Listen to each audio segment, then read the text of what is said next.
You're watching the 420 Pace, found at 420pace.ca. Stay tuned. We'll be right back after this toke.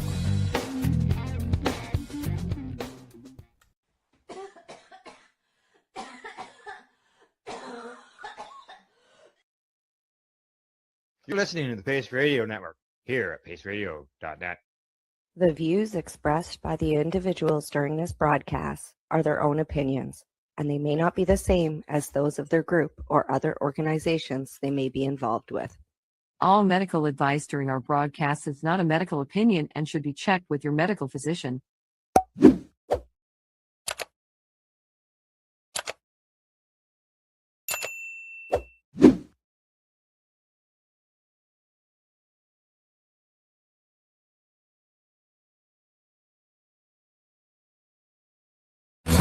Oh yeah, baby, lovely.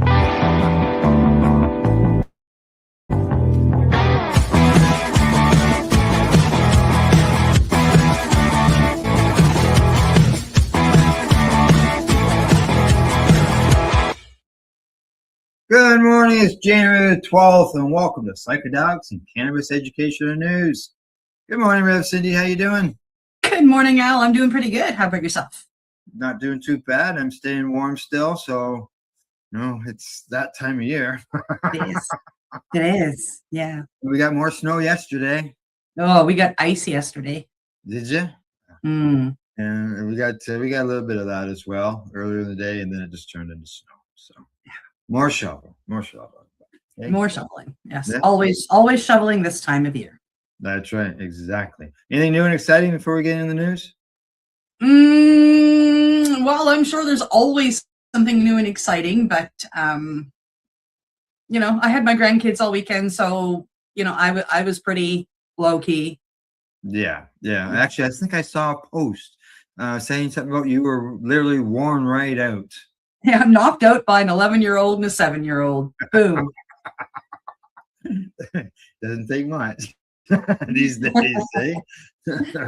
All right, before we get started, don't forget, hit the like button, subscribe button, and other than that, what do you say? Get started with the news story of the day. Here we go.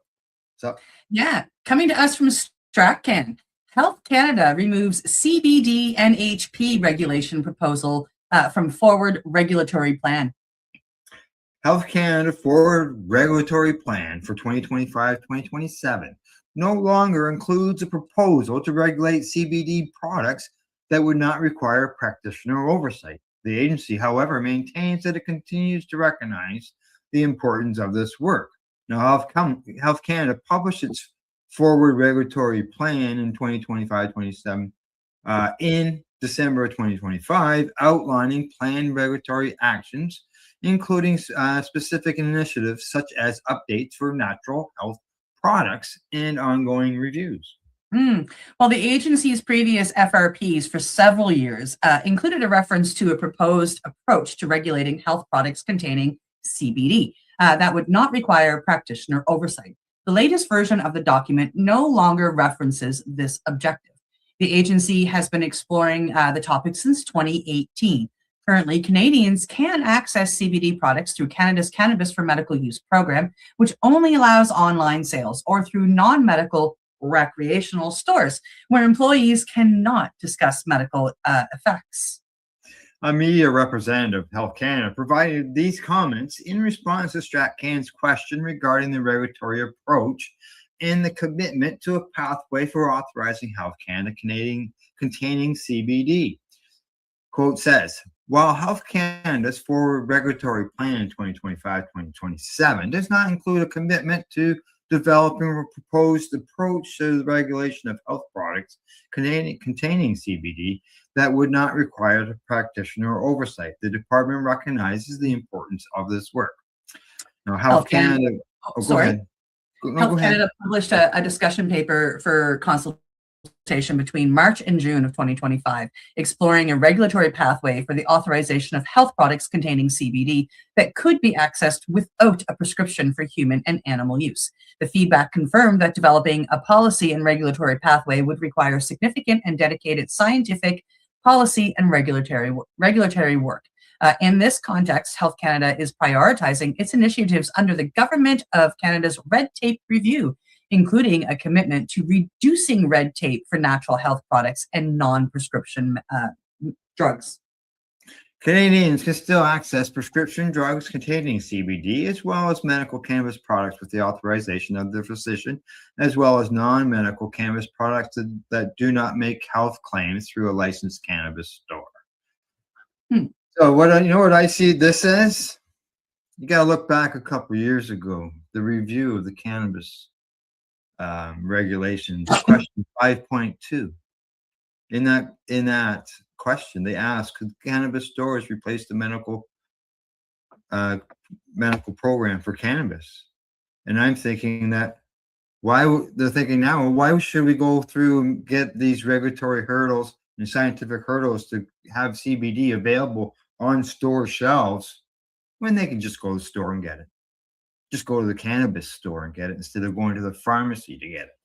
Yeah, but let me, and while I'm actually okay with that, although I think that, I should be able to walk in with my prescription and get a prescription price versus a recreational price. Because when I order from my licensed producer, I get medical prices. My prices are different than what you see in a legal store. Yeah. Which, I think that, because we don't have to pay a lot of the surcharges and taxes, that $1 per gram and whatever. But here in Nova Scotia, if they do that, you're telling me that for my medicine, I have to walk through alcohol. Correct. As a recovered alcoholic going for their medicine, I have to walk through my addiction every time, at least once a month, if not more. And that's just disgusting. So I'm one of the ones that's all for the medical program, and I think it's extremely important. Over the years, I'm one of the ones, and I'm sorry if I'm babbling now, but I'm one of the ones that, we all watched what happened with, R versus Smith, 0-1, a massive win. And the government hasn't followed through. That was about medical patients, and the government has looked after recreational sales. Well, we can't make a lot of money here, so we're going to go over here and do it this way instead, where we can make a crap ton of money. And we've watched them make money hand over fist. Another thing about the CHPs as well would be the fact that would have to have Health Canada admit that there's medical benefits of cannabis. And right now, Health Canada doesn't do that. No. Yeah. So it's a big kerfuffle, but Owen Smith won this for us in the Supreme Court of Canada, and it's time that the Supreme Court of Canada enforced what Owen won. Which is easy access for patients. Yeah, exactly. So, all righty, you ready for the next one? I am. All right, here we go. What's up? Coming to us from Marijuana Moment, U.S. House passes bill protecting state medical cannabis laws and rejecting attempt to block Trump's rescheduling move. The U.S. House of Representatives has approved a spending bill that would continue protecting state medical cannabis programs from federal intervention, while excluding a provision that previously advanced to block the Justice Department from rescheduling cannabis. Following bicameral negotiations on the appropriations package, the House advanced it in a 397 to a 28 vote on Thursday, sending it to the Senate for consideration. Advocates and industry stakeholders were encouraged to see the rescheduling language stripped from the final deal after it had been approved by the House Appropriations Committee last year, as well as the preservation of a long-standing rider preventing DOJ from using its funds to interfere in state medical cannabis laws. The legislation that's now advancing to the Senate covers fiscal year 2026 spending for commerce, justice, science, and related agencies, interior, environment, and energy and water development. This move comes weeks after President Donald Trump issued an executive order directing Attorney General Pam Bondi to expeditiously complete the process of moving cannabis to Schedule 1 from Schedule 1 to Schedule 3 of Controlled Substances Act. And it says, here's the language of the provision advanced by the House but excluded from the latest agreement. Section 607. None of the funds appropriated or otherwise made available by this act may be used to reschedule cannabis as such term is defined in Section 102 of the Controlled Substances Act, or to remove cannabis from these schedules established under Section 202 of the Controlled Substances Act. GOP senators have separately tried to block the administration from rescheduling cannabis as part of a standalone bill filed in 2023, but that proposal did not receive a hearing or vote. Meanwhile, on Monday, the DEA said a cannabis rescheduling appeal process remains pending despite Trump's executive order. The House passed appropriations package also contains a rider that's been annually renewed since 2014, barring the Justice Department from using its funds to interfere in the implementation of state medical cannabis laws. However, for reasons that are unclear, the rider that lists each state that would be protected excludes Nebraska. Yeah. What? Interesting. Yeah. Section 531. Yeah. None of the funds made available under this act to the Department of Justice may be used with respect to any of the states of Alabama, Alaska, Arizona, etc., etc., etc. Like all of them are listed here. Going down, and Wyoming, with respect to the District of Columbia, the Commonwealth of Northern Mariana Islands, the Virginian Islands, Guam, Puerto Rico, to prevent any of them from implementing their own laws that authorize the use, distribution, possession, or cultivation of medical cannabis. Missing from the latest version is an addition to that rider that the House previously included that would have authorized enhanced penalties for sales near schools and parks. That provision specifically stipulated that the Justice Department could still enforce a section of U.S. code that calls for increased penalties for distributing cannabis within 1,000 feet of an elementary school, a vocational school, college, playground, or public housing unit. Okay. However, a joint explanatory statement, no pun intended, for the spending package also says Congress directs the department to appropriately enforce the Federal Drug-Free Zone Act to ensure that areas with young children, including schools and playgrounds, remain quote-unquote drug-free. That appears to be related to the report from the Senate committee that was released last year stating that the medical cannabis protection rider does not explicitly preclude U.S. attorneys from enforcing a federal statute on selling or manufacturing controlled substances in areas with young children, including schools and playgrounds. Now it says that the bill also maintains protections for state industrial hemp research programs under the 2014 Farm Bill. It says Section 530, none of the funds made available by this act may be used in contravention of Section 7606 of the Agricultural Act of 2014 by the Department of Justice or the Drug Enforcement Administration.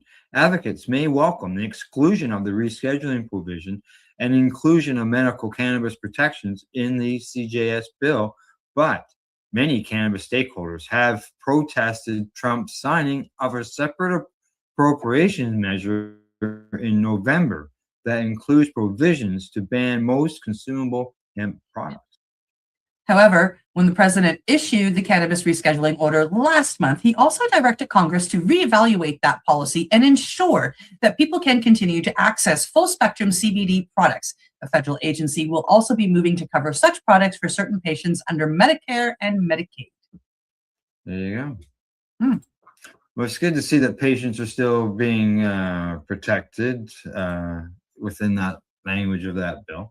Which has been ongoing for like 11 years now. So why don't they just go ahead and legalize it completely? You know, like, and even though that he's done this, as we've read in other stories, even though he's done the executive order on, there's no guarantee that the final finding will, what the results will be.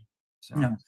And I mean, like, not that Canada's got it perfect, but we are a shining example of how much money the government can make if they. Yeah. All righty, on to our next story. There we go. Yeah, coming to us from MJ Biz Daily. Big banks still refusing cannabis despite Trump's cannabis rescheduling. It's not done yet, though. No. President Donald Trump's December 18th order to reclassify cannabis under federal law won't resolve the marijuana marijuana industry's long-standing banking problems anytime soon. Without formal reclassification as a Schedule III drug, it's still too early to reconsider our position, and we will not change our stance and start offering marijuana businesses banking services, a top executive at J.P. Morgan Chase and Co. said in a memo the New York Post reported on Friday. Yeah. Trump's historic executive order directing Attorney General Pam Bondi to finalize the cannabis rescheduling process begun by former President Joe Biden in 2022, still pending. It's still not certain when cannabis could be formally downgraded to a Schedule III, a distinction that would free the $32 billion cannabis industry from the federal tax burden in Internal Revenue Code Section 280E. Schedule III is a designation for drugs with accepted medical value. According to the Post, that's another consideration for big banks. Bankers are arguing that Trump's executive order did not specifically address adult use cannabis and instead focused on medical cannabis, the Post reported. Well, that's not necessarily a bad thing, focusing on the medical side of cannabis. It just hit me as you were reading. If this happens, if they can get Schedule I to Schedule III, giving it medical benefits, Health Canada is going to have to follow suit. Well, that's the thing. We have this big program, but it doesn't recognize the medical end of it. So. Yeah, but if the States gets on board with that, we're going to have to follow. It'd be interesting to see if they change it's going to be cool to watch, yeah. But according to one major investor, that attitude is annoying Trump. The industry is going to be banked whether they want to or not, because Trump wants it to be banked. Coming from Mark Kotis, who is a former hedge fund manager, and he told this to the Post. Trump hates the fact that the U.S. Pot companies employing U.S. workers paying U.S. taxes can't get listed on any exchange, but Canadian companies can, he added, according to the Post. Banks have long been leery of offering basic services to cannabis businesses for fear of running afoul of federal money laundering rules or other enforcement. Though no bank or credit union has been punished in this way so far, most observers agree that Congress would need to pass a bill such as the Safer Banking Act, specifically protecting banks that chose to do business with state legal cannabis operators. Rumors that Trump's December 18th executive order would also include banking protections turned out to be unfounded. Cannabis banking bills have passed the Democratic Party-controlled House of Representatives several times. We've reported on them every single time, but never advanced past an initial hearing in the Senate. Safer banking has gone nowhere since the Republicans took control of Congress. But yet that fellow says that Trump is upset because the banking won't include it. As the report says, and we have reported, the Democrats have passed it several times. Yeah. So why doesn't Trump go ahead and do something about it? It would be nice, but I hate to hear anything that makes me go, oh, well, that's a good move on that on the head of the orange guy. But I like a couple of things that have been said here. I like the fact that he's going to the medical side first.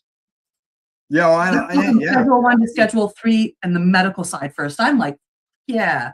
And then he wants the Safer Banking Act passed. And I agree with you. He should do more. But the fact that he's on the side of it is just like, Yeah, and the Republicans won't pass it. It's passed like 7 times. It's passed. Yep. To the Democrats. So while they're saying one thing, they can act, and they've refused to do it. Even when they're under the medical end of things, he still should do the banking. Oh, at least for the medical side, absolutely. Yeah. So why was it not even included in the executive order? And Trump has done so many crazy things, and said, I'm going to go do this anyway, and then gone and done that anyway. Do this anyway. Yeah. Push it, force it. You say you're the president, and you're making all of these great decisions for the U.S. Well, do this one and help your people, right? Yep, exactly. All right. You want support? Legalize cannabis, because then you'll get over half of the population supporting you. Yeah, well, it worked in Canada. So. All right, last story before we go to break. Yeah, coming to us from the Psy Post. I'm really curious about this story. Intranasal 5-MeO DMT. So they're talking about, going in the nose. Effects peak within 15 minutes and lack strong visuals, study finds. Interesting. A study examining subjective experiences about intranasal application of 5-MeO DMT found that its effects peak 8 to 15 minutes after application. Consciousness altering effects typically ended after 45 to 60 minutes, according to the research that has been published in scientific reports. Now, 5-MeO, I'm not going to read that. 5-MeO DMT is a naturally occurring psychedelic compound belonging to the tryptamine class. It is found in certain plants and in the venom of the Inculus. Oh yeah, it's called the desert. Incilius alvarius. There we go. As well as produced synthetically. Yeah. I only know this stuff because this is one of the medicines that I studied and worked with. Right. And I'll try to pronounce the whole name. 5-meloxy NN dithytryptamine. Okay. The mouthful. But I'm only going to do it once. Compared to DMT, or what we commonly call NN-DMT to show the difference, the effects of 5-MeO DMT are less visual but more immersive and abstract. Users report the experience as emotionally powerful. Oh, I missed a paragraph. Just a second. Let me go backwards. The substance is known for producing extremely intense and short-lasting altered states of consciousness. Its effects typically include profound changes in perception, a strong sense of ego dissolution, and altered awareness of time and self. Compared to NN-DMT, the effects of 5-MeO DMT are less visual, but more immersive and abstract. Users report the experience as emotionally powerful and sometimes overwhelming. Research interest in 5-MeO DMT has increased due to its potential, for its potential relevance for understanding consciousness. Yeah. I couldn't even say that word. That's crazy. And mental health. However, scientific evidence on its therapeutic effects and risks is still limited. Study author Anna Ermakova and her colleagues wanted to understand the experience of individuals participating in a study that involved taking the 5-MeO DMT intranasally. Nasally, there we go. To examine its pharmacological effects, the study focused on the psychoactive effects of 5-MeO DMT, while the broader clinical trial enrolled 50 healthy volunteers. This specific study analyzed interviews with 40 participants aged 25 to 55 years. They had no prior experience of using psychedelics in their lifetime.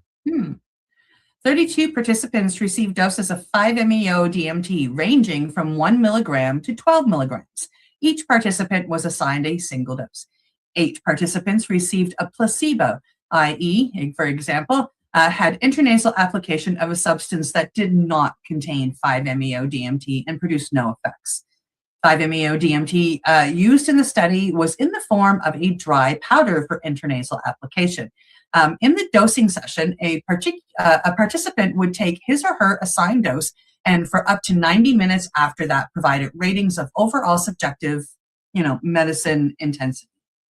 As soon as possible after the dosing session, the participants took part in a guided interview discussing their psychedelics experiences. Study authors used natural language processing software and machine learning techniques to interpret transcripts of participants' interviews responses. Results show that psychedelic effects of 5-MeO DMT started between 0 and 2 minutes after application. The effects peaked 8 to 15 minutes after intranasal application and gradually dissipated from 15 to 40 minutes. Some effects lingered for up to 90 in some participants. The peak was slightly longer with higher doses, and dissipation also lasted longer. Consciousness altering effects typically ended 45 to 60 minutes after the application. While the effects lasted, participants reported alterations in sensory and emotional experiences, cognition, metacognition, arousal, and perceived relationship between self, other, and the environment. 5-MeO DMT has a distinctive profile of subjective effects, relative to published reports of other psychedelics, with a short duration of action, relative lack of visual effects, stronger emotional or bodily experience, and the potential to elicit therapeutically relevant content, such as emotional breakthroughs and personal insights, study authors concluded. The study sheds light on the psychoactive effects of 5-MeO-DMT. However, it should be noted that the number one participants in the study was too small to draw definitive conclusions on the differences between 5-MeO doses. The paper mapping the phenomenology of intranasal 5-MeO-DMT in psychoactive native healthy adults was authored by Anna Amarkova, Fiona Dunbar, Matthew, and Raphael. There you go. Fiona was one of my teachers. Oh, really? Oh, that's amazing.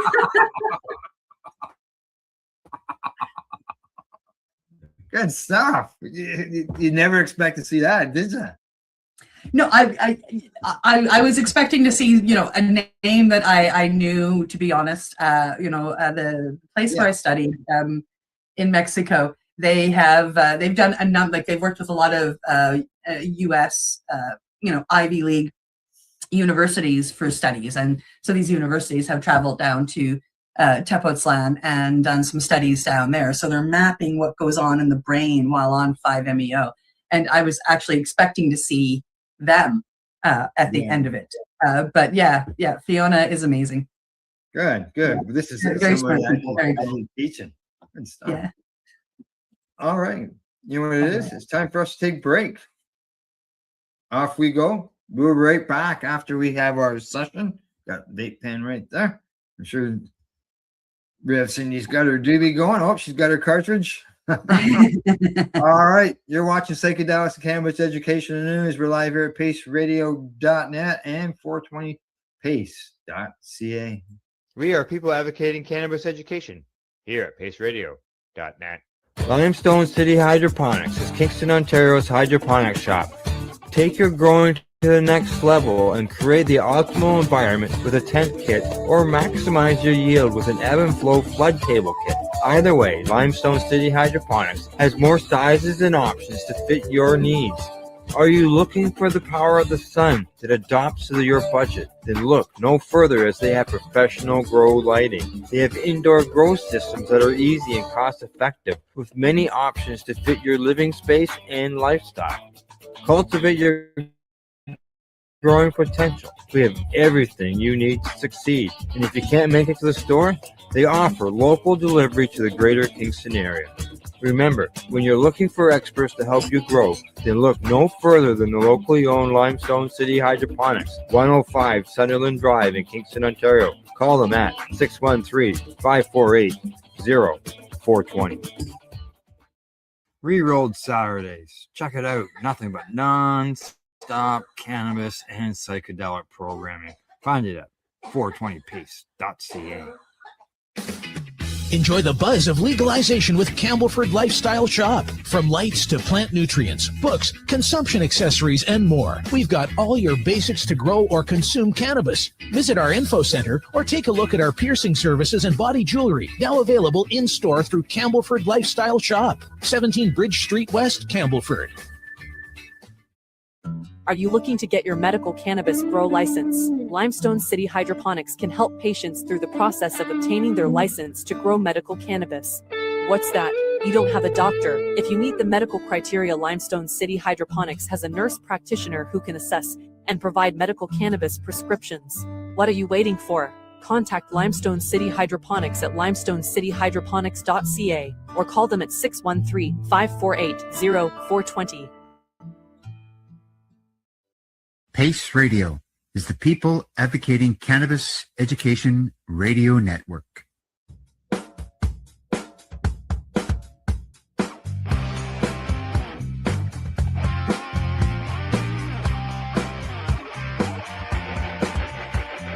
having an awesome day, and I'm gonna make sure it stays that way. I'm having an awesome day, and I'm gonna make sure it stays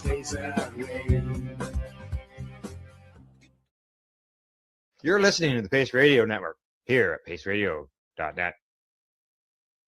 And you're live with Psychedelics and Cannabis Educational News. We got 4 more stories to cover. And the first one is a bit of a I would say. I don't think that too many people were thinking about anything along this line. So why don't we bring it up and get started? Here we go. Yeah, coming to us from Cannabis Business Times.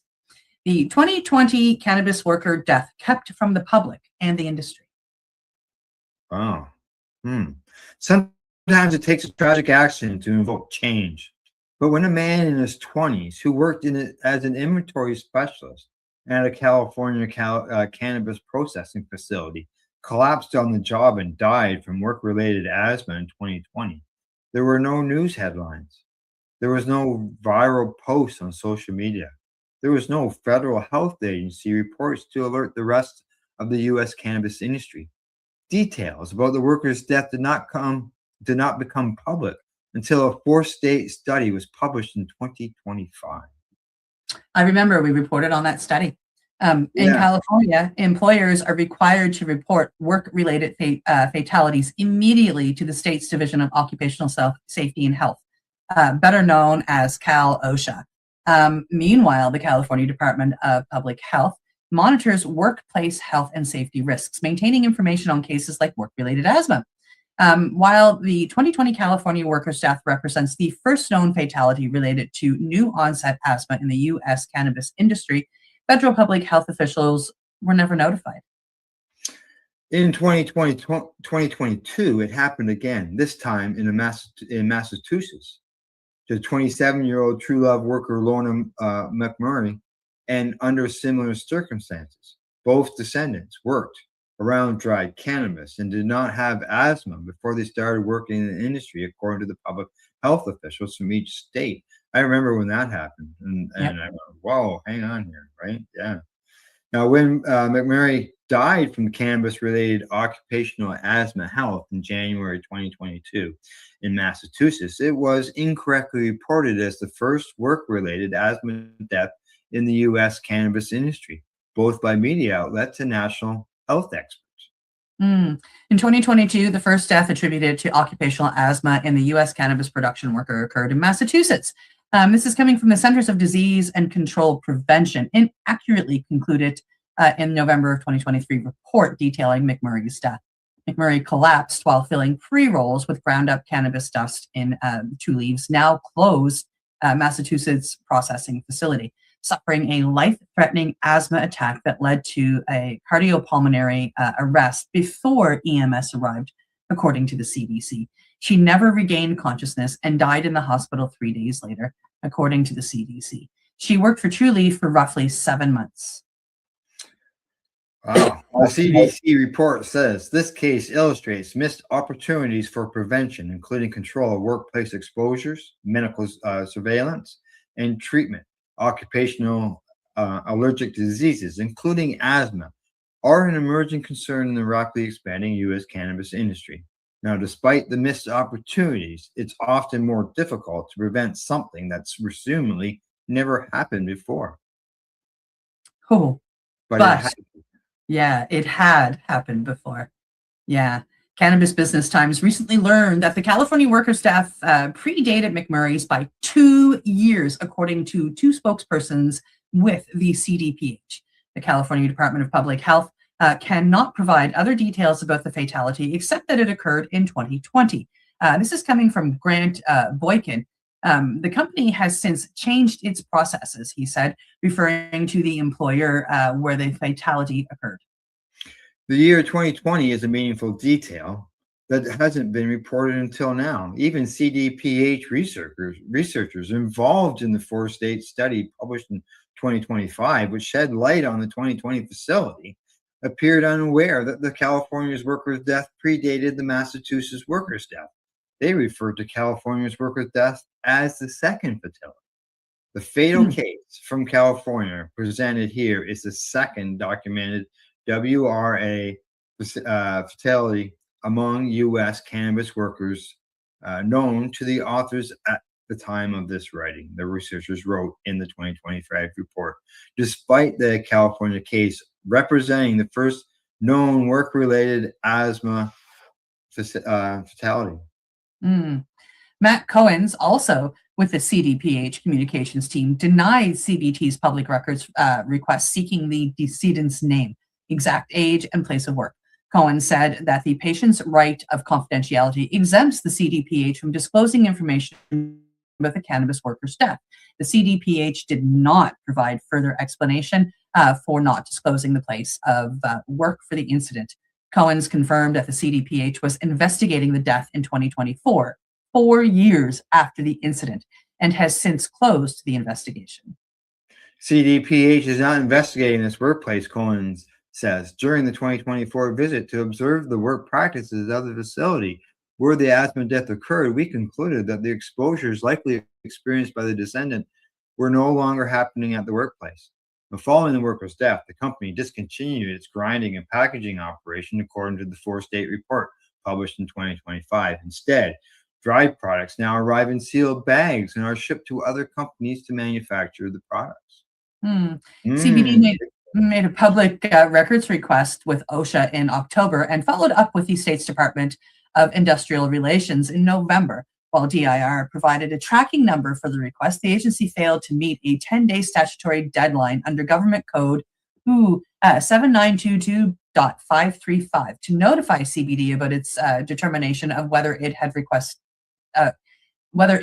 the requested records and if those records would be disclosed. In December, pardon me, the DIR informed CBT that OSHA did not find any responsive records related to the request. CBT questioned if that meant that the cannabis company where the other worker died never reported the work-related death to Cal OSHA as required by state law, and asked, will Cal OSHA be investigating this apparent violation of state law?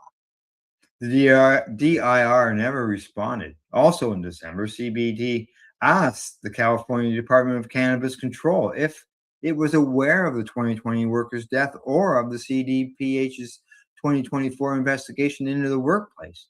The DCC was established in July of 2021. No one recalls us taking any action against a licensee for a worker's death, according to spokesperson Jordan Traverso. Nicole Niermeyer, an associate government program analyst with the DCC's Legal Affairs Division, told CBT in early December that the DCC identified potential responsive records and the DCC is preparing them for disclosure. On January 2nd, Niermeyer told CBT that after review, the DCC actually determined it does not process or maintain the records you have requested. In other words, three California agencies, CDPH, Cal OSHA, and the DCC, have no records to provide the public on the 2020 worker's death, yet details were revealed in a four-state study co-authored by the CDPH officials. Interesting. The publication's push to provide transparency to U.S. cannabis businesses and their workers comes after the four-state study on work-related asthma in the cannabis industry was published in June of 2025 in the Journal of Occupational and Environmental Medicine. The study included findings from California, Massachusetts, Michigan, and Washington. The study's details the California's workers' death from 2020. The man who pardon me, who was a father to an infant when he passed away, grew up around cannabis, but he never had a breathing problem before working for the company, according to the study. He had recently been promoted to inventory specialist, a job that included opening and stirring large containers of dried flower to burp and aerate the product before packaging. About 100 feet away in the same warehouse, the dried cannabis was later ground up and packaged into pre-rolls. He had also spent time working in the packaging department before his promotion. He was also solely responsible for destroying product batches that had failed testing for mold, pesticides, and other harmful contaminants, according to the study. That's why. Oh, yeah. After a few months of working at the company, the man developed new onset asthma, including shortness of breath and wheezing, according to the study. He self-medicated with his mother's Alberto inhaler. After a year and a half of working there, he took paternity leave for 6 weeks and his symptoms marked abated. When he returned to work, his symptoms returned. 2 months later, he collapsed at work with an asthma attack and died, according to the study. He was scheduled to see his mother's asthma physician the next week. Well, this happened in 2020. These details were not made publicly available until the 2025 published study. That's terrible. Which was co-authored by public health officials in each of the 4 states and funded by the National Institute for Occupational Safety and Health, which is part of the CDC. CBT reached out to multiple co-authors from California. They either referred this publication to the CDPH communications offices or did not respond. Yeah. Oh, this is a really long It is. article I see here. I think It we've is. got the gist of what's going on here. That this person, these people have died from asthma from working in the cannabis industry. As I mentioned earlier, I had heard about the lady passing, but hadn't heard about the others. So, online, when I hear or read people comment about the fact, well, no one's ever died from cannabis before. I have to rephrase that to say no one has ever died from smoking cannabis before. And I'm not sure that it was the cannabis. When they talk about these things, these people were they were working around pesticides. They had to destroy molds. So it's more than just the, and I'm sure the stickiness from cannabis in their lungs didn't help. But there's also chemicals getting in there that are sticking around with that. Oh yeah. Like they mentioned they were destroying bad product. What kind of ventilation is in the facility? What kind of air respirators weren't they wearing that they should have been wearing? Yeah, so there's a lot of questions that pop up around that because people that work with chemicals that clean cars and whatnot, like they're all given these humongous aerators to help keep their lungs healthy. And I feel that that's especially working with the product that wasn't good, like that had developed mold or didn't flush its pesticides. If you're getting somebody to destroy that normally by burning, they should have one of those things too. Yeah. Oh yeah. And I can understand the dust. There'd be a lot of dust being created in the air. A lot of dust. So, yeah. All righty. Going from that on to the next report. Here we go. Coming to us from Ganjapreneur. 8% of Americans resolve to quit or reduce cannabis consumption in 2026. A new study suggests that 8% of Americans resolved in the new year to quit or reduce the cannabis consumption. The survey conducted by Census-wide on behalf of nicotine pouch retailer Northerner found more than half of the respondents who said they wanted to change their cannabis habits believe it will improve their independence and flexibility. Another 47% believe changing their cannabis habits would make them feel more accomplished, and 40% thinking it would help them lead a more active lifestyle, improve their mental and emotional well-being. Just 5% of 45 to 54-year-olds polled wanted to quit or reduce their cannabis consumption compared to 13% of 21 to 24-year-olds and 12% of 24 to 34-year-olds. Double the number of men wanted to quit or reduce their cannabis consumption compared to women. About 10% of respondents said they wanted to quit or reduce their alcohol consumption, and about 12% said they wanted to quit or reduce their tobacco use. And the survey included 1,000 United States of America adults who were asked about their New Year's resolutions. There you go. Interesting. People are going to consume, some people anyways, consume less cannabis. And I've seen that here in Canada where some people, in different ways. I know a lot of people that have gone from strictly smoking to strictly edibles or tinctures or oils. Yeah. Exactly. And there's one up there who's well known. I'm not going to mention the name just because of the privacy end of things, that has posted that they have quit consuming cannabis while their child still consumes it for medical purposes, and that they've gained weight as well. So, and feeling better. So, No, that's some people find that. Yep. That's the goal, right? So, Yep. all right, on to the next story. Here we go.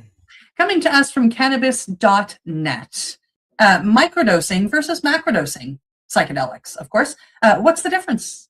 Yeah, what is the difference? Microdosing versus macrodosing psychedelics. Which situations calls for microdosing or macrodosing? Over the past few years, psychedelics have become part of mainstream consciousness. But instead of psychedelics being used as recreational drugs, there's now a more serious appreciation for them as they are used for creativity, mental health, and personal growth. That said, there's also lots of room for using psychedelic medicines recreationally too, most especially with the decrease in alcohol consumption. As we see a shift in public attitudes and research on psychedelics, we are also noticing two different approaches to consuming them, microdosing and macrodosing. Both involve the same kinds of substances, but they represent two vastly different approaches to altered states of consciousness. They can also be applied to various psychedelics, including magic mushrooms, LSD, and peyote, just to name a few. Macrodosing has gained popularity as a primary approach to taking psychedelics. It refers to taking tiny minute amounts of the medicine in doses so low that you don't actually induce hallucinations or cause major altered state of consciousness. The doses are often so low that the effects aren't obvious, but that would be the whole point. And individuals can still stay productive. On the other hand, macrodosing allows individuals to fully embrace the psychedelic experience, where microdosing means you stay below the threshold of altered states of consciousness. Macrodosing encourages you to cross it. Intentionally high doses are taken for emotional well-being, spiritual practices, psychological transformation, and to improve the overall perception of self. There is a growing curiosity about both these approaches, which changes the conversation on how we think about self-exploration and mental health. Some people are looking for gentle hits, while others look for long-term breakthroughs. So in which scenario should you choose microdosing or macrodosing? You know, microdosing psychedelics involves taking around 5 to 10% of a full recreational dose. It won't produce hallucinations or a trip, but instead induce a subtle effect that can help improve one's mood, emotional state, and cognitive ability. And over time, because microdosing is so subtle, it can be used frequently and easily integrated to everyday life since it enables you to stay functional. In fact, it's not uncommon for individuals to microdose regularly, such as every 3 days, giving the body ample time to reset. The benefits of microdosing include Improved mood, mental clarity, emotional balance or steadiness, sense of presence, better problem solving. Absolutely. Microdosing is subtle for these kinds of situations. Seeking to manage mild stress, depression, or anxiety, gentle emotional or mental support instead of breakthrough experiences. There is general curiosity about psychedelics, but one isn't ready to commit to a full-blown psychedelic experience. It can help enhance creativity and productivity, and it can help to support instead of disruption in one's lifestyle. In addition, it's just as important to think about microdosing is not ideal. Microdosing isn't recommended if you already have a history of psychosis or if you are looking for dramatic results. It's not intended to be done every single day without going on a break, since this reduces its overall effectiveness. Remember that microdosing psychedelics allows you to be functional and work with reality instead of escaping it completely. Psychedelics are meant to be used intentionally and can expect to have good results if you use them intentionally instead of treating it as a shortcut to a breakthrough. Macrodosing psychedelics means taking the full psychoactive dose for substances such as ayahuasca, psilocybin, or LSD. The doses for macrodose are high enough to result in a significant alteration in consciousness, perception, and sense of self. In addition, these trips usually last for several hours, whereas microdosing can be integrated into daily life, Macrodosing is a commitment to the full experience and cannot be done several times a week.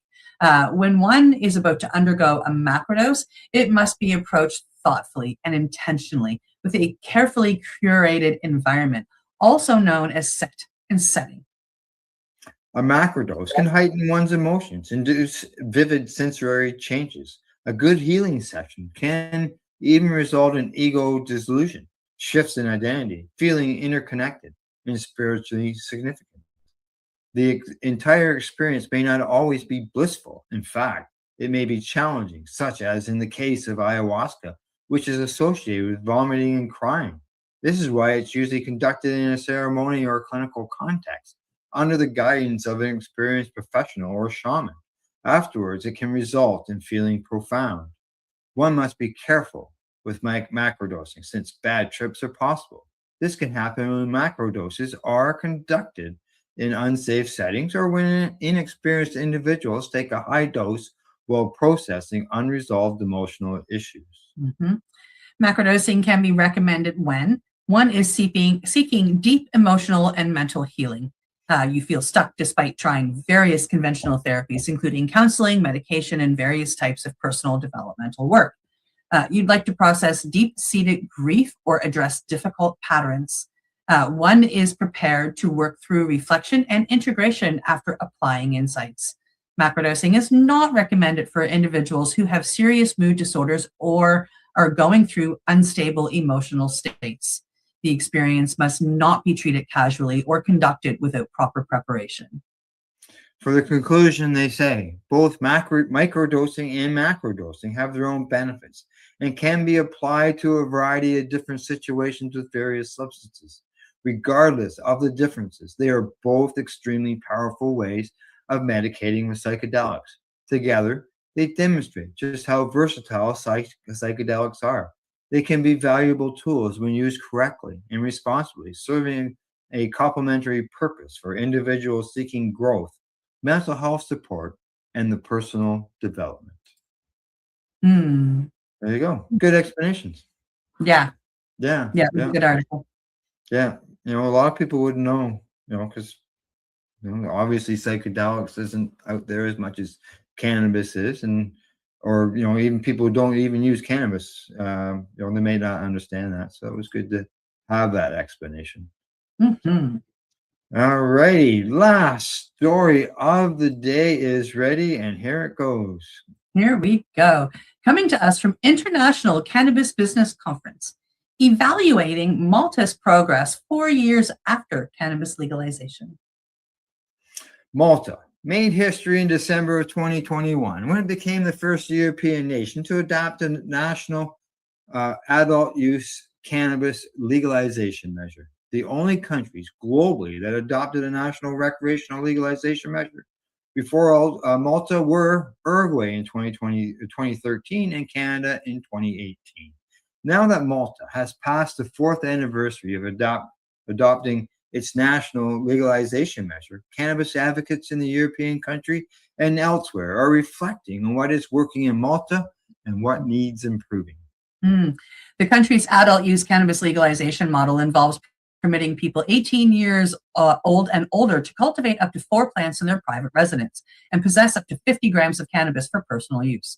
Unfortunately, national recreational cannabis sales are not permitted in Malta due to current European Union agreements that prohibit national adult use commerce. However, adults in Malta can join one of the nation's 22 licensed cultivation associations and source cannabis legally. Arguably, the biggest measure of success of Malta's modernized cannabis policies permits to a reduction in consumers and patients being prosecuted for personal cannabis activity. Malta has experienced an over 80% reduction in cannabis court cases related to the simple cannabis possession since legalization, according to the recent report by the Times of Malta. Yes. Still, as the author of the cited article, Andrew Bonello, touches on in his thoughtful piece for the Times of Malta, there are still examples of individuals being wrongly persecuted and subjected to enforcement for activity that logically should be permitted. How can cannabis consumers in Malta ever feel safe to live under a decriminalized regime if in reality the law continues to expose us all to so many what ifs and buts? The legal amendments introduced in 2025 by Rebecca Buttigieg, with the blessing of the authority of the responsible use of cannabis, seems to have completely departed from the harm reduction promises and discussions held with the same government in previous years. Now, in this article, he describes being told by at least one official years ago that the cultivation and possession limits would increase over time and that ongoing enforcement practices against individuals are a threat to human rights. A major point of contention last year in Malta was the adoption of a new measure that allows authorities to levy a €235 fine in cases of excessive cannabis odor. What? A small-based cannabis prohibition policy is ripe for selective enforcement and is non-essential for many measures. 4 years after legalization was adopted in Malta, the results of the public policy change are mixed, which is true in every other jurisdiction that has adopted an adult use cannabis legalization measure. What is in place in Malta now is certainly better than the outright prohibition of all cannabis activity. However, as long as consumers have laws selectively enforced against them and a robust commerce system remains prohibited, the success of legalization in Malta will continue to be limited. More work needs to be done in Malta and in the EU level, and advocates need to keep fighting. And that's what we're doing. That's right. Keep fighting. That's all you can do is keep speaking up. And let your government officials know that, hey, this doesn't work. Yeah. Now it did say that they were allowed 4 plants now for each person, but it said person. It didn't say per residence. Yeah, they can have 4 plants. They can only have 50 grams. So what do you do with the other 600 grams that are coming off your plants? Well, yeah, exactly. That's another problem. and is that possession in public, or is that including storage? Yeah, that 50 grams and you got 4 plants. Like, you can have a bad garden and still be over limits. Like way over limit. Yeah. Exactly. So, alrighty. Other than that, we're done for the day. You got anything you want to say before we sign off? Yeah, I just wanted to share that this coming Thursday at the Halifax Regional Library in the BMO room at, I think it starts at 6:30 p.m., Michael Garrison is standing up to speak about psychedelics and palliative care in Canada. Michael is a friend of mine.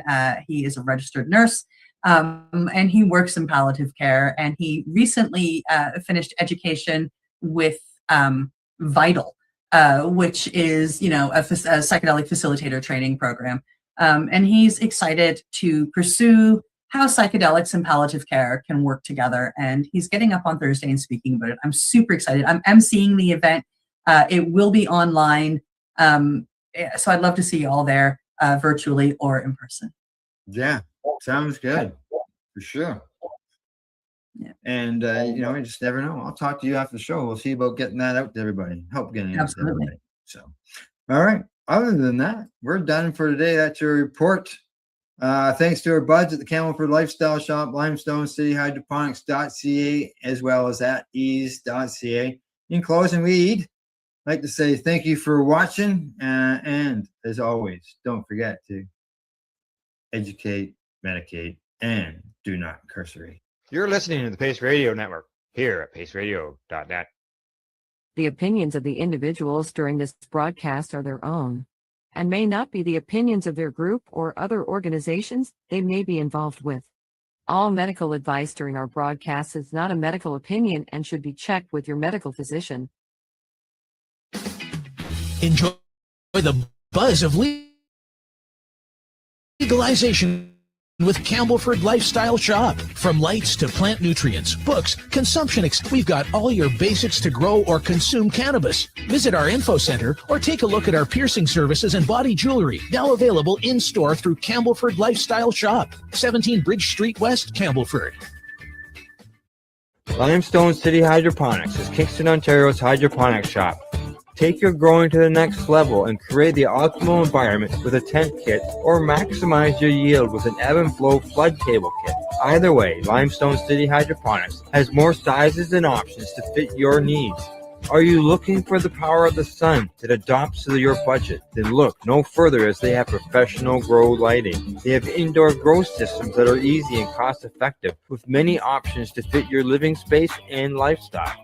Cultivate your growing potential. We have everything you need to succeed. And if you can't make it to the store, they offer local delivery to the greater Kingston area.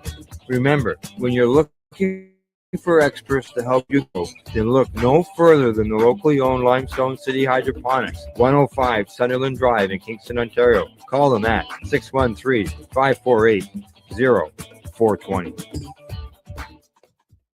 We are people advocating cannabis education here at paceradio.net.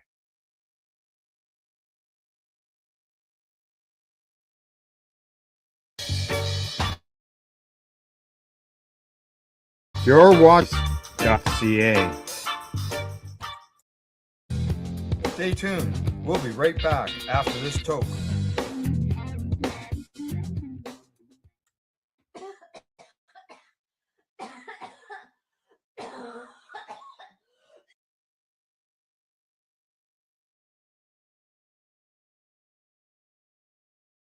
You're listening to the Pace Radio Network here at paceradio.net. During this broadcast are their own opinions, and they may not be the same as those of their group or other organizations they may be involved with. All medical advice during our broadcast is not a medical opinion and should be checked with your medical physician.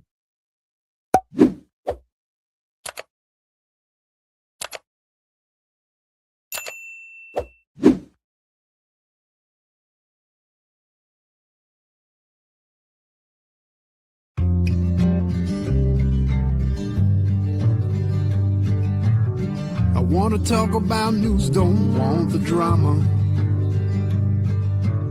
From no pretentious media, Madonna. I found me a great ganja mama. Cannabis and coffee with some marijuana. Good morning, everybody, and welcome to Cannabis and Coffee with me, to Marijuana.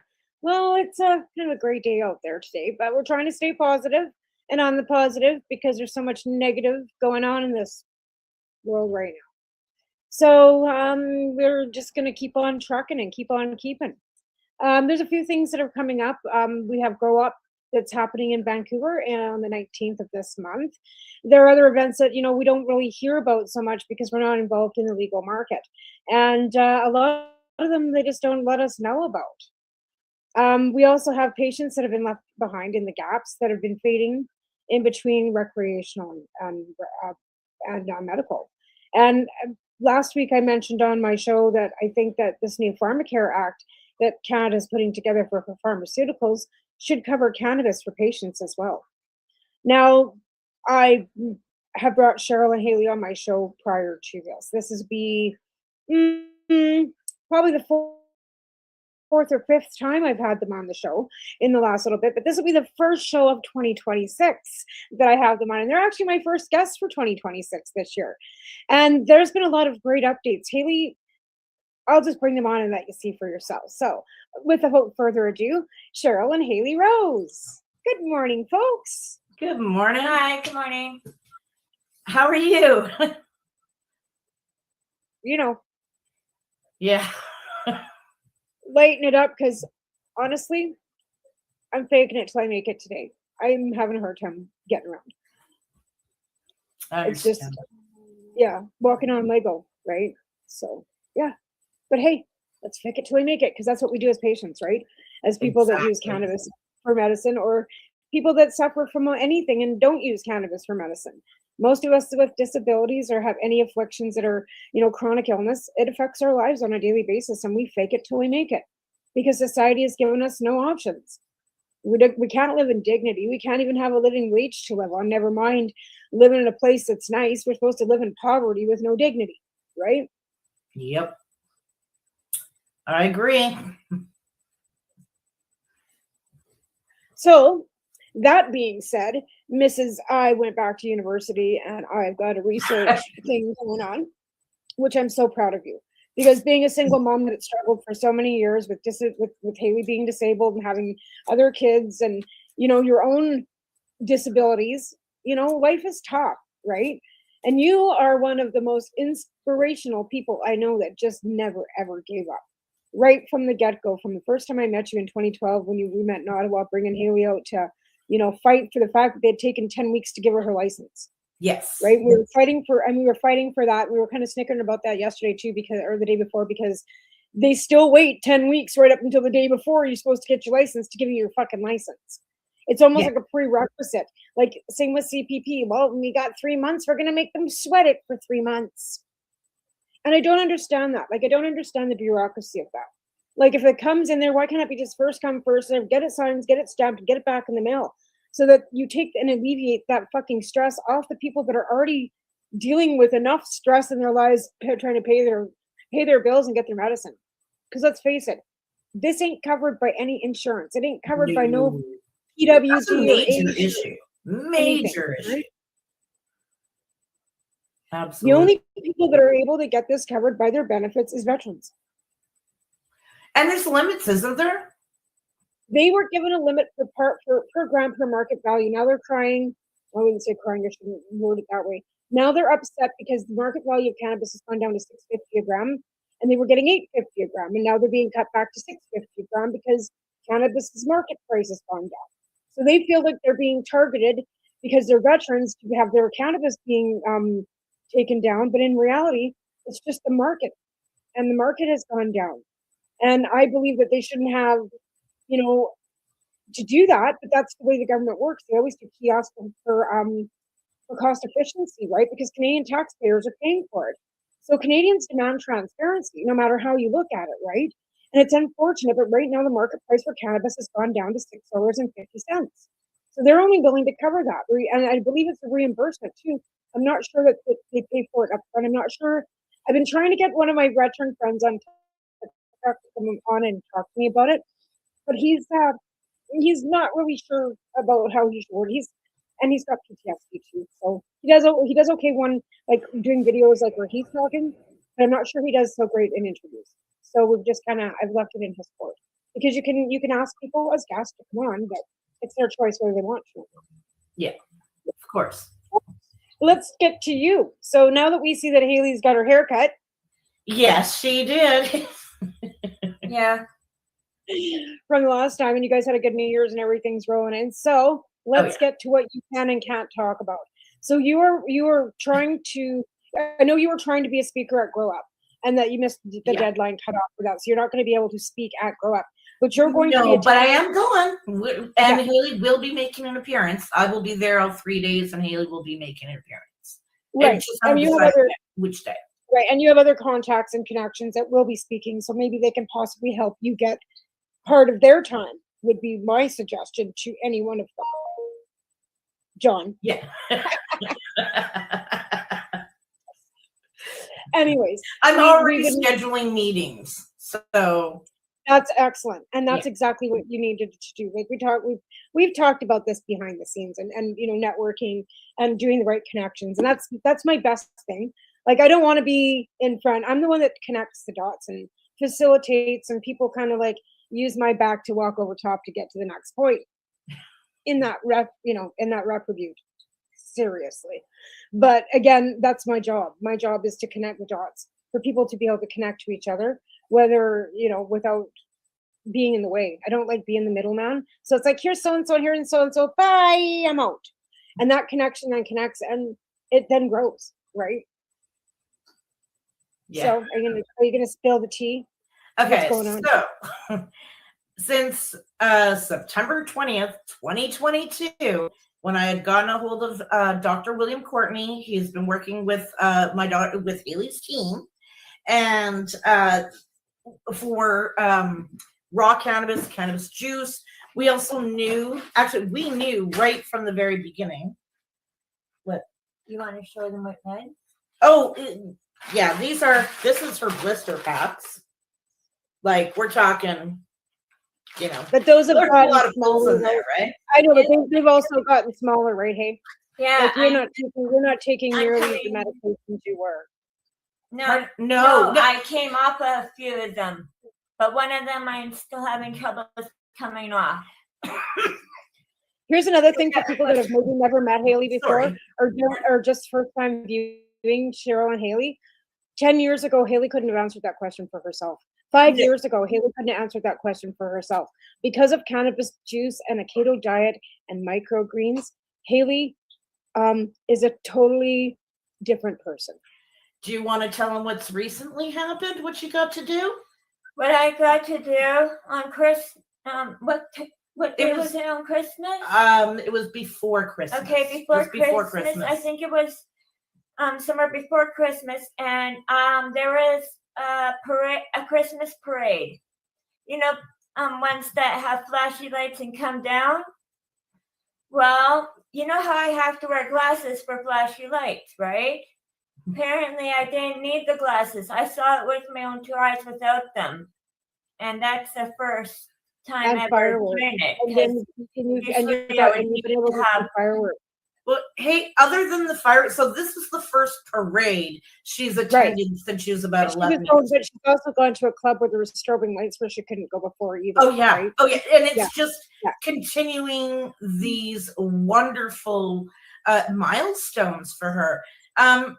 So she, especially some of the lights there were super, super fast, really fast, and that didn't even bother me, and I didn't even need my glasses for that either. She's reading faster, going through her books much quicker. We're seeing overall what is key also is her body stability. So since 2024, she came off Creon, which is a pancreatic enzyme, and then which was for malabsorption, because she no longer has malabsorption. She had been on that drug since 2018 or 2019 and had started the diet in 2018. And she had gotten down to 87 pounds, and now she is like 120, 122. 122 pounds the other day, she said. It was 122. 121 to 120. Oh my God, I just love this. It makes me cry because you know what, Haley? For you to interrupt your mom and say, no, that's not, we never expected it. No. What?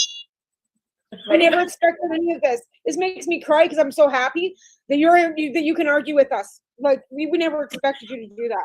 We just didn't. It makes me so happy to see this. Like it just, yeah. Sorry, I'm not bawling because I'm sad. I'm bawling because I can have a conversation with you and you argue with me, and I love that. And then in 2025, in around April, she came off oxazepam, which is a benzo.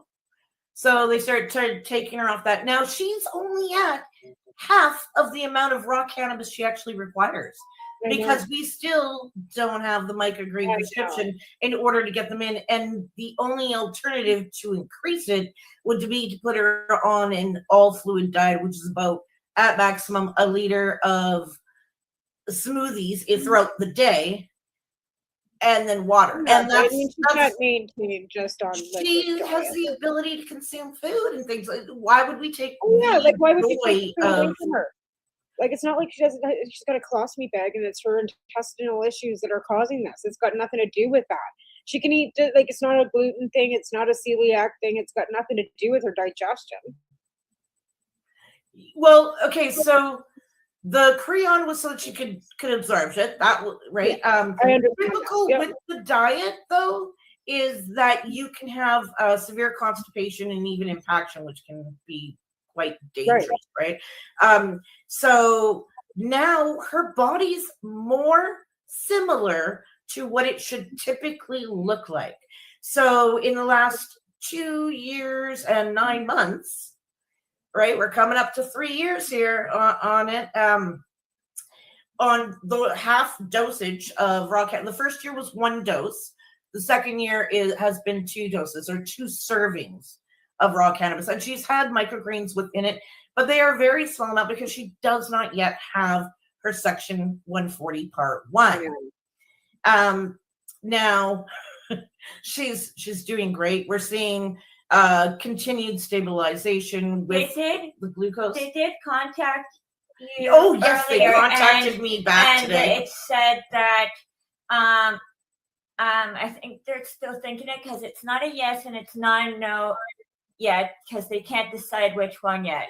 They're making because they can't wrap more. They can't wrap around they can't wrap around their head the size of the prescription that's needed, and they're not wrapping their what head it around actually the fact that they're not means going to be and what it growing looks like. It doesn't. Well, that's the compute thing. when They're not wrapping their head around the fact that it's not going to be growing into full flower to begin with. You know, you're not going to have 10,000 fucking flowering fucking plants somewhere. No, not even close. Like none of it is flowering. I know this, and I mean, anybody who's even like that doesn't smoke this stuff should like critically be able to understand what you're asking for. They shouldn't have to have it written in a purple fucking crayon for them. You know what I mean? Like, do you have to draw them a picture? See, this is a table. This is like a little like micro tray of lettuce. This is what it looks like. It's everything I sent them? It's this big. Like, it's this big, man. Like, it's not like a fucking football field, dude. It's a tray that's this big, like literally. What the fuck is wrong with their brains? Like the pea. Like, it doesn't. Just flabbergasted. I think the only reason why, if they can't see what we see, is because they're having trouble to believe of what we see and if they did see what we were seeing on all of this, they probably wouldn't do all I'm that pretty stuff. sure we've got videos from 10 years ago that we could fucking show them. I'm pretty sure that we've got documentary where you're laying in a fucking bed in a fucking hotel room and your mother's fucking intubating you because you're having a seizure. I was there for that. We've got the eyewitness testimony of people that can see the improvement in you, including your own doctors. Like, I don't know what kind of bureaucrats signed off on it. I know, like, and they're not going to believe the medical and the science. You're going to just sit there and go, yeah, they're having. Apparently, they're going over my latest stuff that I sent them, and I sent them enough that they should be able to figure it out from there. Likely they won't. Likely they're going to have to do a whole fucking consultation on it.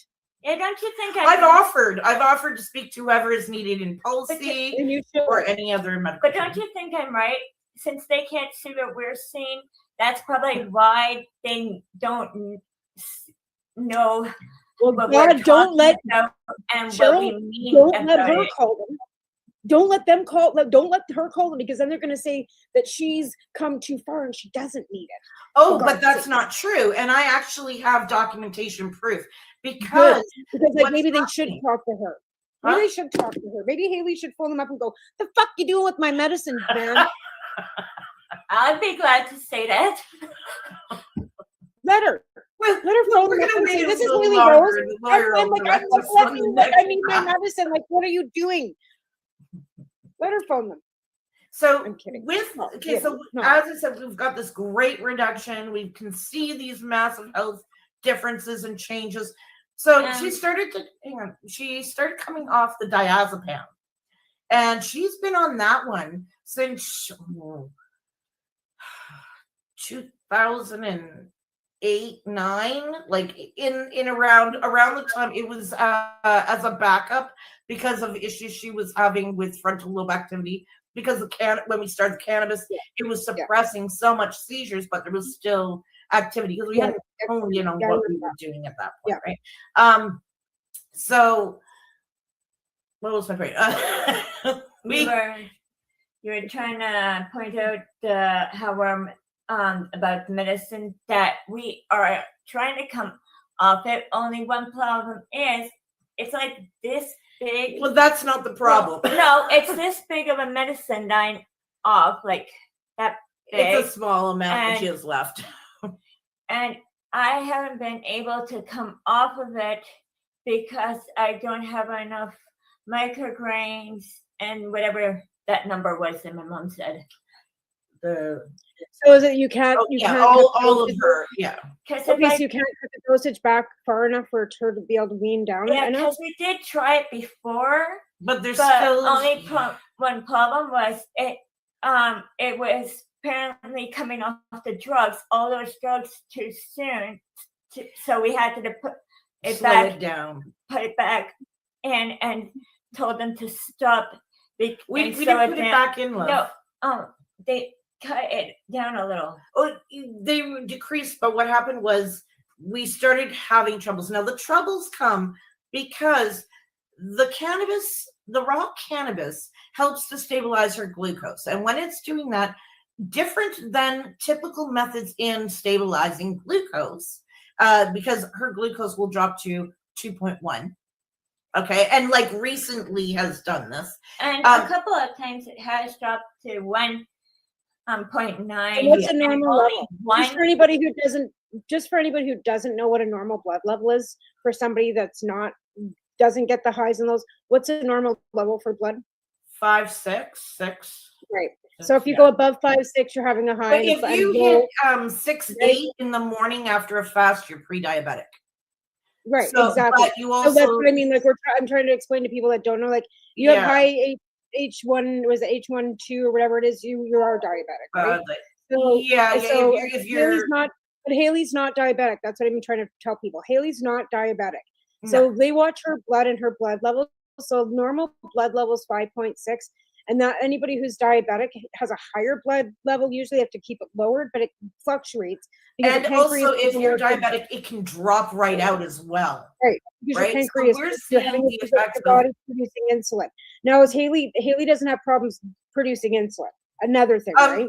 Well, okay, so she's not diabetic, but the medication for the malabsorption was a pancreatic enzyme. Right. And which is kind of interesting because of how the pancreas is affected with diabetes as well, right?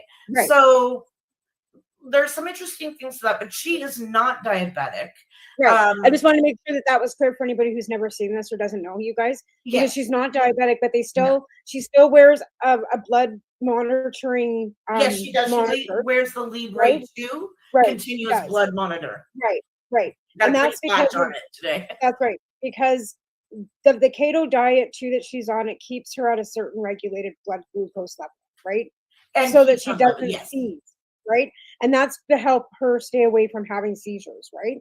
And then taking her as long off, as the ketones are in a certain range, she's got a beautiful EEG. Right. But I just wanted to make sure that everybody that is watching understands that Haley's not diabetic. She's not wearing that Libra because diabetes is on top of the issue she already has, right? That's just a way of monitoring and showing that the cannabis juice is actually helping monitor or helping her body back out, the homeostasis. When it hits 3.2, it lets my mom know before it goes into seizures. Yeah, because too low. So here's the crazy thing about it. If it's too high, her ketones will be too low, right? And then she will have seizures. And seizures actually will temporarily raise your glucose levels. If it's too low, she can have a hypoglycemic seizure, which is not treated the same way as an epileptic seizure, right? Totally different ways of treatment because they're due to different causes. But it still will shoot that glucose up, even if it would happen because it was low. It'll make it jump, and the ketones will immediately start dropping. But effectively, Pardon? But effectively, the cannabis juice is helping to. Well, yeah, because she was having. So check this out. Without the continuous glucose monitoring, we had 75 events right in 1 month that required up to 2 liters of apple juice to correct. That was 3 months. 3 months before starting the cannabis juice. Okay. So once we put this Libre on her last year, we realized that she was probably having hundreds when we were clocking 75 because we only were doing the finger blood test. Okay. So she was probably having way more life-threatening events, we're not going back in time and trying to figure that out and redoing that. There's no way. That would be life threatening. No. However, what we now see is there's a stability happening with her where her ketone amount that would be classic range for seizure control, more classic range for, in her case, is now going right into the proper range, because she was on a very high ketone before, 5 to 6. Okay. Now we're seeing in the 4 range. Not really. At 3.5. Sometimes there was a ketone that was 7 and Yeah, but that's when it was too high. That was, we had to correct it. And what about when it went HI? Yeah, well, we'll get to that part, but I'm just letting them know the basics. You like this? Quick question. Yeah, I love it. Quick question. Now, we know that puberty started kind of causing things to go all wacky too, right? Now, are you still monitoring the hormone levels? Do you think that that's monitoring the hormone levels? Also, in the day, her glucose is like 4, 5, roughly 5 range. It even went up to 6 this morning, but her ketones are a little bit low. But nighttime, it can drop. So there, as soon as she falls asleep, her glucose starts going low. And so we really watch every night. So she actually, her diet is so fine-tuned to her. We're monitoring the patterns of changes that through hormones that affect the diet, which we see. And so we'll have to do an increase in the ratio, which means the nighttime rate. So typically in a day, 3 of the ratios are 1 because she's awake, and 1 is different for the bedtime. Right? So, and it's actually a much lower dosage. Like she is right now at 3.5 to 1 in the day, and nighttime is 2 to 1. Right. Because otherwise the glucose will bottom right out and we will have massive emergencies. And like okay, so for anybody that doesn't understand what cannabis juicing is, this is juicing the plant itself. Yes, by adding the juice. But are you just doing the bud, or are you doing the leaf and the fan? No, it's leaf. No. It's leaf. There's no bud? There's no bud. So just leaf. Just leaf. Just leaf. So what would happen if you did bud too? What would the effect be? I don't know. It's just because that's what I mean. Like, so right now she's just juicing leaf with no actual THC spectrum, or is there THC? Oh yeah, no. There's cannabinoids. There's cannabinoids. But again, I'm just asking, like, because this is questions I get asked too. So if you're not juicing the bud, and it's not a dried bud, and it's a fresh bud, it hasn't been dried, right? So it hasn't gone through the full curing process, right off the plant, rinse, right? rinse. So again, you're not going to high off this juice, right? Yep. No, you cannot get high off the juice. Right. The juice so that's what I try to explain to people. They're trying to say, well, if it's got cannabinoids in it, how come I'm not going to get high? Because it's not meant for you to get high. It's acidic. It's cold. It's fresh. You keep it in the freezer. Thank you. Yeah. Thank you. That's the thing. People aren't understanding, and I don't think the government understands until you There's no high. There's no high. There's no high. Fresh, cold. No. When you have to prepare it, you don't blast the daylights out of it. You do not want it getting hot. The minute it starts to heat up, it's going to have those acids break off, and then you could have your high to it. And when we look at how much it is, I mean, she's drinking a shot, basically, 30 grams is the average dosage of her leaf. It's like drinking. Drink that is. Yeah. So it's like a wheatgrass shot, the same size. But it's very bitter. So when you drink it, it's no, I know that.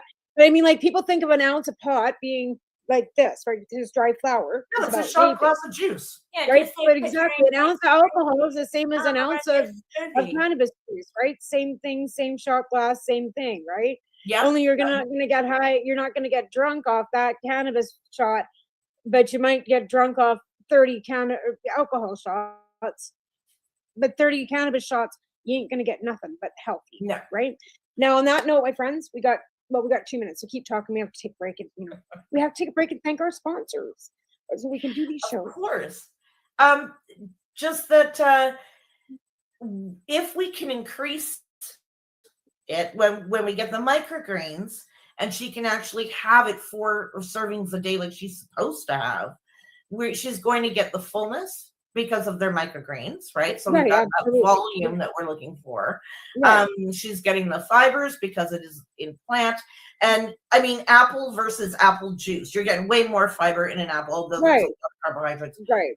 And her carbohydrate content that she can consume is quite low. So I can't just double and triple up the amount in a serving. And if I had the microgreens, I would be more stable, and would be able to be healthy enough to get dentures because because we've got to keep that. I want to keep it stable because people told us we should go to the hospital. Yeah, and like her doctors don't want to do that, but a lot of dentists are afraid. But yeah, that's what would happen. I understand that. She's waiting, right? That's what would happen. Well, that's the thing. Like, and again, like, you know, like 2 years ago, even. Oh, hi, Melissa. Melissa's watching. I'm sorry, I'm just seeing the comments right here now. Sorry, I was on a different screen. Hi. But again, even 2 years ago, like if we were talking to Haley even 2 years ago, we wouldn't be talking to Haley the way we're talking to Haley now. Like the improvement is like incredible. Right. And again, when we come back from the break, I want to talk about the fact of the acidity, right? And the cannabis microgreens and why you have found in your research why you don't want to do edible any farther than this point of cold congestion, right? Yeah. And right. It would yeah. Well, for health wise, like, I mean, we're talking about health wise, like even when I'm making like my gummies, okay, it's still heating up that process. So once you're heating up that, then it's no longer alkali anymore, right? No matter how you slice there's it. no acid on it. It knocks it right off. Right. So again, even if you're using keef in your baking, once it's heated, you decarbon, you're locking all that off, right? So the alkalinity, it's not the same. It doesn't affect and it doesn't work the same. And that's, I think, what people don't understand. They figure, well, this and it doesn't work. That's why it works for some people, not the other. And it's the way you consume it as to how it's going to effectively work for you. And this is like, I've never thought about it as a cold alkalinity thing being done, but I'll tell you about when we come back. I'll tell you a little bit about some tests we did and answer why we don't just give her acidic cannabinoids. Right. And right. And there's a whole different thing between the two, right? And we don't talk about our body's pH levels either, right? And how that affects our health. And I think a lot of people don't understand. Again, like they're not dealing with seizures and the longevity that you've been going and doing. There's more. Right? We're seeing not just the seizure reduction, but because her body is becoming more stable and has kind of hit this point where once she can increase it, we're going to see more. Less seizures than I was before. Yeah. Yeah. Well, better tone in. Things are perfect. Like I said, we got to take a quick break when we come back. But again, like I'm like, I will be right back after a quick break from our sponsors. You're listening to the Pace Radio Network here at paceradio.net. Camelford Lifestyle Shop, open Monday to Friday from 10 till 7 p.m. or by chance. Check out our flags, our t-shirts, plus our hats, and look at that supply of rolling papers, plus much more. We've got bongs and your favorite herbal vaporizers. Look at all the incense we have, as well as for those who collect knives, check out these knives in our collection.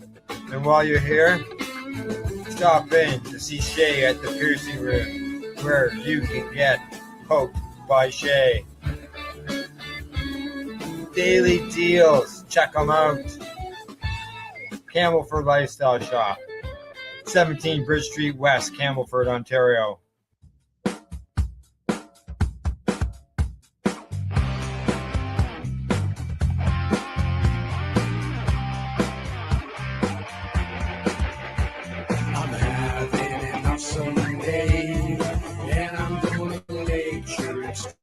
That way.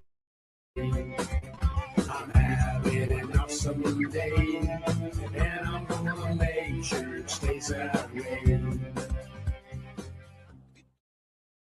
Limestone City Hydroponics is Kingston, Ontario's hydroponics shop. Take your growing to the next level and create the optimal environment with a tent kit, or maximize your yield with an ebb and flow flood table kit. Either way, Limestone City Hydroponics has more sizes and options to fit your needs. Are you looking for the power of the sun that adapts to your budget? Then look no further, as they have professional grow lighting. They have indoor grow systems that are easy and cost effective, with many options to fit your living space and lifestyle. Cultivate your growing potential. We have everything you need to succeed. And if you can't make it to the store, they offer local delivery to the greater Kingston area. Remember, when you're looking for experts to help you grow, then look no further than the locally owned Limestone City Hydroponics, 105 Sunderland Drive in Kingston, Ontario. Call them at 613-548-0420. Rerolled Saturdays. Check it out. Nothing but non-stop cannabis and psychedelic programming. Find it at 420pace.ca. You're listening to the Pace Radio Network here at paceradio.net. All right, we're back, and thanks again to our great sponsors and Al, our producer that puts up with me, and Al Rapp, who's also partnered up with us again too. So we have the 420 Pace network going now. So we're all kind of back into the same umbrella with the network, and and we're always growing. Al's always got something up his sleeve. I think I texted him this morning because he sets this up for us now, because we have to do the setup differently, so it can all go to the websites and stuff. So they have to set up the room for me, which I didn't have to do before this new setup. And he was already doing reels and editing from the show that they were doing from this morning. He loves doing this stuff, right? And he's coming, like, he's been like, on disability and home, and it keeps him busy and engaged, and he's very very good at engaging with people. So yeah, we're gonna have Melissa Ellsworth on Wednesday night as our guest, and she's in Nova Scotia. I don't know if you know Melissa or not, but she was fighting with WCB. She's been fighting with WCB for coverage and stuff for years. And anyways, I will let her tell her story, but I'll tell you after, because it's not, I don't know if it's public yet. So we won't say anything publicly, but she will be our guest Wednesday night on the Pace Radio Show. And I just got some news that one of the pups that I had sold 16 years ago has passed away. So yeah. They were 16, 17 years old, right? Like, they were all like super old. So yeah, that's just the way it goes. Life, right? But anyways, we were talking about the life that this beautiful young lady has now like turned herself right into a star. Because like I said, when I first met, and I'm not going to keep going over this, but I want to make people aware of it. There was a time that there was not this communication availability. We're talking to you about you behind your back in front of your face, honey. But we couldn't have had a conversation like this at all. You weren't going to clubs. You didn't have boyfriends. You weren't talking to us and arguing with us and talking back like you are. And we love it, every second of it. Oh yeah. Sorry, I don't mean to be rude. Don't be sorry. No. I'd rather see this than what I saw 4 or 5 years ago. Exactly. Right? Your health has improved so much. You've come like it's just great, because like I said, there was a time that we weren't sure you were going to be here this long. There's been a few times it's really, I mean, again, Like in 2008, I was like, man, I fought for 7 years. Right? Now, like your mom, it's like, if I could have given this and had any idea earlier, we could have, there were other things that we would be far ahead, right? Like, it would be completely different. Again, we are here now, so tiptoeing around the tulips because we were dealing with the fact that she was under 18 for a long time.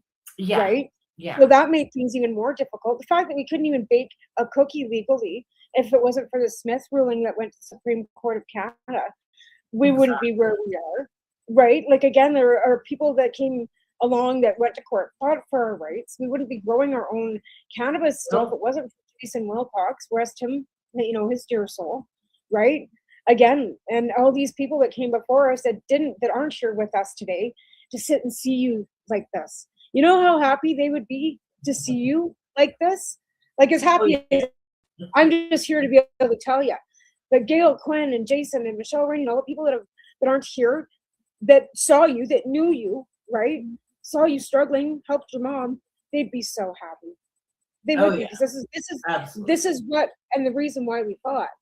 You, the rest of us too, but you were a big reason why a lot of us were standing up too, right? Because we saw the ability that children did need this. Maya, like Sarah and Sean and all the people before us, right, that aren't here to watch this. So I am just like elated that I can sit here and have you. And we're tell not me that you got your haircut and that you went to a parade and you interrupt your mom and I love this. Like I love it. I love it. I love that I can have you on my show. Because there was a time that you came on my show that we weren't sure you were even going to be able to be on the show. And you weren't able to talk to us like you talk to us now. You weren't able to have a conversation like this. So from our perspective, seeing what we're seeing, keep on drinking that juice and being as magical and as beautiful as you are. Because when I told you you are our cannabis advocate, you are our cannabis warrior. It's another people's hashtag told ya. Because you are the biggest success that we've got. Not we. I've got nothing to do. There's no mouse in my pocket. Your mom has worked so hard for this. Back to school, doing the research, making sure that I went back to school to do this. Literally, that's what I am in school for. And now that's what we're doing. And now she can argue with you until you know it's 4.7 grams, Mom. Because you're learning with her, right? Like she's learning with you, and everything that you taught her, she's now able to absorb and learn for herself too, right? Oh yeah, and articulate it. And articulate it. For example, one thing that my mom's teaching me that before I couldn't make my own cannabis meals, and because I couldn't understand any of them. Or any of it at all, because I couldn't understand the numbers. Now me and my mom have been practicing making them, and now I can do it without her help. I'm teaching her how to use the calculators that the dietitians have. But again, she's listening to you have more control. Right. But again, she's listening to you talk, Cheryl. Like even us talking on the show, her brain's absorbing all the stuff, and now she's able to actually keep it there. She's educating herself the same way we educated ourselves by learning and listening, and now she's able to articulate that too. Whereas before she couldn't do that. And you know how you said earlier, what happens if they go, she looks so great, and you can just stop there. No, we can't, because we're halted because Health Canada hasn't approved it. Which means they've stopped. We can't reduce your diazepam anymore until they allow her to have raw cannabis.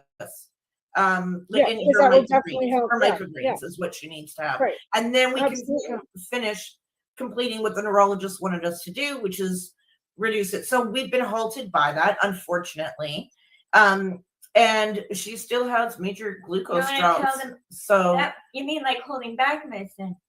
Yeah, yes, because you still get it. We were supposed to stop it a while ago, and we're stuck since September. We're stuck and because of licensing, right? Because of the licensing, right? Like in reality, your mom's not going to stop. Like, she's still getting. None of us are going to stop. The licensing for the microgreens. And the thing is that I have to be able, she's got to be able to have them to be able to consume them. Can you explain legally, publicly, what's going on with Health Canada, or do you want to just keep that? Well, I applied in October for a Section 140 Part 1, which is a special it's an exemption for her to have cannabis microgreens. Okay? Because they did not fall under the current ACMPR regulations. There was no way to calculate it out. And so the first application I did, I was thorough. I was real thorough. I was so thorough, they said, so you weren't technically applying for an ACMPR, you're applying for a Section 1-141, which will keep daily exempt, plus you able to do your research. Well, no, not exactly. So what happened was that's what I want you to explain. That's what I want you to explain. Okay, so I applied for the Section 140 Part 1. Health Canada liked it so much, they redirected us from Section 140, Part 1 to research license and clinical trials. So we got bumped to that, which, okay, great. So, and I'll get into where that's at now. So since then, though, but that didn't allow Haley to have access. Maybe access for clinical trials, but not until then. And, you know, there's a whole lot of other stuff. Well, no, because even when you go into right? clinical trials and you're going before you get a licensed producer, doesn't give the patient access, the people access to it. Yeah, right. You know, Yep, she I understand that. doesn't, and in the research I'm doing, she still does not get to it. So I am done the research license. This is what we're doing research right now. And I am looking for licensed producers to support in the cultivation, and I am looking for donors and investors who would like to take part in it and they wish to contribute to this research. And I am working with a research institution that I am under an NDA, so I cannot disclose anything on that. However, you can look up cannabis, or you can email me at cannabis microgreen, not greens. There's no S on it. Research. So cannabis microgreen research at gmail.com. If you would like to hear more about that and are interested in, you know, joining this, right? So, and that there will be need for humans for clinical trial at some point. Well, okay, so yeah, so the first stage that I'm doing right now, this is what the results of this, after the results of this, is when we go to clinical trials. So we have to do this first part first, right. And then it goes from there to clinical trials. But how does that affect so how does it affect the ACMPR for Haley? So because if you have one, you can't have another. So if I'm applying, what's happened was, so that kind of is on its own going on. She's not part of that research because just how it's structured that you would do that to go to clinical trials. Right. So I applied a second time and a third time for Section 140, Part 1. The second one, dead air, nothing. Didn't hear a thing. Third one, I started to get a response. And the response was, oh, this goes to ACMPR. And they looped in that. So I've got a looping of the lady who deals with it, the exemptions, Health Canada, and my lawyer and myself in this big chain. And so we've been going back and forth over the last while, since December. Since when? Well, originally I first started trying to apply in October. And then that one is the one that they redirected to research trials and research and clinical trials. And then the second one was end of November, beginning of December. And then about 14, the last response I had with them was on December 30th. However, throughout these last responses that we've been going through, they were like ACMPR, and then ACMPR, the controlled substance, tunes in and goes, no, it has to be this is how our regulations are and our plant count. So then I have to, let them know, look, this doesn't work and this is why. And then I didn't hear anything. This is not flowered plant. Like, it's no, not yeah, and they already know that because they have everything I've been sending them since October. No, right? Like, that's what I mean. Like, it's almost like what they do.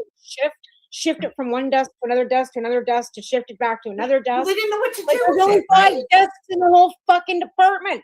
Like, with the whole, they got a fucking group chat for it. Like, come on. So then I messaged them. I didn't hear anything for like 9 days or so. And knowing that today they said if so in their emails, in this time in responding, the emails state that if I reinstate her ACMPR, the Section 140 Part 1 application will be closed. So I cannot reinstate her ACMPR, and I do not have the Section 140 yet. And I have Dr. Courtney on the phone. Oh, okay, hang on. You better take that. Melissa's saying this is an access. No, if you need to take that, you can just mute yourself or whatever you need to do if you need to take that. But Melissa's like watching too, because she's also like our guest Wednesday night, and she's saying this is an access. And we've been saying that right from the time they rolled us with the Cannabis Act and took the MMA into ACMPR into the abyss of the Cannabis Act. Stuck way in the crazy thing, way in the very back. Tamara, ACMPR, she can grow the plants that can grow the bud. She can get the leaf of it. She can get the seed. She can't plant the. She cannot plant the seeds for the microgreens. Not the quantity she needs. No, I know. And it's such a disconnect because they don't calculate it that way. So I didn't hear anything. They've never calculated that. I spent like a couple of emails going, hey guys. As a plant. That's the thing. They've always calculated a seed sprout as a plant, as a full grown plant. And you can thank law enforcement for that part of it, right? Because that's who advised them on that. And yeah, so I've been sending emails back, and finally I went, okay, that's it. I'm going to give them step by step what we need to do. And so I sent them that in accordance with the ACMPR and their kind of structure, looking at as cannabis and not as a functional food, because my research is in cannabis as a microgreens as functional food. This is where my whole, that's the umbrella of the research that I'm doing, right? And then there's parts to it under it. But with what I sent them photos that corresponded with the math, that corresponded with their issues within their regulations, which so that they have everything. And I am literally sitting waiting. And so they responded. So today they were supposed to close the file. I got a response this morning that, as Haley told you guys, that they are reviewing it now. So now hopefully they will understand and they can figure it out, because I've sent them, what they need to know. I've sent them COAs. I'm just looking because you know how I always say, until they recognize cannabis as medicine, we're going to keep going around in the same fucking circle. And they still don't recognize cannabis as medicine unless you go to sell it in the recreational market and then don't talk about medical cannabis. Yeah, that's kind of ironic, isn't it? It's not medical unless you're at a rec store. That's hilarious to me. It just blows my mind. It blows my mind that they distinguish. But you can buy capsules and you can buy lotions and you can buy this and that are medical items, medical usage. Because edibles aren't to get, edibles were never used by patients to get high. No. Medical I don't patients use edibles to get high. It keeps everybody likes me better on it because I communicate better. Right? I have ADHD and I can't take the pharmaceuticals. My doctor will not prescribe them to me because I have was born with a heart murmur. Right, exactly. And that's exactly why you can't take them if you have any heart problems at all. That's one thing. They make you do a cardiogram before they actually, because I take the ADHD medication and I actually had to have an EKG done before. Okay. Oh yeah, my doctor, like the psychiatrist, made me do a P test, made me have my blood work done. I had to have an EKG done. I had to make sure that, because my grandfather has high blood pressure, right? But it's not a heart problem, like it wasn't a heart angina or anything like that. It's just high blood pressure runs in my family. They had to have all that information before they would prescribe me anything too, because if you take a stimulant and you have heart problems, it's going to blow your heart up, right? It's just he was like, there's no way you're taking it, just take more cannabis, because that's all I can take. Exactly. And again, if for me, edibles put me to sleep. They're if I want to sleep, I can eat them, but if they don't effectively, I just smoke it all day long. They help my focus and stuff, but I how much I'm consuming depends on how bad my ADHD and my PTSD and all that is in that day, right? So I do get that nice flexibility with it. Well, when I was working, I couldn't smoke cannabis before I went to work. I was at work, blah blah blah. So I was always in pain, inflammation, and I was the whole time I worked. All you heard on my Facebook was, "Oh my god, I'm in so much fucking pain today." Oh yeah. I'm not gonna lie, I'm fucking walking on marbles today, but that's because I haven't taken my methotrexate for 4 weeks either. But I'm also smoking and consuming cannabis at a higher volume since I've been off work than I was when I was working. So I'm not in nearly as much pain, and I'm not chalking it up the fact that I'm taking a bunch of pharma, because I haven't been. I'm chalking it up the fact that I'm able to consume, not what I should be because I can't afford to, but at least I'm consuming cannabis all day, right? I'm smoking before, like, it's not like I'm having to stop for 6 hours, and you know what I mean, and trying to then catch up that cannabinoid that I need to keep the pain and the inflammation down. So I feel that since I've quit working, my cannabis consumption has gone back up to what it was before.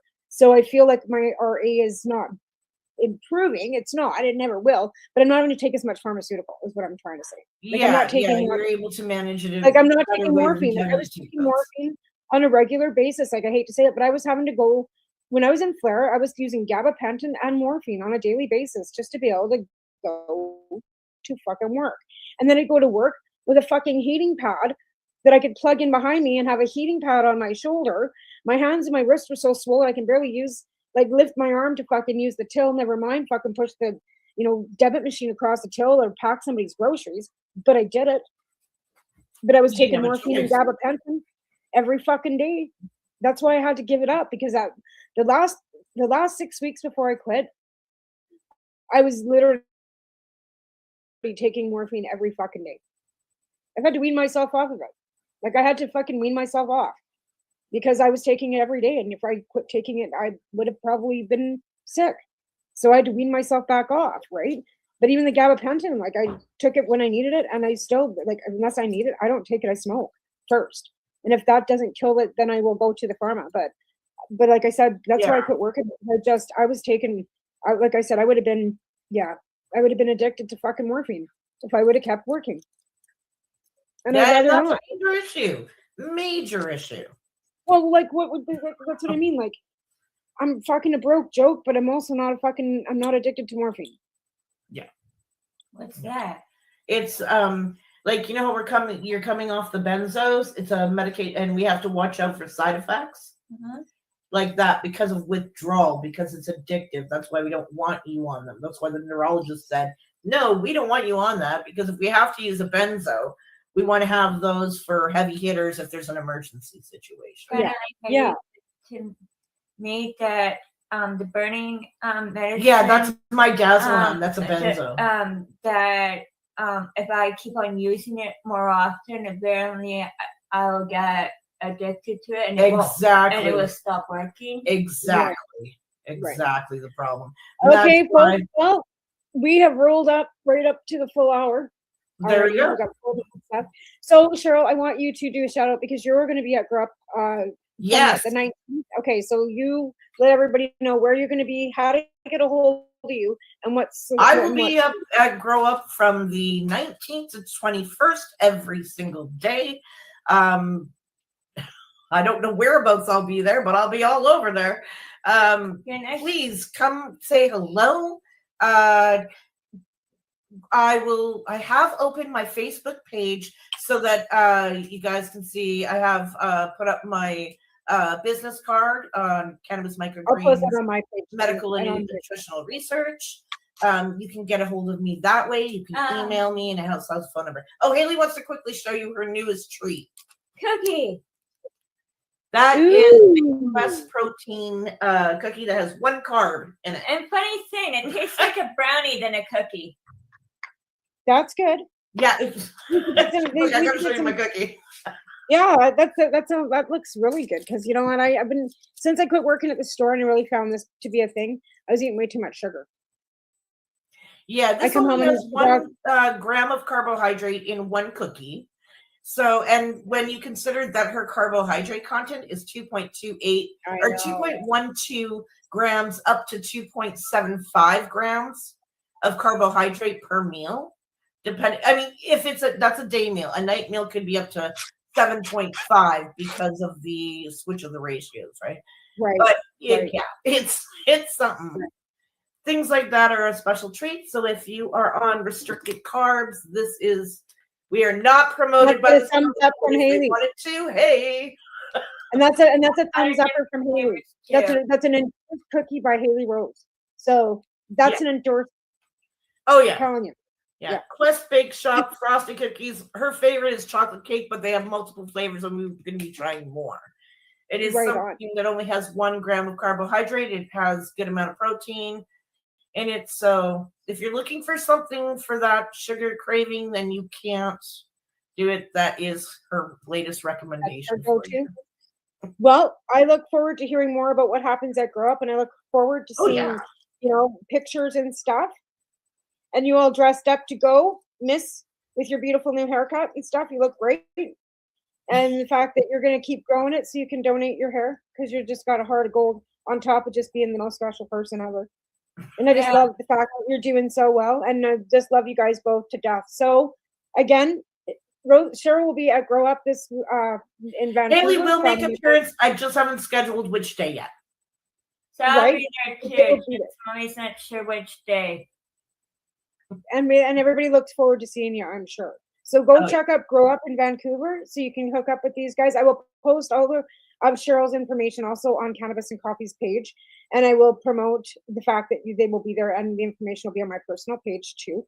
And again, I'd like to thank you both for coming on the show. Again, stick around after the show so I can say goodbye properly, because you know how this thing, you can't talk during the closing, and then we'll say goodbye properly after the closing of the show.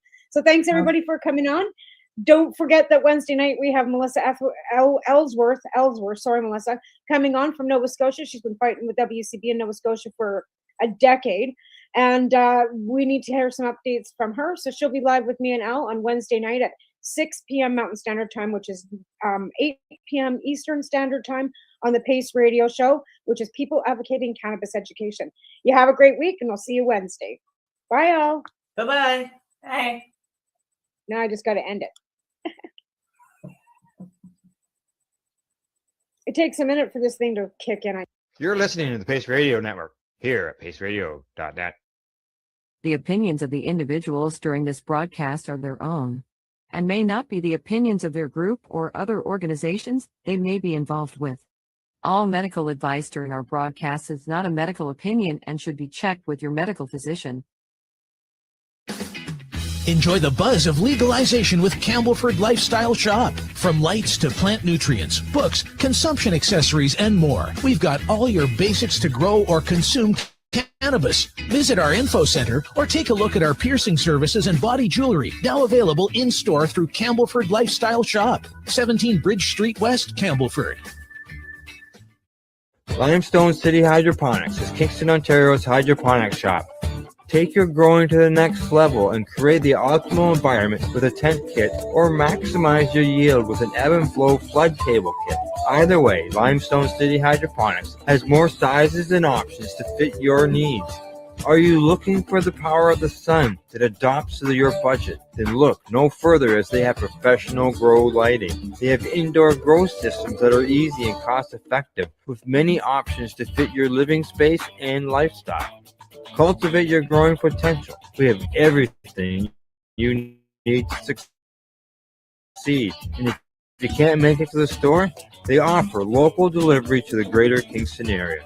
Remember, when you're looking for experts to help you grow, then look no further than the locally owned Limestone City Hydroponics, 105 Sunderland Drive in Kingston, Ontario. Call them at 613-548-0420. We are People Advocating Cannabis Education here at paceradio.net.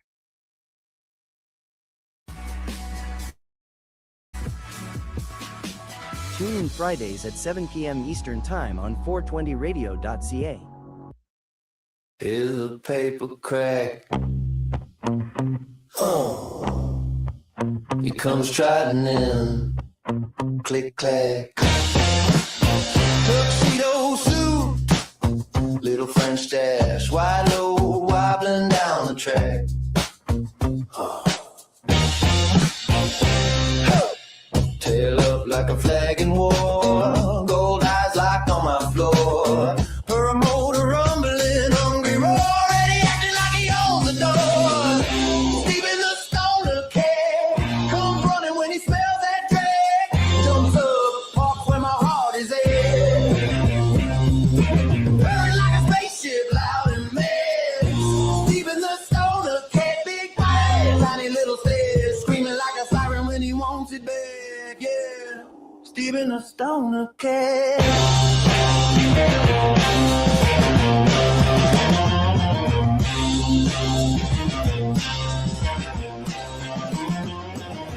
He struts in slow entrance grand like he's headliner of the band. Flops down heavy on my hand, pushing, shoving, you'll understand. Yells once, then twice, then three, echo bouncing off the TV. King of crumbs and company, high priest of the lazy seed.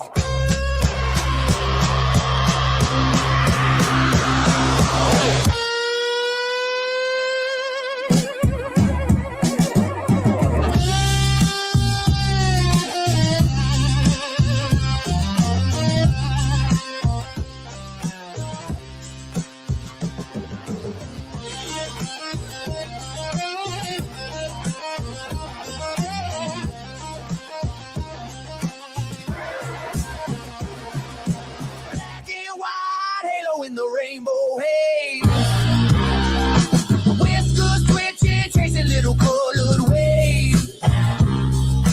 Bad belly rising like a rolling moon. Pause mid-time, rewinding the room. He blinks once, I lose a day. He blinks twice, world melts away, yeah. Even the stoner cat comes running when he smells that drag. Jumps up, parks where my heart is at. Purring like a spaceship, loud and bad. Even the stoner cat, big body, tiny little stage, screaming like a siren when he wants it big, yeah. Stephen the Stoner Cat.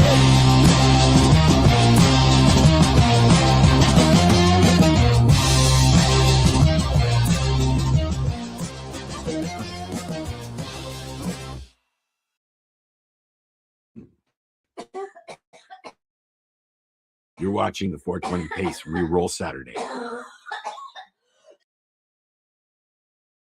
The opinions of the individuals during this broadcast are their own. All medical advice during our broadcast is not a medical opinion and should be checked with your medical physician. Wake up, roller. Tune in, it's the high guys. Let the good vibes begin.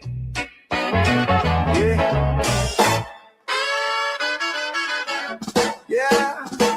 2 hours on the line. It's a Tuesday thinking Eastern on the dot when the hotline ring. Got the headlines hot, got the jokes on cue. Little pop up perspective in your daily news. Hi guys podcast. Tuesday at 10. News, reviews.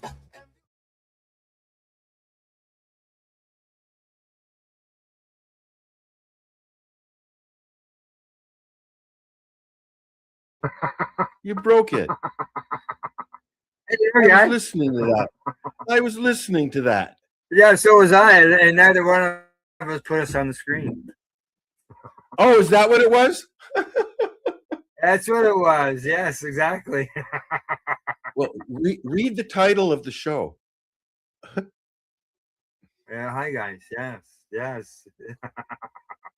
That does happen. All right, there you go. Good, we're here. New intro to the show. Yeah, man. Lots of things. Oh yes. Lots of things. Yes, and we'll be, going through some of that this morning. Some of it. Yeah. Not all of it. So we got a little bit of news today.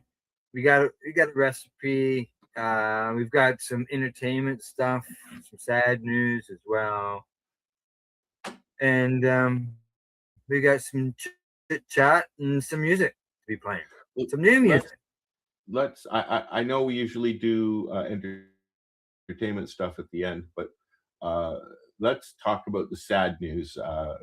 Yesterday? 2 days ago? 2 days ago, yeah. Bob Weir, the founder, one of the founders, passed away. And so now he's up there jamming with Jerry once again. You didn't say of what band, you just said founder. I think that it's safe to say that most people know who Bob Weir is. Well, not everybody does. Not everybody listens to the Grateful Dead. One of the founders, along with Jerry Garcia, of Grateful Dead.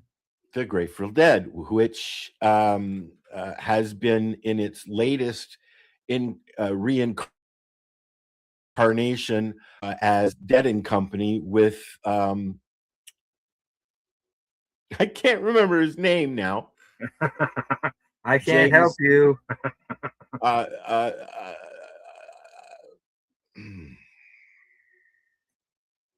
don't know.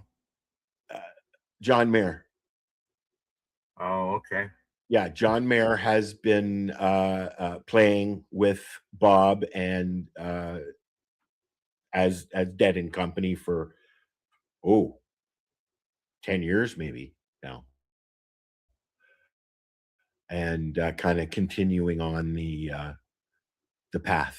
Right? Yeah, exactly. Now he has to find something to do now. What? Yeah. I'm just reminding our viewers that if you like what you're listening to or watching, make sure that you hit your subscribe or like button. Help with the algorithms. I just noticed that my graphic that I did yesterday has changed the lever to I don't know, it looks like I don't know, a little piggy or something. Piglet? I don't know what it is, but it's definitely not a beaver. No. No. Oh. So what are you smoking today? I'm smoking some black hash, man, and I'm really baked, so I apologize if I swear or something. Okay. You're using your knife. Are you liking your knife? Makes things a lot easier. What the hell is going on here? I noticed that. That was trippy, man. Really? It was. Okay, yeah. Hello, whoever's watching. Yes. Listening. Hello, exactly. I can hear my dog. I can hear my dog walking around, which means it's breakfast time. I'm trying something different today that I'm smoking. I am, as far as product wise. You're not smoking the stuff you squished anymore? I am. This is stuff I squished, but this stuff was an experiment to see. Oh, an experiment. To see how it worked out, because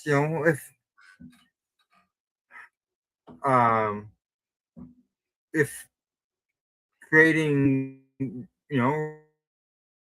rosin increases the THC and all that stuff, can it improve and increase the amount of CBD and THC in a 1-to-1 ratio CBD strain of cannabis?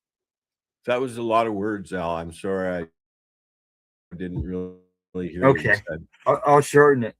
All right. I squished some CBD plant. And how did it come out?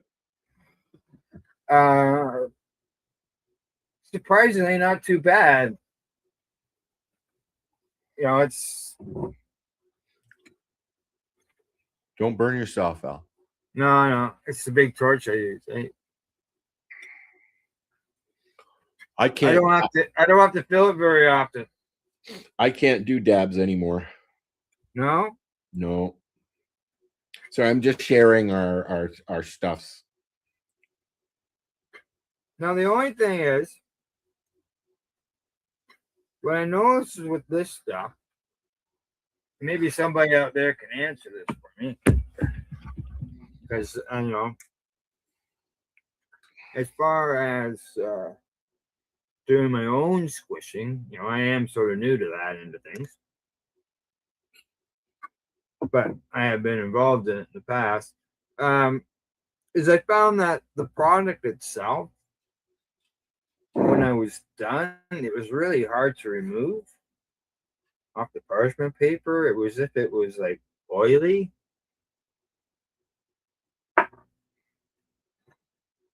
And it didn't want to stick to my tool. Well, it sounds like something you need to call the doctor about.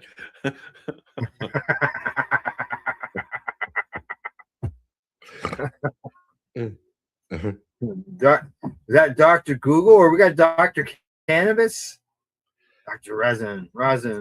Dr. Resin. Okay, so since you brought it up and you're filling your bowl, tell me the difference between rosin and resin.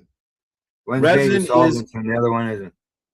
so resin is what you get when you're cleaning out your bowl. Resin is what you there's that, but as far as if you go to the store, you end up with resin, which is usually made with solvent. Okay, thank you. Man. It's Yeah, just one of those. I'll double check all that. One of those questions that I had to ask. Yeah.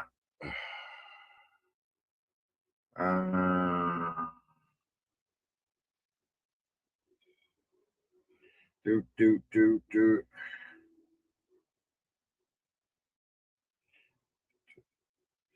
Just sharing us to LinkedIn. Yeah. Reclaim is what you see in your pipe. Yeah, but it's a form of rosin or resin, I mean. Well, resin, that is live resin is solvent extracted from fresh plants. That's not what you get in pipe. Okay, that's usually what you get at the store. And then there's rosin that is heat and pressure extracted, which is the plates and all that stuff. Okay. Yeah. Well, there you go, right there. Rosin extracted from flowers or hash using heat and pressure, resulting in a solvent-free concentrate. Live resin, made from flash frozen plants to preserve terpenes, extracted with solvents, creating a very aromatic, full-spectrum product.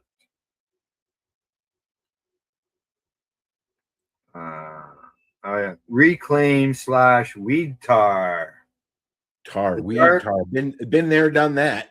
The dark tarry residue left in pipes and bongs after smoking, a less desirable burnt form of resin.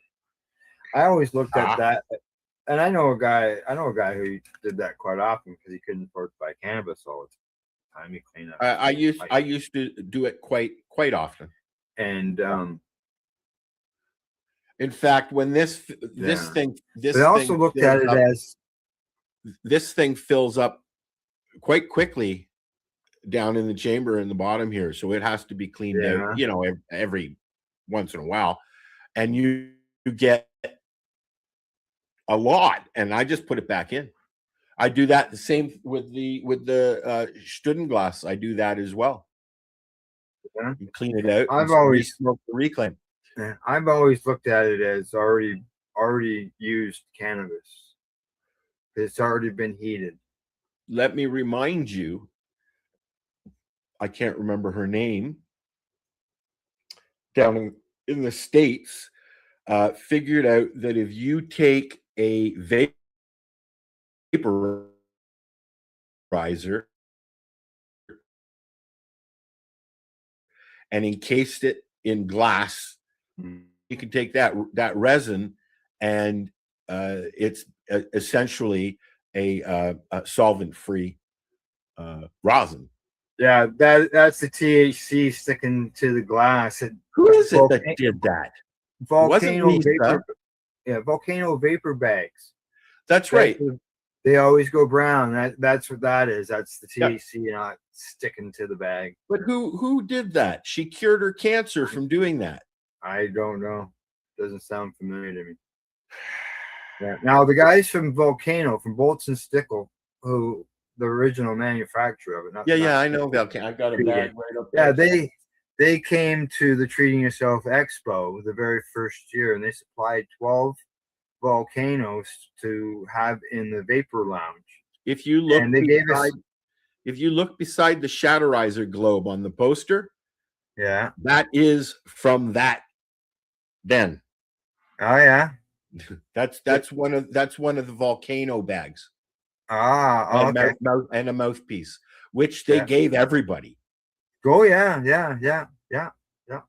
The so the guy from Volcano, he was talking to us about, do you find that the back of your throat gets dry or gets itchy, gets maybe a little bit irritated?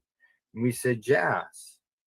And he said he always said that was THC sticking to the back of your throat. Yeah. Okay. Others said it's the heat in the bed because you use like 360-degree heat to blow through there. I notice that when I use a pen for concentrates, it's one of them 710 pens. You can actually, unlike the Shatterizer, because there's a little piece in the mouthpiece, in those pens it's usually a free flow, and you can actually feel the heat on the top of your mouth. Oh, yeah, yep. Where you don't get that with the Shatterizer.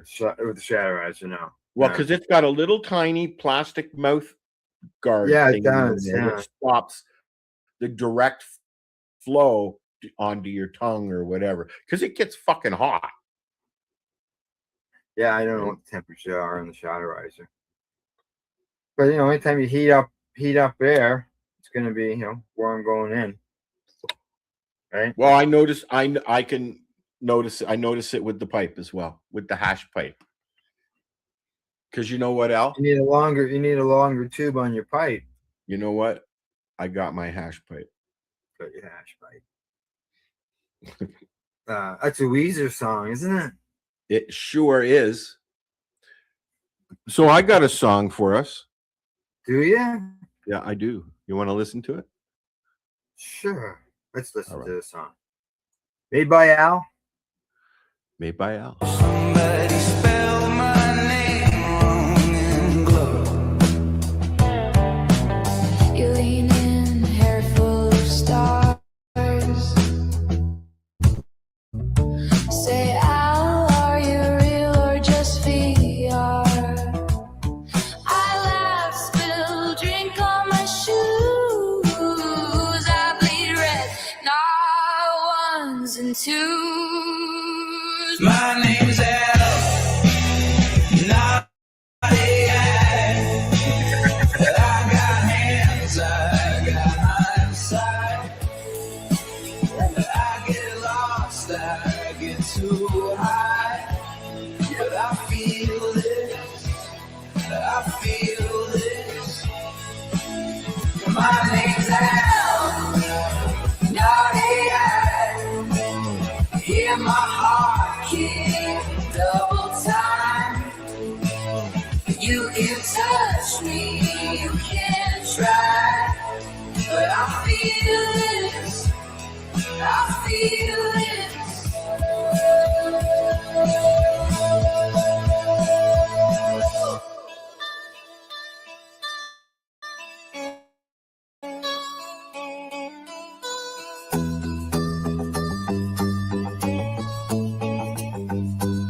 Low hung low, tracing my palm, reading lines like a broken song. Say you glitch when you try to stay cool. I say, baby, I'm flesh, I'm a fool.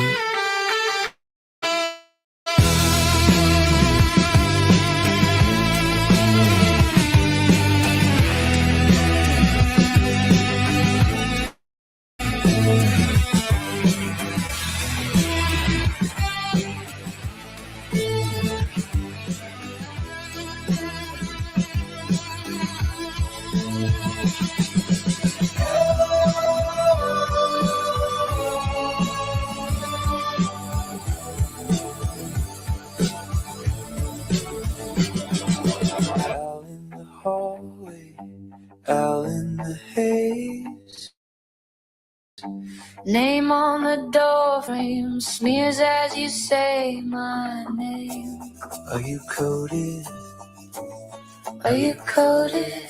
You ask it again and again. I'm just loaded. I'm just loaded. I answer and we both the same.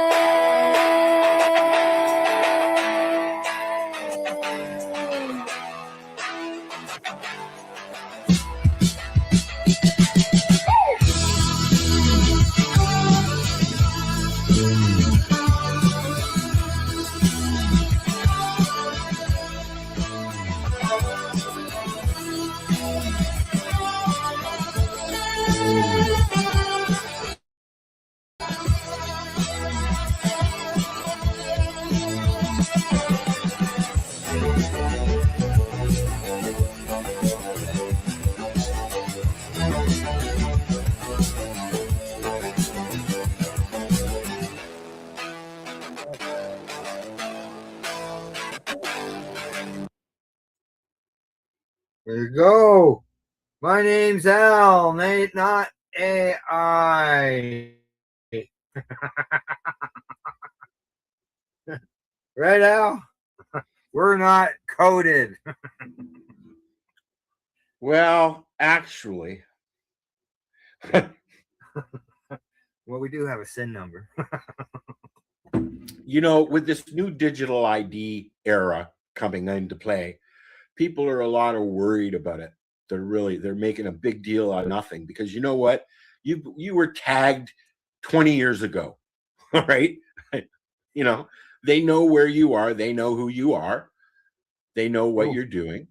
Oh. And there's really nothing you can do about it. Anybody who has a cell phone is already been digitally tagged. Obviously, they can track your every move. One of the things I figured out, okay, because I was an hour away basically from everybody when they moved up to up near, I can't remember, Port Elgin. Not Port Elgin. I can't remember the little town. Anyways, so Kelly would say, I'm coming down with the kids. And I'd be like, okay. But I could see where she was by when she came online, because she had her phone set up to come to jump on the Wi-Fi at every Timmy's that she passed.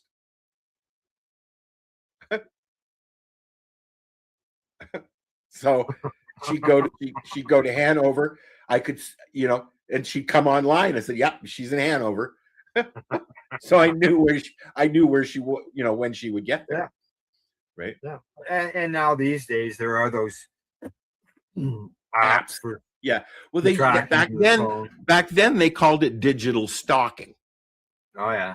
Now it's Google Maps now. That's all, I know somebody who has that set up. They're a truck driver, and because they'll be, out in the middle of nowhere. Yeah, but they have a GPS system. Yeah. Yeah, and they have it so that others can follow them on their phone. Well, yeah, no different than an Uber driver. They're mapped as well. Right? Yeah. But my point is, I see a lot of people posting that they're upset that this new digital stuff is coming into play. But I just read that our driver's license in Ontario are going to be going from what they call paper, which is the cards. Yeah, it's not been paper for many years. They're going to be getting rid of that, and you will be required to carry an app that has your driver's license on it and your other ID. Oh, right. So required is the word that I don't like. Yeah. But by the same token, it's going to happen regardless of whether or not we want it to or not. Oh yeah, it's slowly moving in. There's no doubt about that. Well, it's been there already 10 years, 10, 20 Yeah. years. Well, the only thing, the difference is the phone is not embedded in our bodies. It's still in our hands. Yeah, well, you know what? I mean, they're experimenting with that. I believe that Elon Musk has been very vocal about it, that he's been chipped. Right. I believe I read something. I may be wrong, that he said that he was implanted with one of the new chips for this digital tracking stuff. But I He really controls don't. it. I really don't care where Elon is, to be No. honest with you. But I mean, it's going to be interesting to see where it goes. Yeah. Yeah, exactly. And I can see where there are people upset just about AI and period, because of the fact that as you created a song, you're not hiring somebody to create a song for you now. AI has been used in Hollywood for the last 20 years, if not more, in one form or another, right? Is it this? It's like when they brought in the synthesizer for bands. The Moog synthesizer. Yes, good point. Good point. When the synthesizers came to play, or MIDI, as they called it, you could sample. And I just had this argument not an argument, on Sunday at dinner.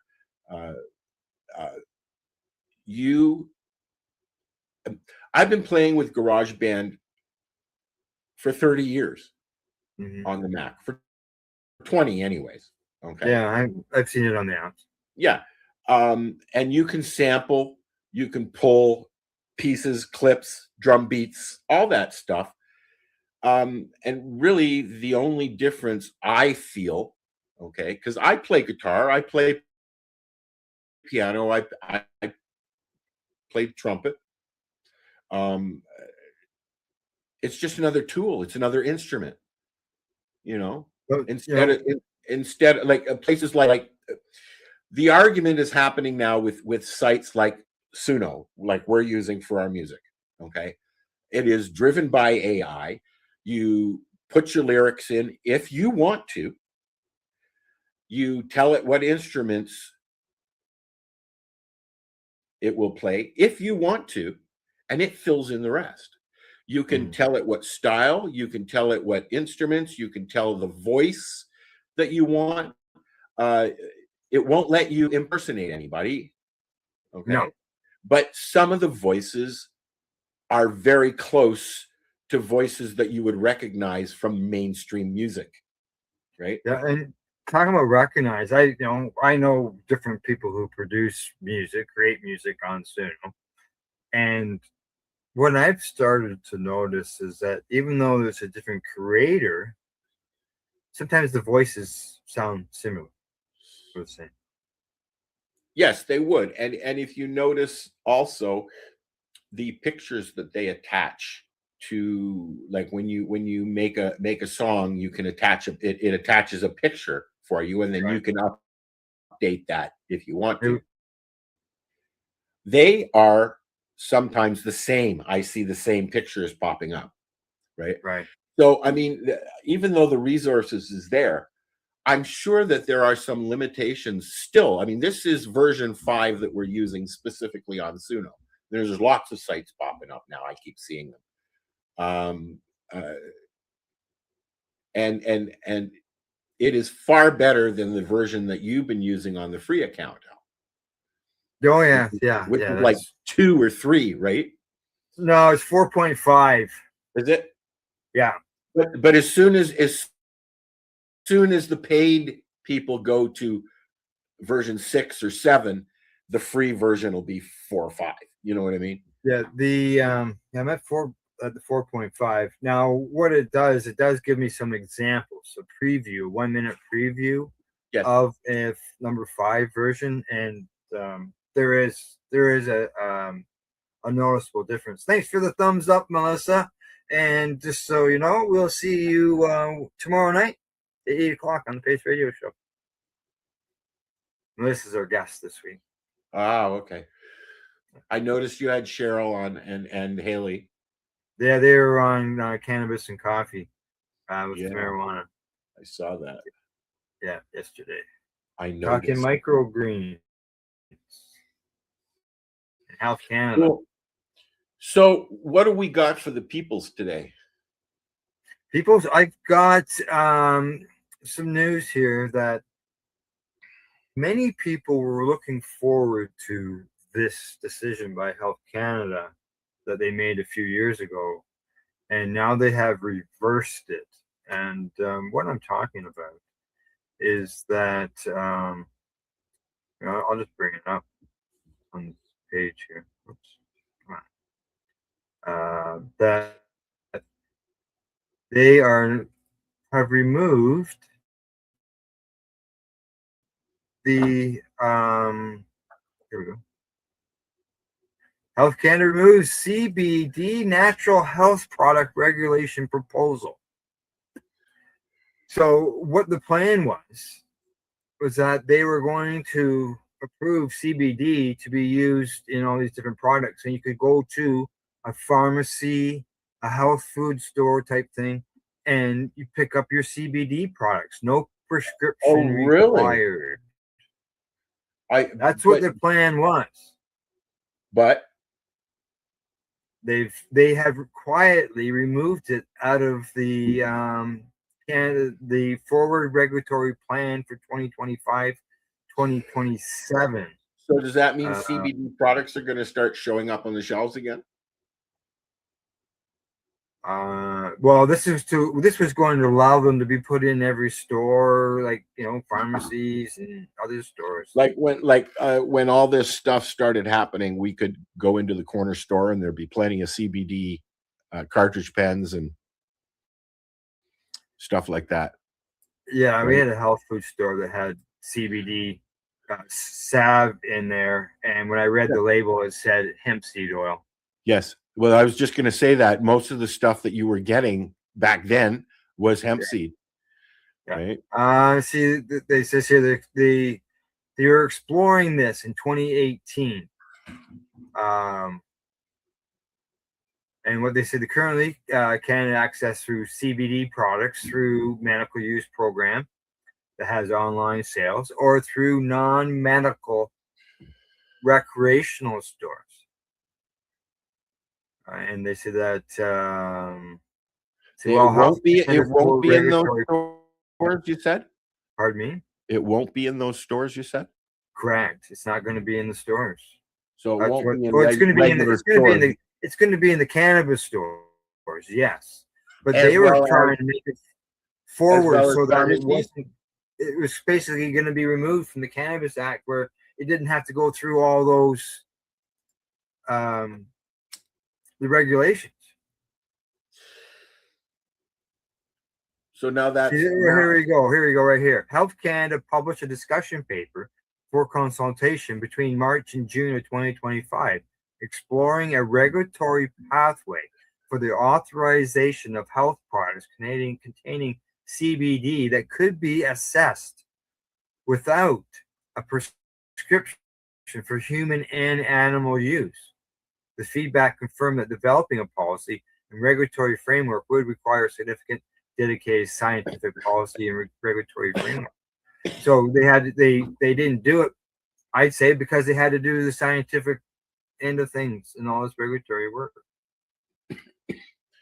So where does that leave us now with that? Oh, the CBD products, instead of being what the plan was to have it available in pharmacies and other health food stores, instead of that, it's going to go back to where it already is presently, which is the only spot you can buy CBD products is directly from, like, through the medical program, or if you go to a store where you can't talk medical at a recreational store. That doesn't. It's like being able to go in and buy products at the pharmacy. That's Yeah, no, that's It's not cream, okay. it's lotions, it's Yeah. salves and stuff like that. It wasn't cannabis herb. So why not put them in the fucking drugstores? Well, that's what they've just gone and canceled. They were setting that up. They sent out the paperwork this year. They started in 2018 exploring it. They sent out paperwork earlier this year to get input on it all, and now they've gone and removed it out of the system. They're not even going to do it anymore because they'd have to prove the science. And Health Canada doesn't recognize cannabis as medicine. Still, yep. Correct.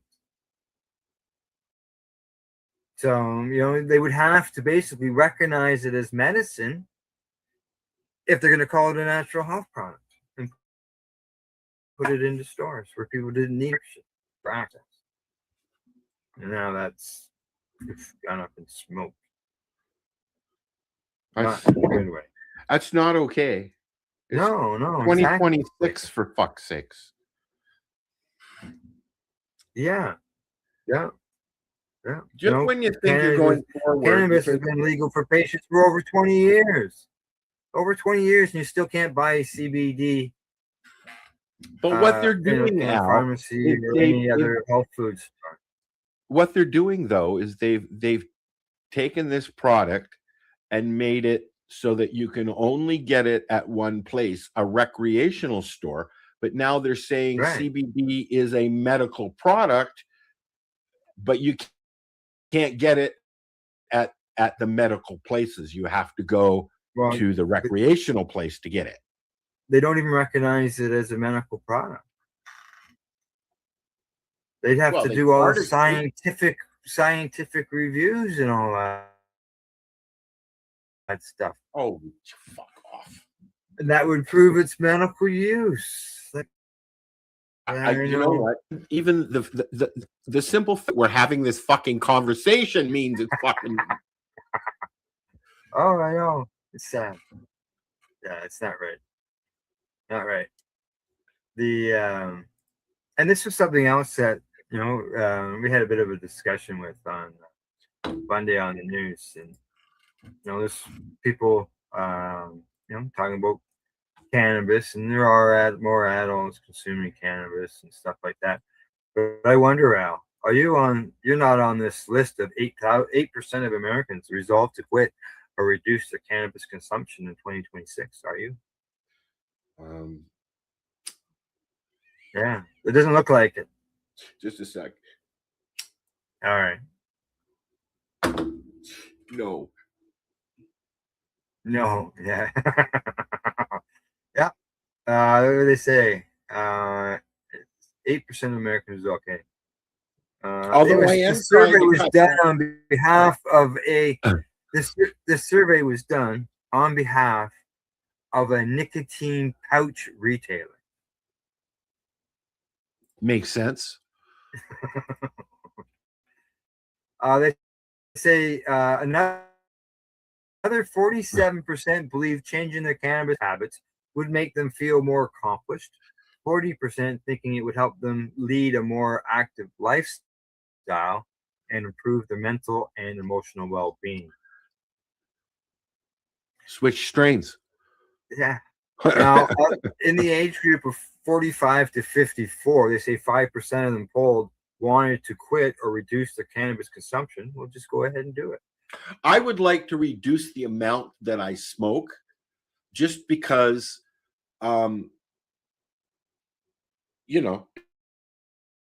it's expensive.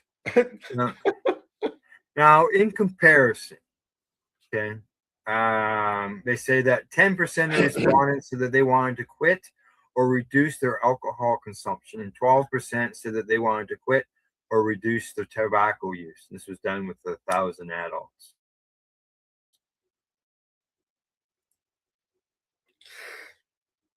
Was a survey. I bet you that survey was done 10 years ago. I don't think it says. I don't. Well, it would have been. This story came out 5 days ago, so I would assume this was done in the late end of 2025. Yeah, sure.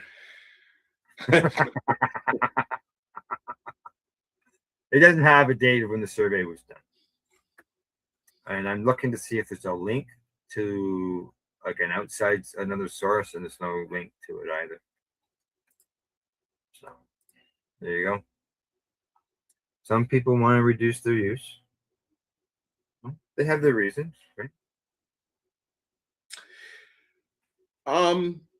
Like I said, I am working on reducing my intake just because I am. There's no real reason for it other than I want to reduce my intake. You know, Right. why do I need to explain anyways, Al? Well, I have to give you permission for that. Oh, is that what it is? Intake. It's adjusting your medication, and you shouldn't reduce your. You're not supposed to play with your medication reduction unless you get approval from your doctors. And I'll pretend I'm Dr. Al. My doctor knows what I'm doing. Yeah. That's What ridiculous. do mine do? So I've got a video that I pulled up here, buddy. Oh, okay. What'd you pull up? I pulled up a video, and now I can't even tell you what it's about because I've already pressed it, and we'll all find out what it's about. Okay. Okay. According to cognitive neuroscience, the habit of talking to yourself, building imagined scenarios, and holding full conversations in your head isn't just overthinking, it's the brain's self-regulation mechanism. When there isn't someone who truly understands, the mind appoints itself as both the speaker and the listener. It creates a private lab, a safe mental space where emotions can be studied, rehearsed, voice.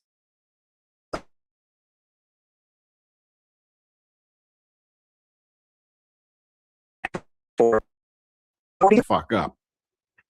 Yes, that's something into a space to think things through or something like that. And very overwhelming. Be overwhelming and actually Melissa agrees with you. With us, yes. You know that what? it could actually maybe make the situation worse because you dwell on something.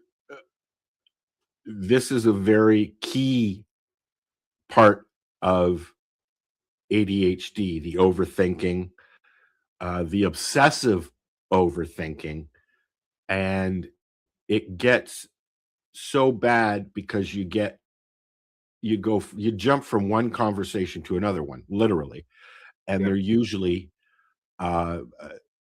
conversations telling you to stop that or this or whatever, basically stop what you're doing, right? So, I mean, there's times at night when I can't stop my thinking to the point where I literally have to say out loud, shut the fuck up. Oh, so And that's when the mind never stops. that's with the ADHD, a key component, right? But that can, because of the overwhelming thinking, that can turn the depression switch on. Yeah. Which then depression can cause pain and so on and so on and so on and so on. And it's not just ADHD that this happens to. It happens with people with OCD and lots of other elements. And sometimes it just happens. I mean, I'm still having conversations and arguments from 40 years ago. Like quite literally, I'll think of something that happened and I'll get upset about it. Yeah. Now. Yeah. You know, I know the feeling. And, There was some cannabis strains will trigger that, right? Literally, like White Widow will get me going. to the point where I will get angry. And then, Stay away. and then, Stay away yeah, from that and then there's strains that doesn't happen, and I'm like, Yeah. couple that with mushrooms and everything quiets down. Now, here's the issue, though. When things are quiet and your head's not going, sometimes that can be even more overwhelming, and it starts your head going. Does that make sense? If it goes quiet, get your head going because it's quiet. It becomes it for some people a quiet can be very overwhelming, and when I go to bed, I have to play white noise on my speakerphone or my speaker thingy, or I can't sleep. I cannot be in a room where there's absolute silence. I can't do it. Yeah, I would say probably about 6 months ago, maybe, yeah. I've been starting to play some type of white noise before going to sleep. Because now we have a TV that I can do the timer on. A lot of TVs have that, but I can also shut off the picture while still keeping the sound. Neat. Yeah. So last thing that I say at night when I go to bed is, "Hey Google, play white noise," and it is on. Shut up, Google. No, don't stop. And it will play until I wake up, or I shut it off now and then. But and it just started. I started doing that when I was living at my mom's because I was sleeping on a mattress on the floor in her office with my dog. And I could hear her snoring in the fucking other room. Okay. In her room. Right. Yeah. And I needed something just to shut everything off. Sure. Yeah. And it does. And now there's, every now and then on Facebook, you see these sounds at a specific frequency that they've been using. Buddhists have been using these sound generating things with bells and music and stuff like that for years and years and years. Yeah, it's yeah. I had an experience about about 21, 22 years ago that I'll never forget. And that was that everything quiet. And I was at my worst. Everything went quiet. My brain went silent. It wasn't thinking 24/7. It just that happens. And I thought, what a peaceful place this is. Yeah, but it can get overwhelming after.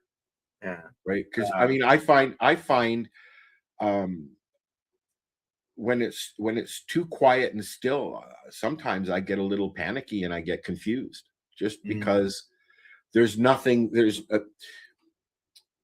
ADHD. Somebody with ADHD is always overstimulated 24/7. When you take that away, it can cause issues. Unfortunately, it can cause issues. I mean, I've developed a mood disorder because of it. So, well, I don't get any silence. I don't you don't get any silence at all? No, I got tendinitis. What do you call it? Tendinitis. Yeah. In the ears. Oh yeah, yeah. It's ringing right now. So I get that, but not always. Thank God.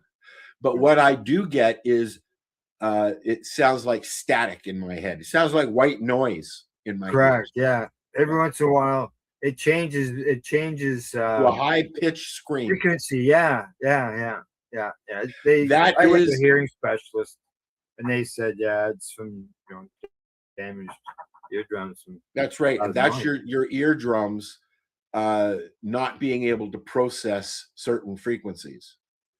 And those are the frequencies that are going in your hearing. So if you start speaking with a high voice, will it go quiet in my ear? Only if I get kicked in the nuts.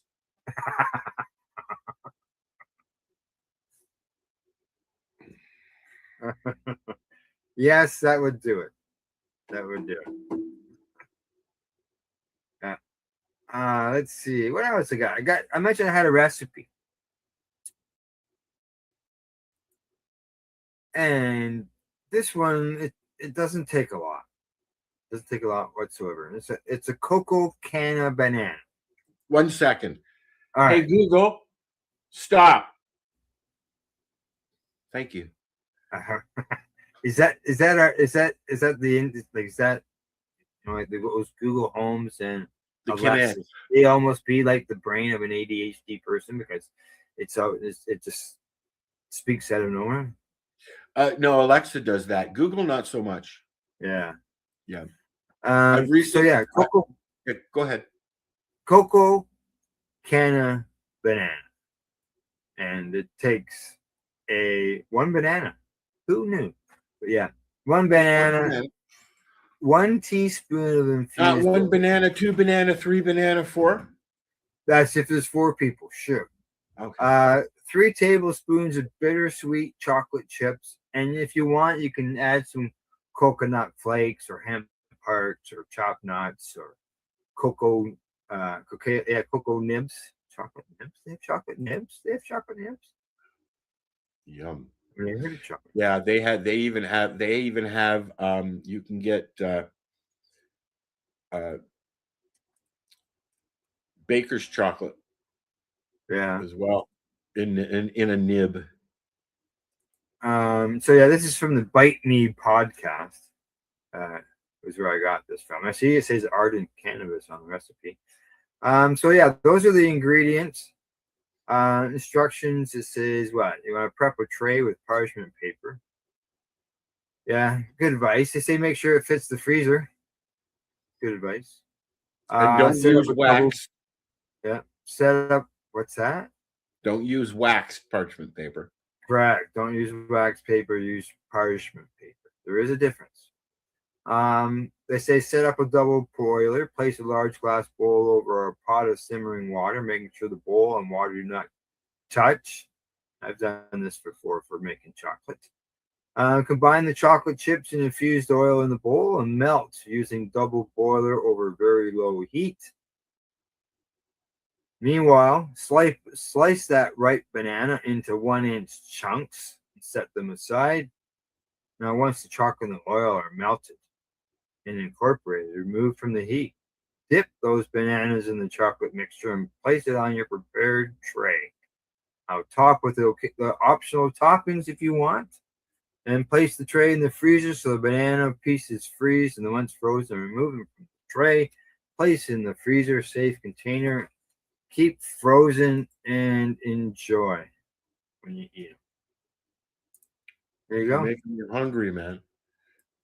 That sounds good. I might because I make chocolate and I got to make some, so maybe I'll make them. I'm not a fan of banana flavor. No. I think it's the texture, right? Oh, maybe. My mom force feeded me bananas when I was a baby. That's what it was. Yeah. Ah, that would do it. Well, it's like tuna. I used to eat tuna every day for lunch when I was going to school when I was a kid. Oh. And it got to the point where I didn't want to eat tuna anymore, and I didn't eat tuna at all anymore. It was just like, but now I eat tuna again. I like tuna. It's the only fish that I like is tuna. Yeah. In a can that says Charlie on it. Dolphin safe only. Alrighty, move out of the screen. Just popped up in the wrong spot there. Okay. I'm sending the recipe out in the chat. Any of those who may be interested in having a choco canna banana. Yum, yum, no thank you.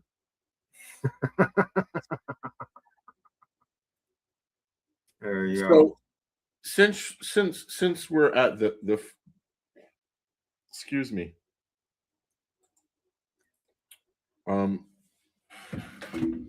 Looking if I have a food song.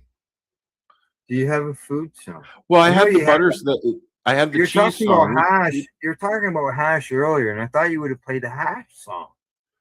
You know what? I didn't download the video yet. Oh, I didn't make the video yet, right? Right. I got ball of cheese. We can play ball of cheese.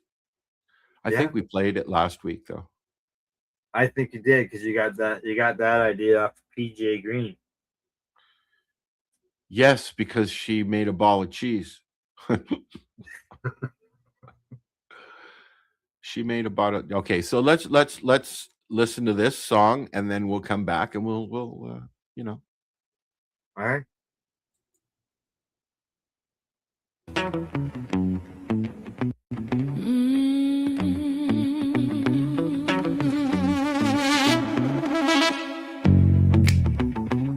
I did this because I was trying to hear what a saxophone, what I could do with a sax.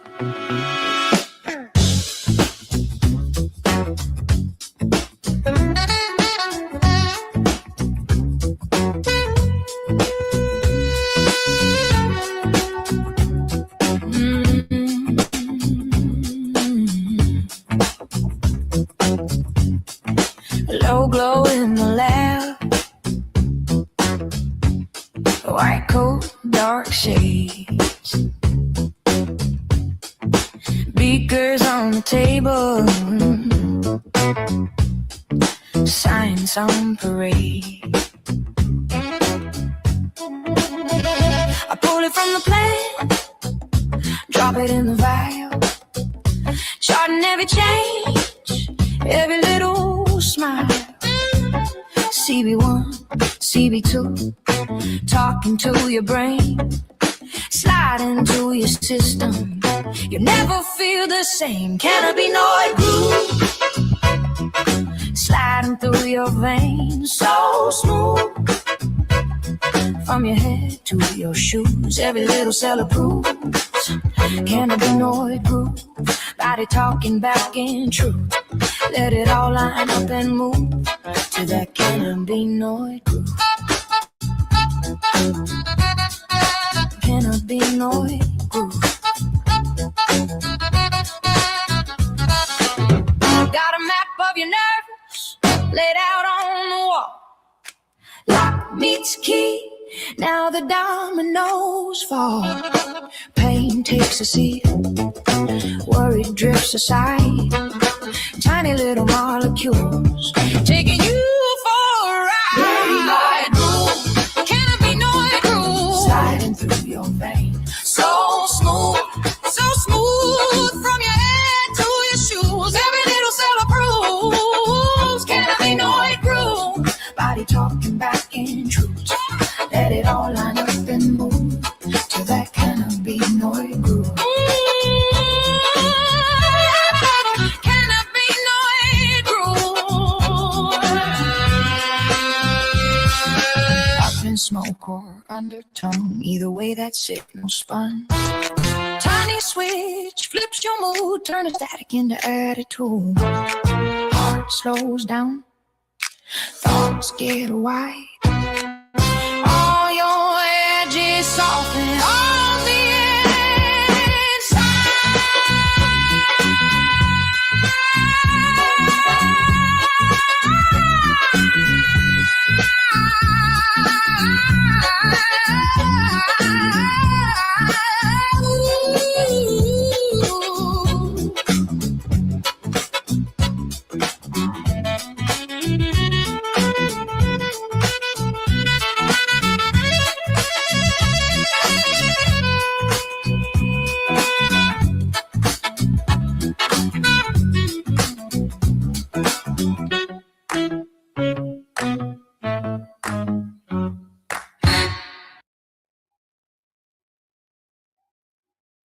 There you go. Good stuff.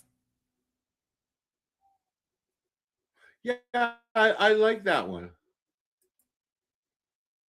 I was just looking for that.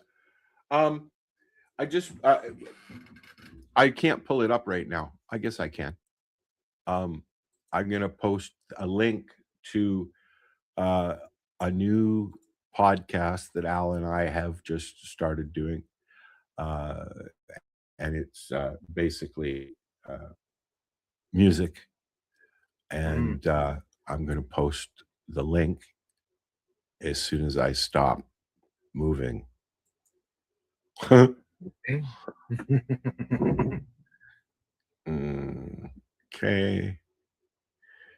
Yeah, and we'll be adding music as time goes on, and if you want to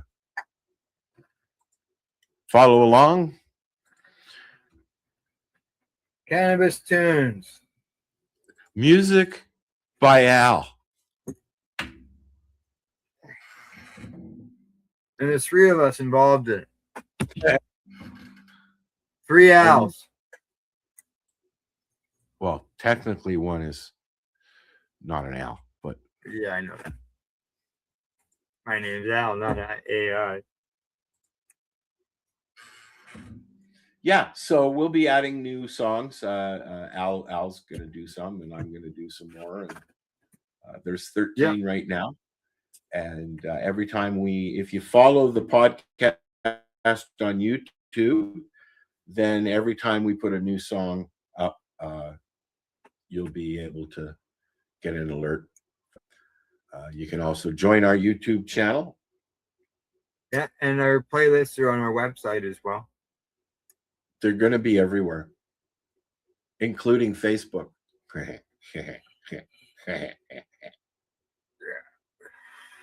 Yeah, Facebook seems to be having issues lately. Well, like I said, they're introducing AI into the fold completely now. And you're going to see a lot of quirks, right? Because, AI isn't perfect. And in fact, if you go to ChatGTP, it says right on the front fucking page that you got to be careful because sometimes AI makes a mistake, right? Yeah. So just know that going in. But AI is here to stay, and the movie industry's been using it for many years already. And now we get a whack at it. So it's going to be interesting to see what kind of stuff. Like we were talking about earlier, a lot of people are not for it. Oh yeah, yeah. Which is fine. I'm gonna like I said earlier, it's a tool. Just like Photoshop was when I was in college. It was one of the first things that they taught us how to use to manipulate photos. Yes. And people said, "Oh no, don't do that. You want the raw picture? Go into the green or go into the dark room and produce your pictures and use your chemicals and stuff like that."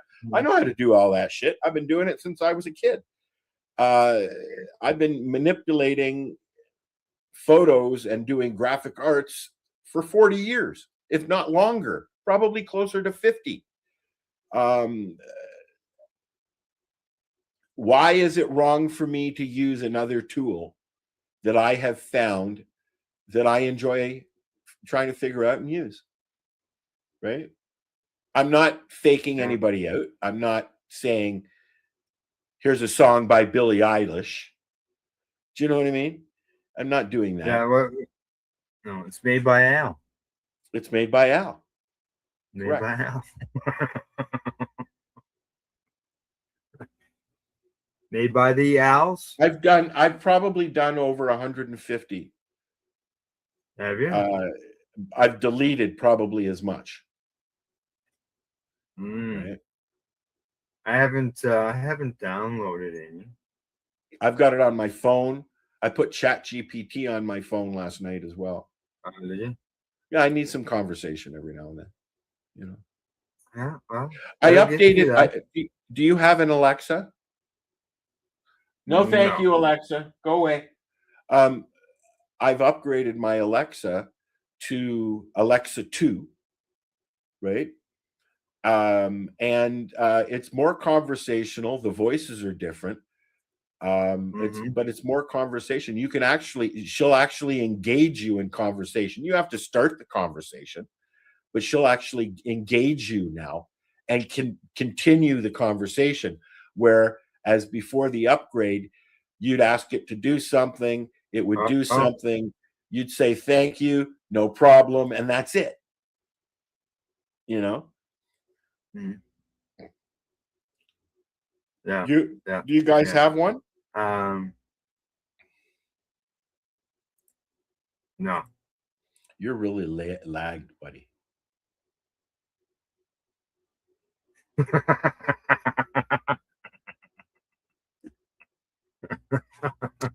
I don't have Watch checks. Al, 1 cent at a time.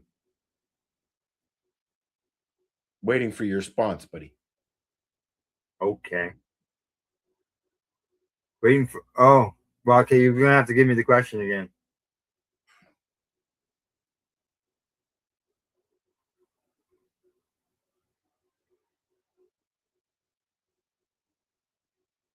Oh, what? Sorry, what did you say? Yeah, exactly. All right, what do we got next? What do we got next? What have we got next? I haven't got anything in front of me on the entertainment. We did the entertainment with Bob Weir. Can we? Yeah, I have a got song. one. I have a song. I have a song that I created lying there. You what? I have a song. You have a song, so pull it on. Bring it up. Yeah, but I just want to say before I'm you gonna start do is it, I'm gonna share screen. The go ahead. I wanted to make a mention. Last night, I watched the new Anaconda with Jack Black and Paul Rudd. Oh, okay, it's a snake movie. Yeah, it's more of a comedy than the one with J-Lo and Ice-T, not Ice-T, Ice Cube. Yeah, it wasn't bad. It was funny. I like Jack Black. There are a few cameos in it. I won't say who, but I'm sure you can figure it out. It was entertaining. It was, a couple of bowls and some chips and yeah. sat there I and haven't watched. watched any movies. I tend to fall asleep too quickly. Gail is the TV watcher, right? Yes. She likes follow series. She's watching Grey's Anatomy again. Watching it on Netflix. She's watched it in the past when she watched it on terrestrial TV. Now she's watching it on Netflix and getting all that stuff from the beginning again. Oh yeah, right. I forgot about all that. So on. Tell her to have a look at The Pit. Start at the first season. The second season's just started last week. Yeah, it's Noah Wiley from ER is the lead in it, and it's 24 hours. It's a shift at the Pittsburgh hospital. The Pit. And what's the name of the show again? The Pit. Noah Wiley is in it. The Pit. The Pit. Yeah. Okay. Is it on Netflix or on Prime? No, it's on Prime, but you have to have Crave. So it's on Crave. Oh, okay. Yeah, we don't have Crave. It'll be on Prime eventually. No, yeah. Like on regular Prime. Right. But I saw the first episode the other day, and it was, pretty good. I hate spoilers, so I'm not saying anything. Yeah. Did you load up what you wanted to load? Yeah, it's on I got it on a share screen here. I couldn't bring it up like you because I haven't downloaded it, so I'm just going to do a share screen from Sony. Oh, I could have downloaded it, I would have, except for you haven't put them up there yet. Yeah. So, but yeah, I'll bring it up here. You can see here. Here's the name of the song, "Patience Over Profits," and here we go.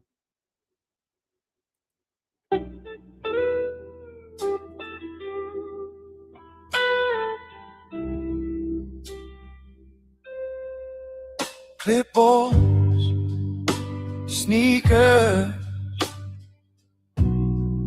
Green leaf pins on our shirt, waiting at the crosswalk, counting out the hurt, name tags, diagnosis, stories written on our skin. They call it a crime, call it medicine. We walk for our medicine, feet on the ground like a heartbeat rhythm. Patience teaching, patience again. Pass that truth like a torch in the wind. We walk for our medicine, risk on our backs, but we still step in. If care is a crime, then here we are again.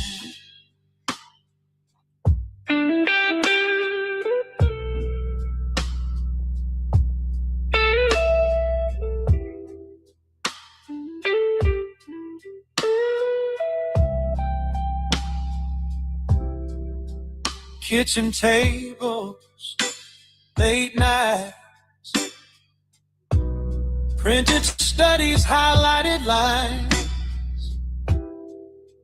grandma's hands shaking, but she still reads every sign. Ask me why I'm here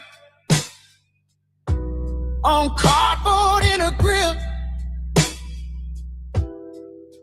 They threatened her freedom, she tightened her fist. We walk for our medicine, feet on the ground like a heartbeat rhythm. Patience teaching, patience again. Pass that truth like a torch in the wind. We walk for our medicine, risk on our backs, but we still step in. If care is a crime, then here we are again.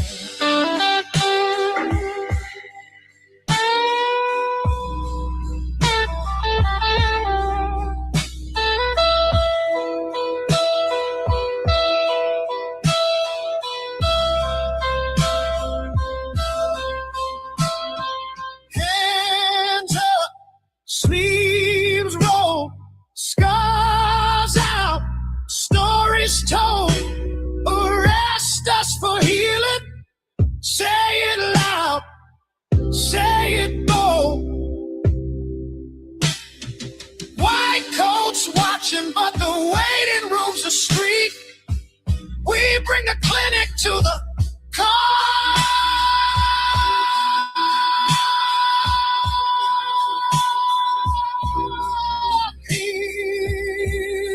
We walk for our medicine, feet on the ground like a heartbeat rhythm.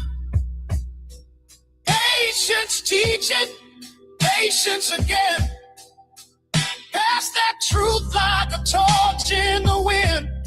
We walk for our medicine, risk on our backs, but we still step in.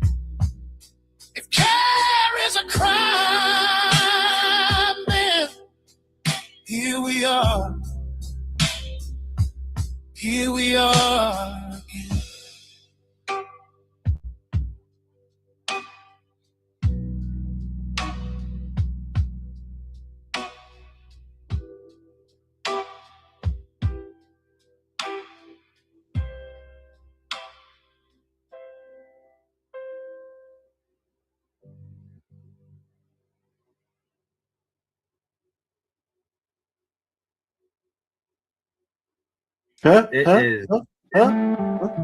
It is done. There you go. That is Prophets over There you go. patients. And prompts I put in about cannabis advocacy, the stuff that we were doing, that we were marching, and people were at risk of arrest, and patients were educating other people, and so on and so forth. And it came up with its lyrics, and I went in and adjusted where I thought it needed adjusting, and in the end, there's the song. Thanks, Melissa. Really appreciate that. I've got I've got a couple other songs, and one in particular is based on the advocacy work. Some of the advocacy work that we did with Treating Yourself magazine, and what I did is I went into my files and pulled out the first article that I wrote for Treating Yourself, and that was from attending the Toronto Home and Garden Show in Malton, up near the airport, the International Center. And so the song is about dealing with TY and seeing patient, talking to the people in the public and all that stuff.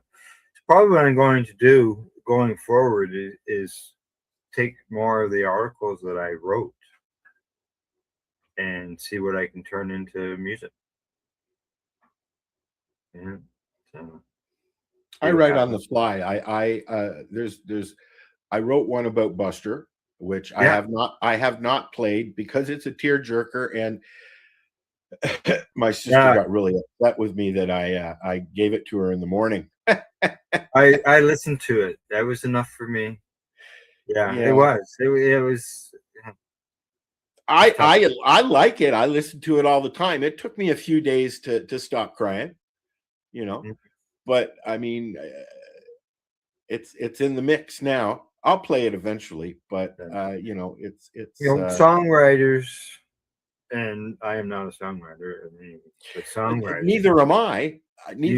But I mean, I've written things before, and I have stuff that could be turned into songs. Yes, and musicians and stuff, they quite often write about their experiences, life experiences. Well, this Buster, my boy, is my journey with my dog, and right into keeping him around for a little while using cannabis, and that it's the truth, right? So what I did was I put in the lyrics that I had come up with and chose the style and the music and all that, and I just let it go. A lot of people don't like that, right? Well, I mean, artists are artists, right? Yeah. So yeah. But could I make something like that myself? You're fucking right, I could. I've got all the equipment and I've got all the software to do it myself. But I enjoy creating things by other means,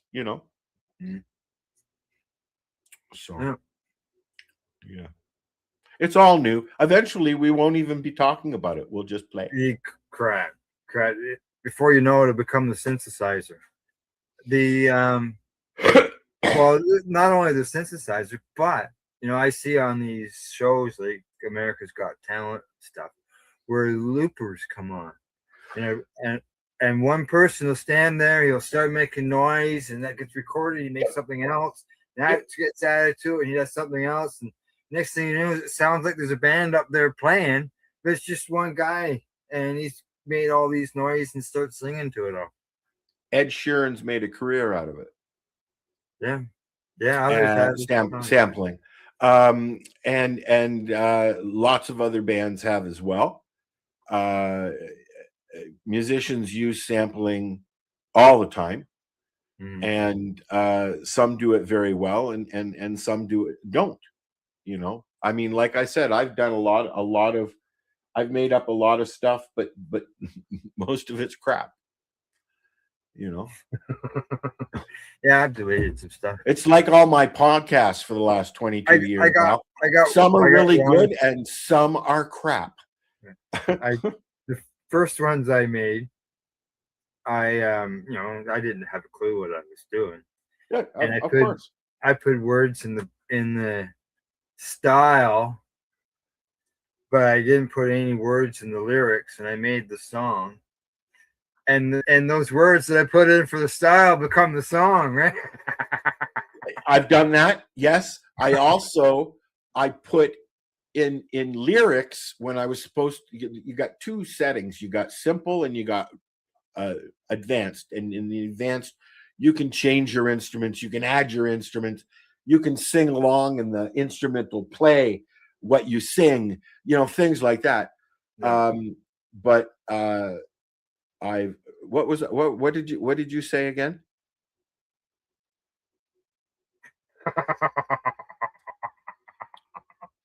DRML, current recent memory loss.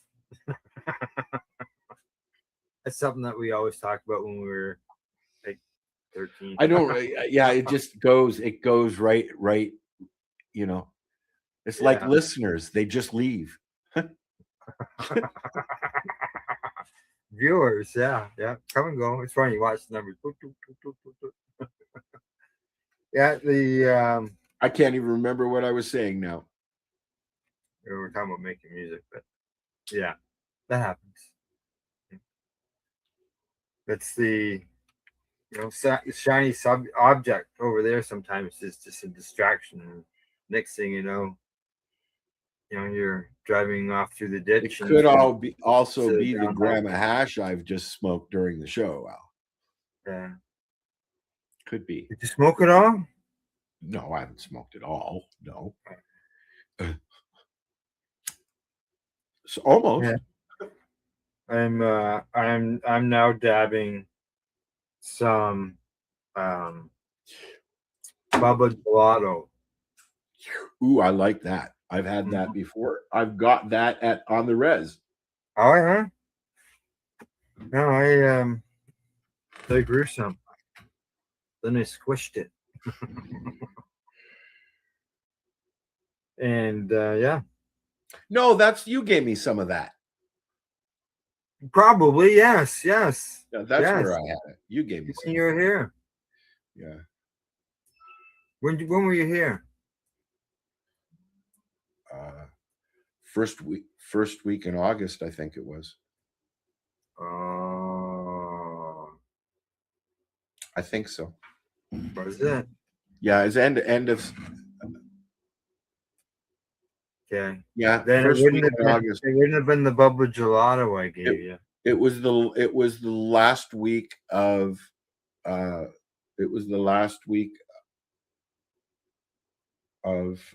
July that I came down. Was it July? No, it was May. I don't know. I don't remember, right? I see that Melissa has mentioned ultra sour in the bowl. So I'm assuming it's an ultra sour is a strain and smoking herb in a pipe. We'll see. She's got pot in a bowl. That's what I think it is. That's what she's smoking. I've had we're talking about what we're smoking, right? So that's what I'm gonna say. That's what she's smoking. I think that since we're talking about what we're smoking, as we head out, I have another song. Okay. I'm gonna get rid of this one. We'll play that another time. I made a song basically to make a segment for what are you smoking? What you're smoking. So I see Melissa has responded with what she is smoking, and she's doing what we've done, mixing her cannabis. Yeah. And smoking it. Yeah. I do that every day. She's mixing a combo of sour diesel with MK Ultra in a bomb. Ooh, two great strains. Both sativas. I can't do bongs anymore, but I can do a pipe. That's about it. Yeah. Well, what about my little bong? I've got mine's just a little bong. I understand what you mean about these fucking big bongs. No, I can't even use the I haven't hit dewdrop. my TY bong in a while. See, that's the one you have the case for. I can put an e-nail on it, or I can use herb in it. Is that the one you have the big case for? Yes. Okay. Yeah, it's a dovetail and wooden case with black velvet padding on the inside. Sour diesel's a good one. It works for pain for me. Works different for everybody. Yes. Yeah. And when you find something that works, you want to hold on to it. That's why I've got my strain for 15 years. I can smoke a sativa and go fucking crash. Where somebody else will smoke the same strain and they'll be up for hours just doing stuff. Dale knows when I've been smoking straight sativas. Well, it's the ADHD because of my my dopamine levels are different. Sometimes a sativa will act like an indica. For instance, also like tea in the evening, most people caffeine will keep them up. They can't sleep. Tea knocks me out at night, and that's really? Yeah, it's something that so you won't drink it through the day then? I drink tea all the time. Oh, so water and tea. I don't drink much pop. I don't drink juice. I just water and tea. I like a nice tea. I like tea. I'm a water person. I like water too, but sometimes I get sick of the taste of water. The water coming in, I've said this many times, the water that comes out of my tap is right from Lake Superior. It's always cold, like fridge cold. And every now and then we have to boil though, because You see, Melissa has a coffee before she goes to bed, puts her out like a light. Yep. That's the caffeine, and it reacts differently with somebody with ADHD. Well, yeah. Well, I don't drink coffee, so I don't know. Drink coffee. I only drink tea. I don't even drink tea. Coffee. I don't like the taste. You don't drink tea either?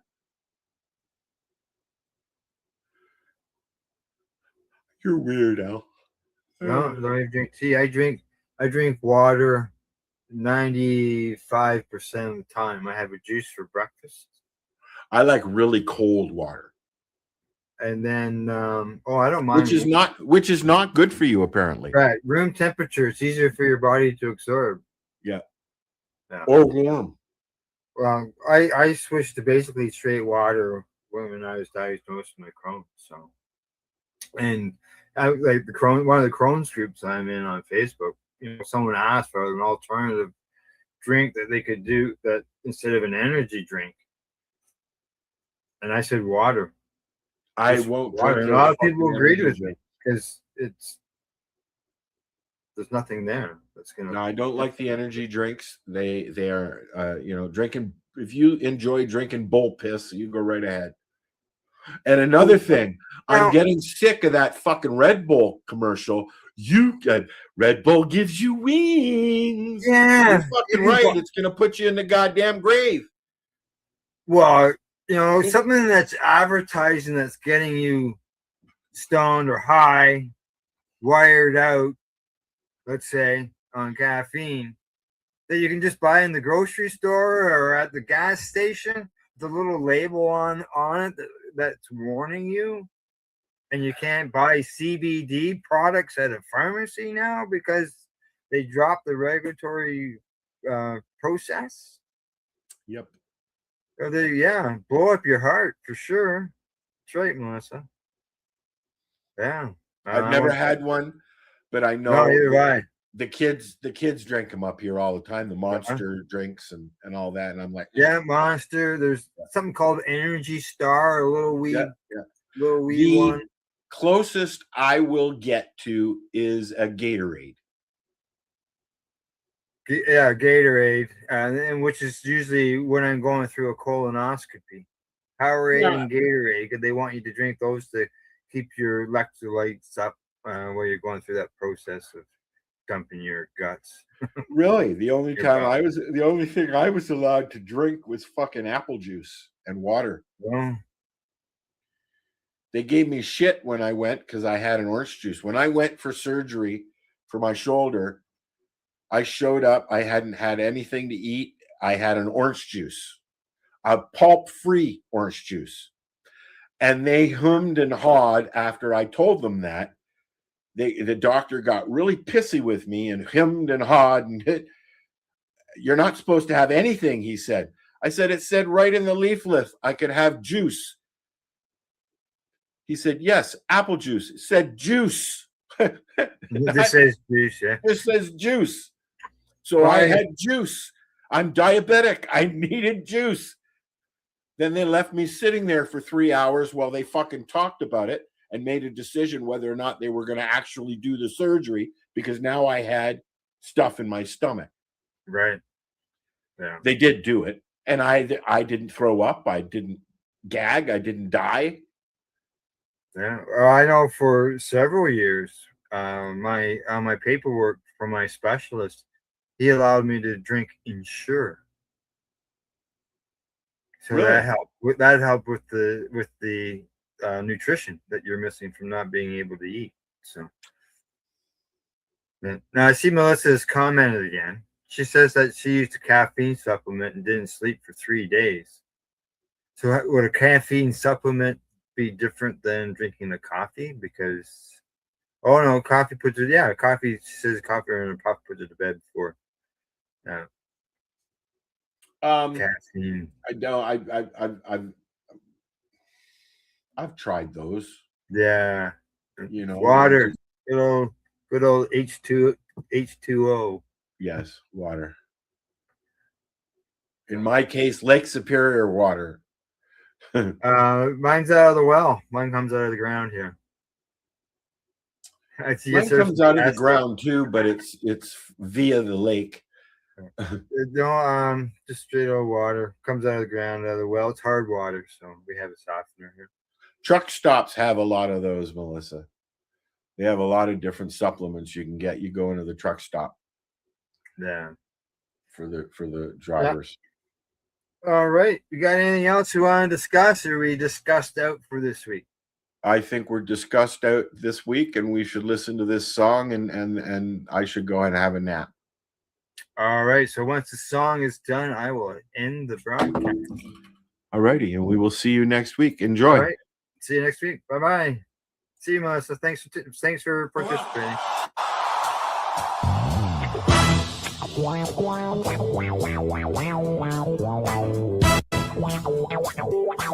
Sing it out, yo.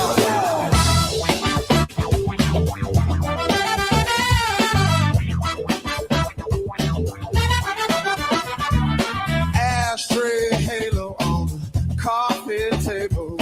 Laugh lines deeper than the midnight cable. Lighter flick, little crack in the dark.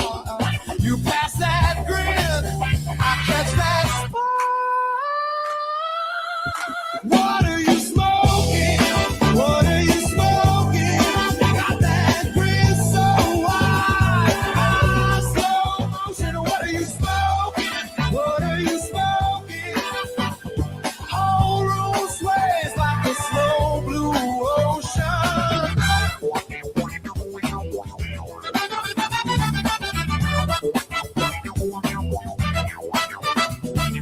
Soundbox humming, vinyl groove skipping, you two-stepping crooked, but the drip still dripping. Couch sky gravity, we sink right in. You tell that joke, I choke from the spin. Ooh, what are you smoking? What are you smoking? Got that grin so wide, eyes on motion. What are you smoking? What are you smoking? Whole room sways like a slow blue ocean.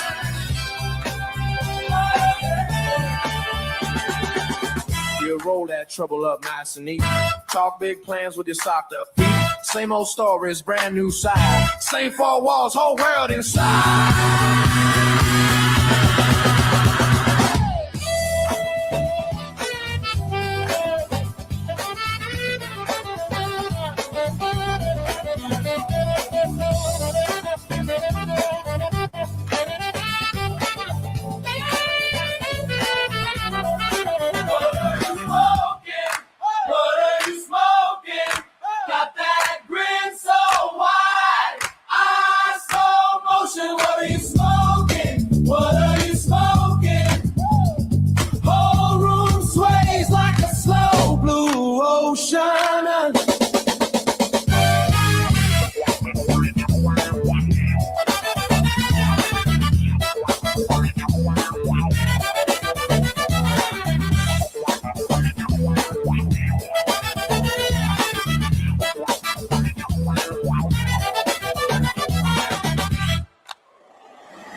You're watching the 420 Pace, found at 420pace.ca.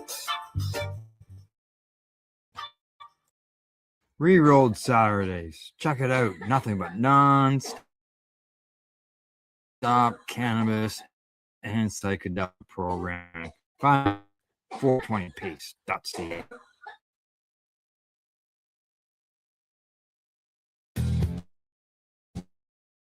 Stay tuned.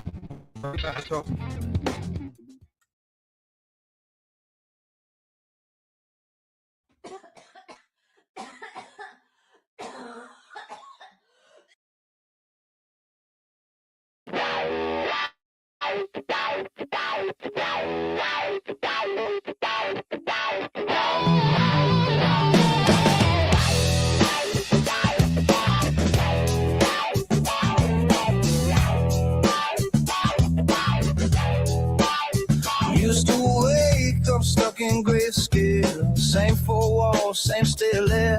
Brain like a TV stuck on static. Couch my kingdom vacant stare. Then a friend said, man, try something. Brown back porch, half a moon. Bit the stem, laughed at nothing. Suddenly colors filled the room.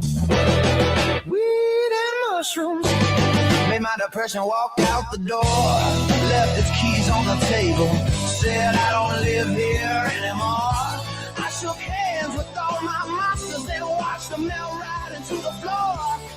Weed and mushrooms made my depression walk out the door.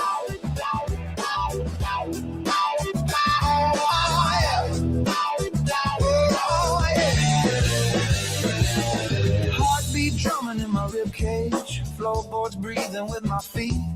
Every shadow started dancing to a rhythm under the street. Saw my scars turn into rivers flowing out beyond the blame. Took a toke, took off the armor, heard my own voice say my name. Weed and mushrooms made my depression walk out the door. Left his keys on the table, said I don't live here anymore. I shook hands with all my monsters and watched them melt right into the floor. Weed and mushrooms made my depression walk out the door.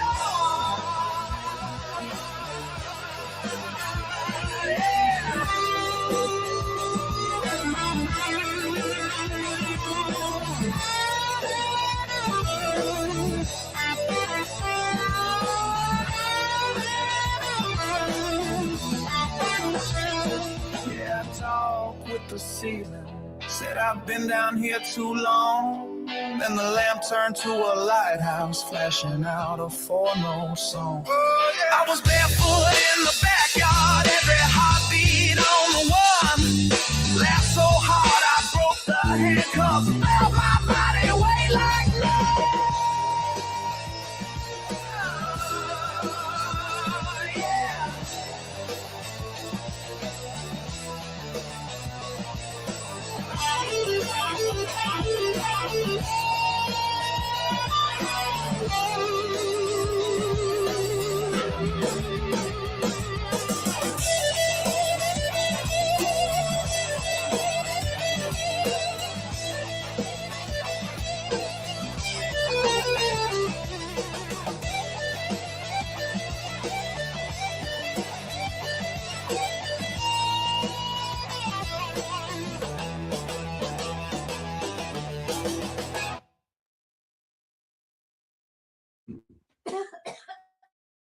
You're watching the 420 Pace Reroll Saturday. You're listening. That. The views expressed by the individuals during this broadcast are their own opinions, and they may not be the same as those of their group or other organizations they may be involved with. All medical advice during our broadcast is not a medical opinion and should be checked with your medical physician.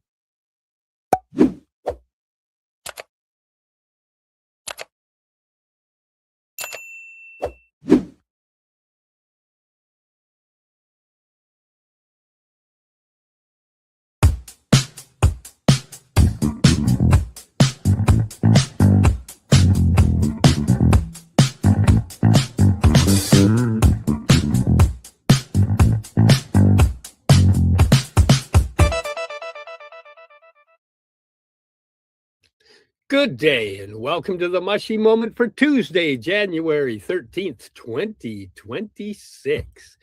It is so strange saying 2026. For 2 weeks in a row, you've done a very great job. Yeah, because I keep saying 2026, 2026, 2026. But I get it. I get it. Oh, how are you doing on this awesome Tuesday? I'm doing pretty darn tootin' good, to be honest. It's been an incredible few weeks. This week has been beautiful. It's days like this that remind me that I am blessed and honored to be able to do what I do. It's just incredible. How are you? I'd repeat what you just said, but you said it already. So I'm going to say frickin' awesome.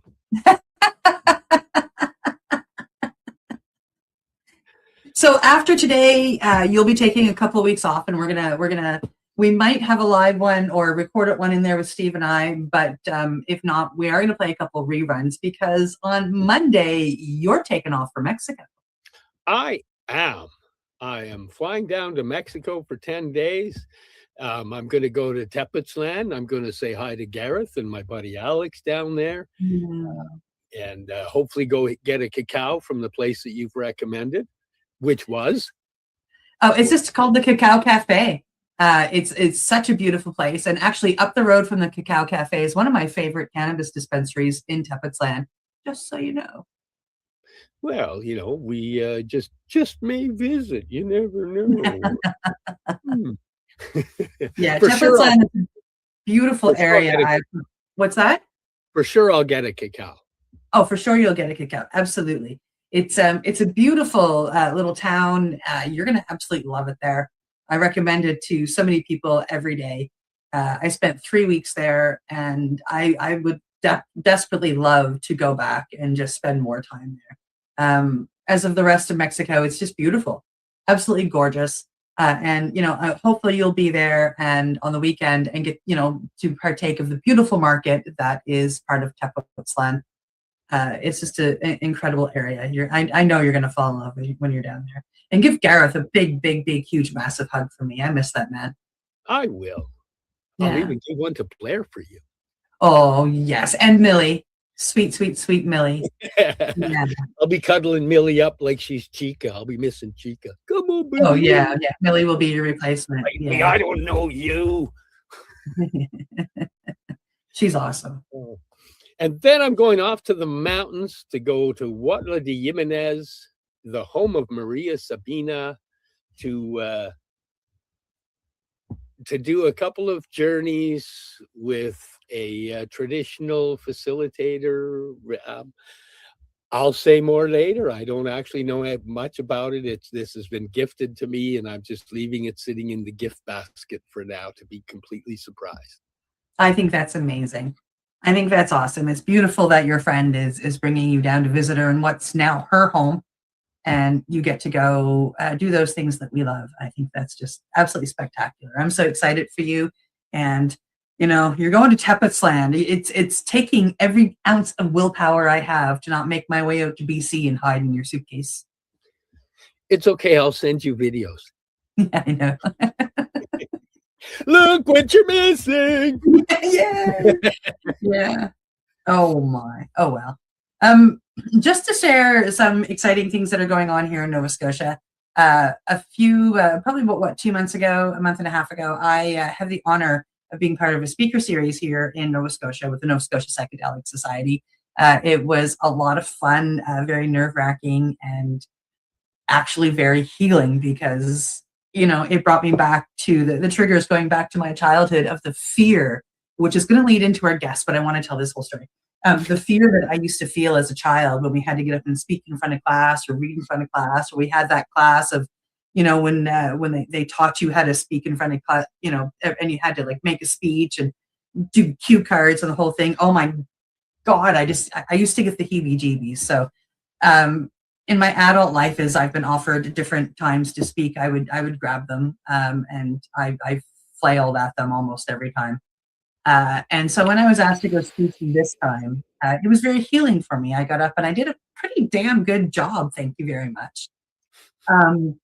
So Thursday, Thursday night, I get to MC the next speaker series, and I just want to, you know, do a little plug for the board that I sit on.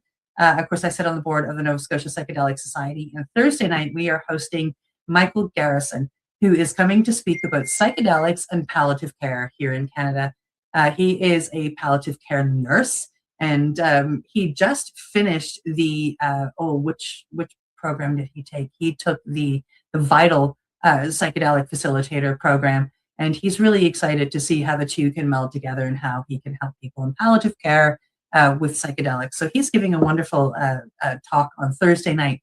So if you are in or near Halifax and have nothing to do Thursday night, come on down to the Halifax Regional Library in the BMO room and have a listen to Michael and all of the information that he's going to be there sharing. And if you can't make it, we will have it online, and we will be rebroadcasting it here on Pace Radio Network in the future as well.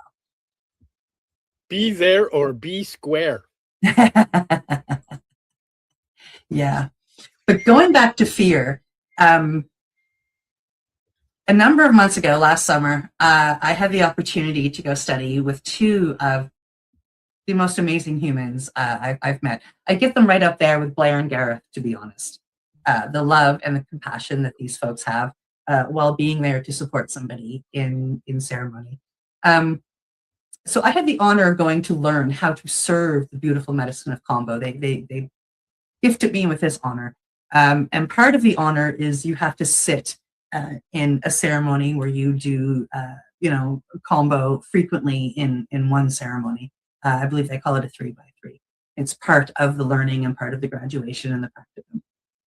And I put fear in as my intention, with a lot more behind that not everybody needs to know. And I wanted to release fear, and I wanted to get rid of fear. And I don't think if I hadn't have done that with them in particular, I don't know if I would have gotten up and given that speech. So they were a very large part of it without even knowing it, being there with that, supporting me with that speech. And man, I could go on about these guys for a while. They're absolutely amazing. When you are doing the medicine of Kambo, you become very vulnerable. For somebody like me, I have to, I get in the washroom, I purge top and bottom. And, I'm not a little lady. I'm a larger lady. I'm kind of, sometimes feel, awkward with my own body and whatnot. And these two made me feel nothing but love. They helped me stand up and face my fear. They helped me find my own courage and to face my teachings and to face my medicine. And every time I self-dose here in Nova Scotia, I feel them there with me, giving me strength and telling me that I can do it. So I'd like to introduce our guest today. They run Healing Spirits Kambo. They work with the most amazing, beautiful frog medicine, helping people with this medicine. And, they teach people, that are prepared and ready to learn. And yeah, I don't know if you want to add anything to that. You can shut me up anytime. Ladies and gentlemen, Please welcome to the podcast, Chris Jordan and Sarah Fraser. Good day. Hi, guys. Hello. Hey, guys. Figured I'd Welcome. add a little levity after seeing almost this coming out. That was pretty emotional, pretty awesome. You sure Yeah. tell how much it's done for you. That was awesome. Yeah, well, you know, Sarah in particular, not saying that Chris isn't good at this, but Sarah in particular has a heart about her that, you know, she's got a way of helping you find your intentions and bring it out and find the warrior inside of you in such a loving and gentle way. So if anybody's looking for this medicine and you're in or around out in BC, these are the two really to get a hold of, like very, very, very kind and compassionate. Mm-hmm. And I'm grateful that I know you and that you've you know helped me learn. Mm-hmm. Yeah, thank you. Sarah is definitely more gentle than me. I can attest to that. Yeah, you did really good. You did really good, Cindy. And it was a pleasure to work with you. And thank you for sharing what you just shared. And you know, it was just an honor to be able to sit with people like yourself, you know, that are so invested in growing. And when people are invested in growing in the way you are, that makes things a little bit easier for us on this end. So, yeah. Yeah, like we talk about building a relationship with Cambo or with other medicines, but ultimately it's always building a relationship that's deeper with ourselves, right? And those medicines are the tools that help us do that. You know, talk about coming into fear and facing that and realizing the stories around it. And, you know, as we navigate through that, we just learn about different layers of ourselves. And yeah, so all comes back to us in the end. Mm-hmm. Yeah, you go through a big ass kicking circle to come back to you again. Yeah. Oh, Yeah. here I am. Oh, but I'm not the same as I was. Yeah. No matter where you go, there you are. Yeah. Yeah, it was funny when she got back from working with you guys. I did a session with her, and we hit a point. What was there? There was 3 or 4 minutes left, and you said there was like 18 minutes, and I was thinking there was 18 minutes left, and we'd just gone through 3 or 4. She's like, "Oh no, you only got like 4 minutes left, not 18 minutes more to go." Because I was sitting there thinking, "Oh man, that was a long 4 minutes." Cambo time.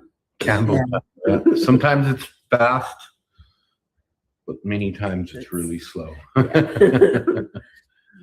Mine have all been pretty good, actually. I haven't had too many. Actually, not many of them have been very rough. They've just been what they really, really do every time I do it is it really makes me focus on my breath. Mm-hmm. It just brings me right to breath. Sit there, let go, breathe, let go, breathe. You know, just let it do what it does and just breathe and let it do. Yeah. You know, our breath is the greatest tool that we have, and it's a tool that, you know, often we forget about. Mm-hmm. You know, when we're out there in the real world going through things and stuff, and we have you know, warning signs in our bodies when we get triggered, and we forget that we have our breath, you know. And then people will, if they don't use your breath, you're more likely to respond or react, you know, from an emotional place that's not logical, and create some things and stuff that aren't beneficial to our life, right? Yeah. Remember the breath. Oh, mine is breathe, motherfucker, breathe. As soon as I find I'm going into a struggle, I run that mantra. Breathe, motherfucker, breathe. It makes me laugh. As soon as I laugh, I'm breathing. And I've passed that on to quite a few people that I, you know, met along the pathway, that you just see the first thing that happens is they stop breathing and you see them struggling. It's just breathe, motherfucker, breathe. Yeah. And, you know, and the best thing about breathing is it doesn't cost a damn thing. No, it's free. And, you know, I listened. I said it on one of our other podcasts. I listened to this shaman guy that was talking about the nuances of what is, what we require, and how if we don't eat, we can go sometimes months without any, without passing away. And with water, you can go weeks. But with breath, it's minutes. And he talked about how the first thing you lose when you lose breath is consciousness. You don't die right away, you lose consciousness.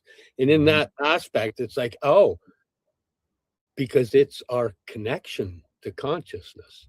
And I find in my own struggles, if I get triggered, that's a great one. If I get triggered, the first thing that happens, the cortisol, the dopamine, less oxygen to the brain struggling, it's not thinking properly.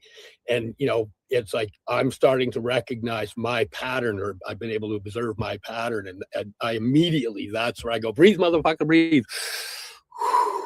And the brain goes, oh, thank you. You can't short that sucker of oxygen. It kind of requires it to process properly.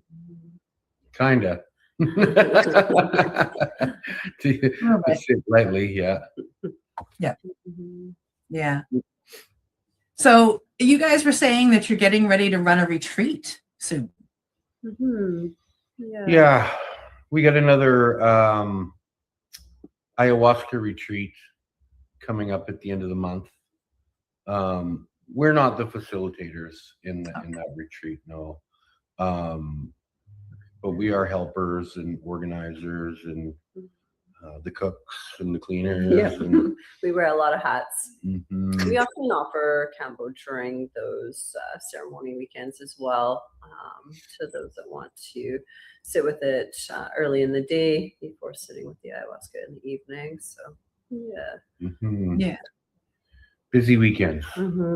Have you done this already a few times where you've facilitated the combo before? Oh yeah, we do it. What would be your percentage you would figure of the people that decide to do the combo as opposed to not do the combo? Well, if there's 20 people joining the retreat, they'll usually be 7, 8. Yeah, 7, 8 usually. Yeah. Yeah. We usually will sit with it once, for sure once, sometimes twice. Because after we usually do the first day, then those people go around and share their experience, and people become curious and start asking questions. And some people sit twice.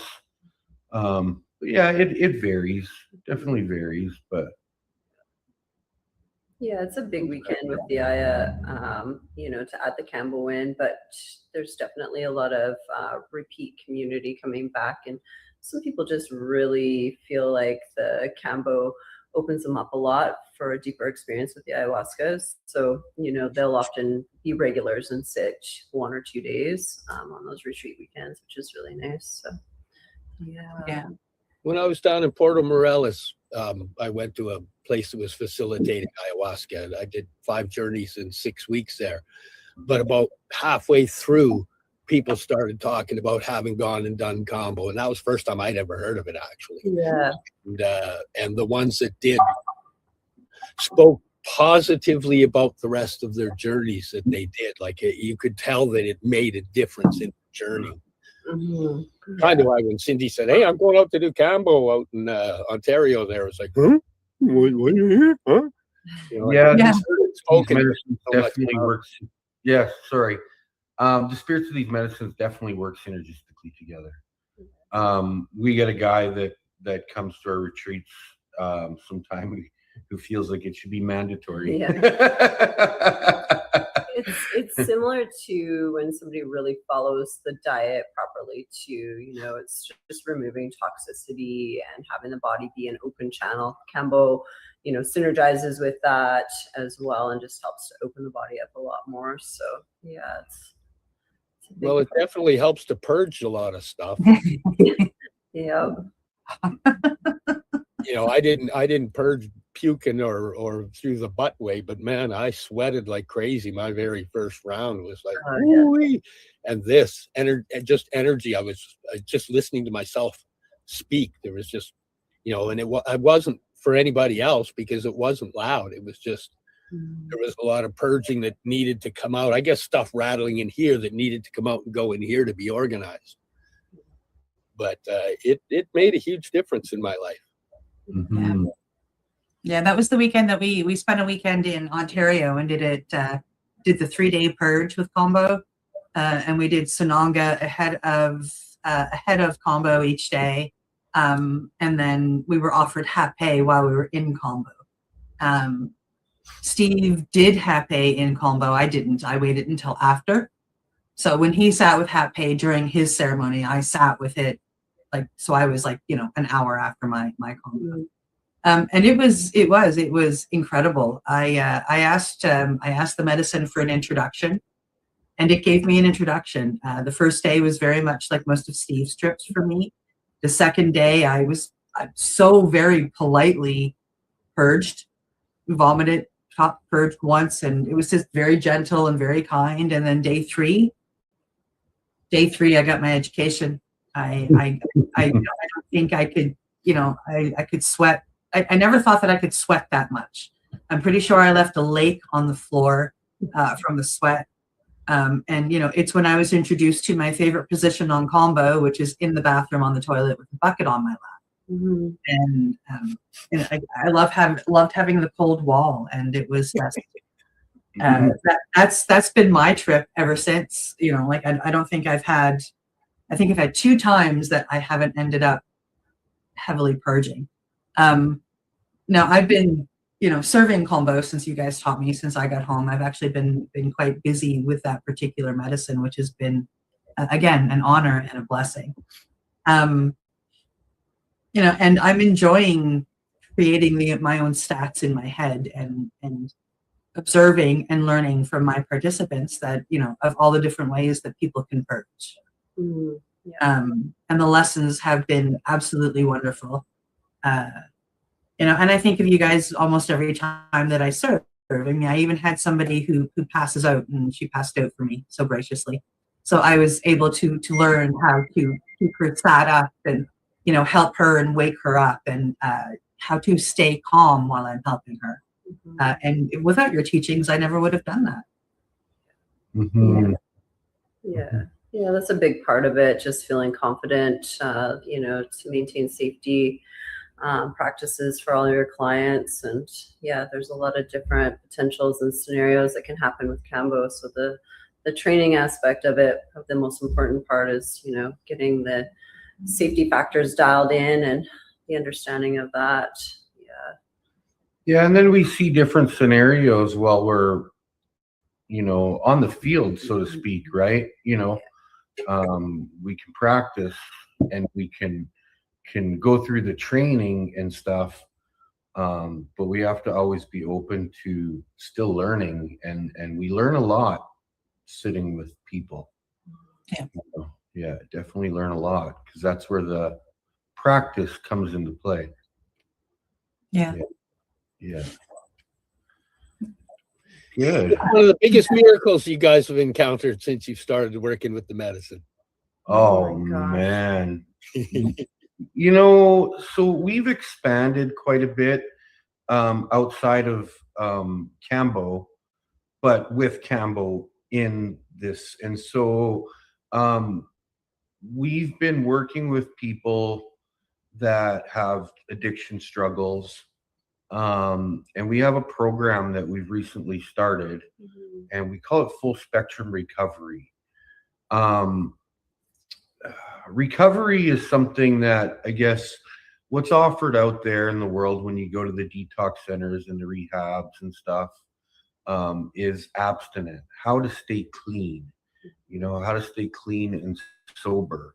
But oftentimes, people become clean off the drugs, but there's so many other toxic things like food. And I say that like food because it's the one that's the most common with people, where the food aspect, toxic food more particularly, becomes, somewhat of a struggle. And then the other thing is like revitalizing our total health, right? So I'm going to talk about a gentleman named Dylan, and he wouldn't mind me saying his name on here. He also comes to ayahuasca sometimes. But at our last ayahuasca retreat, we brought him back with us to assist him in changing his health. So he's worked with Cambo numerous times while he's been here, as well as some 5-MeO.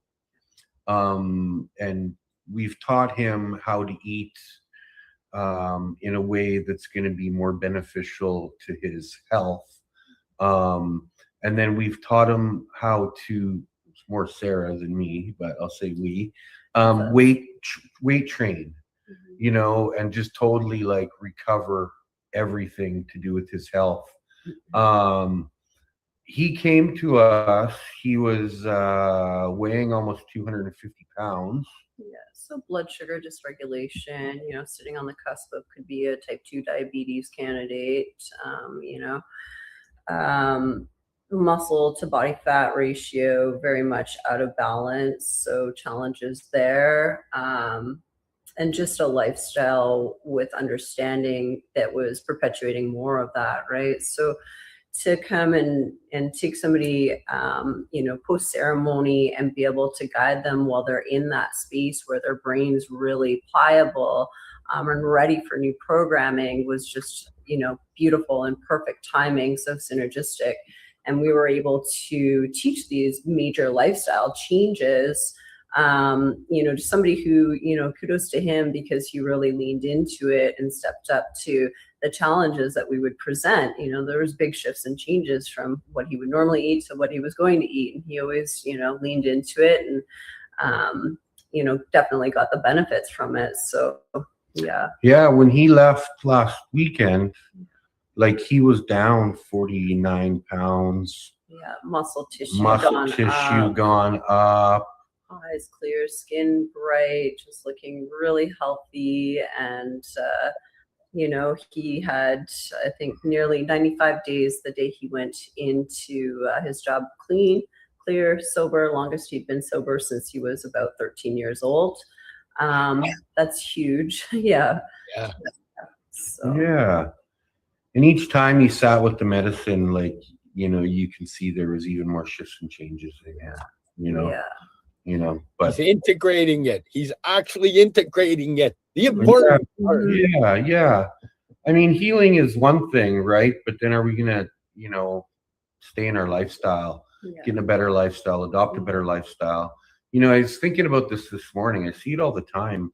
You know, especially we go to sweat lodge lots, and we're lucky that we go to sweat lodges that are really good. And but oftentimes, many years ago, when I would go to these sweat lodges, we would, you know, sit 5 rounds in the sweat lodge, and then afterwards they would hand out toxic food to everybody. There'd be potato chips, there'd be Pepsi, and things like that, right? After we're just cleansing and purifying, and then we're gonna just put more stuff in our body, right?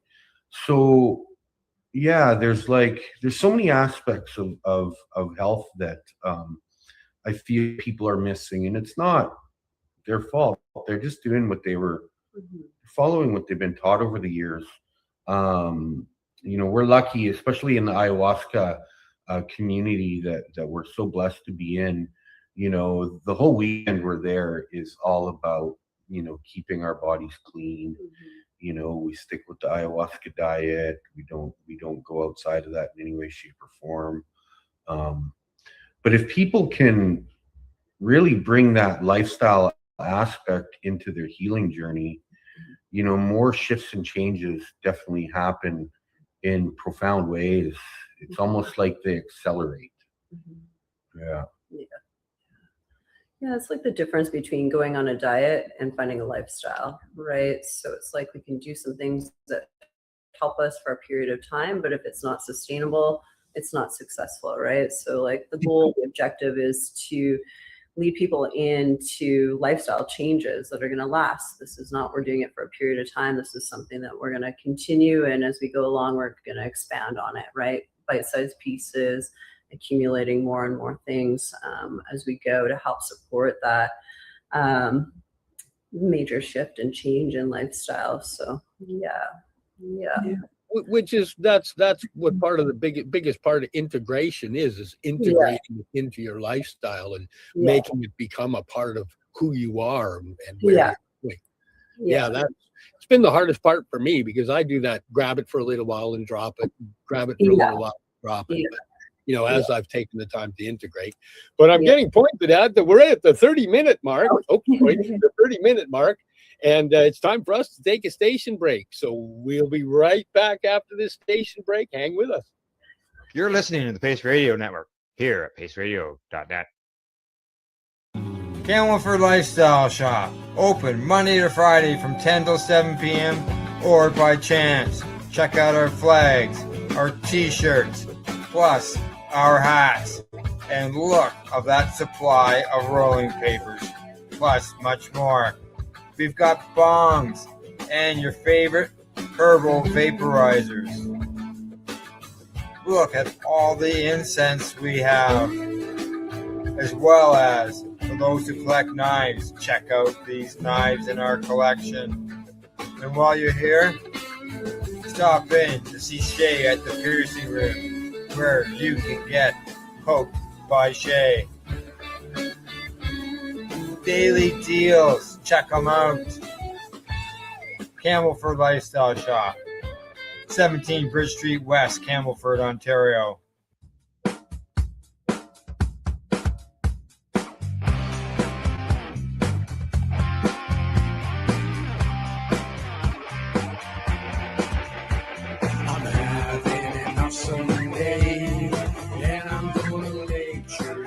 That way. I'm having an awesome day, and I'm gonna make sure it stays that way.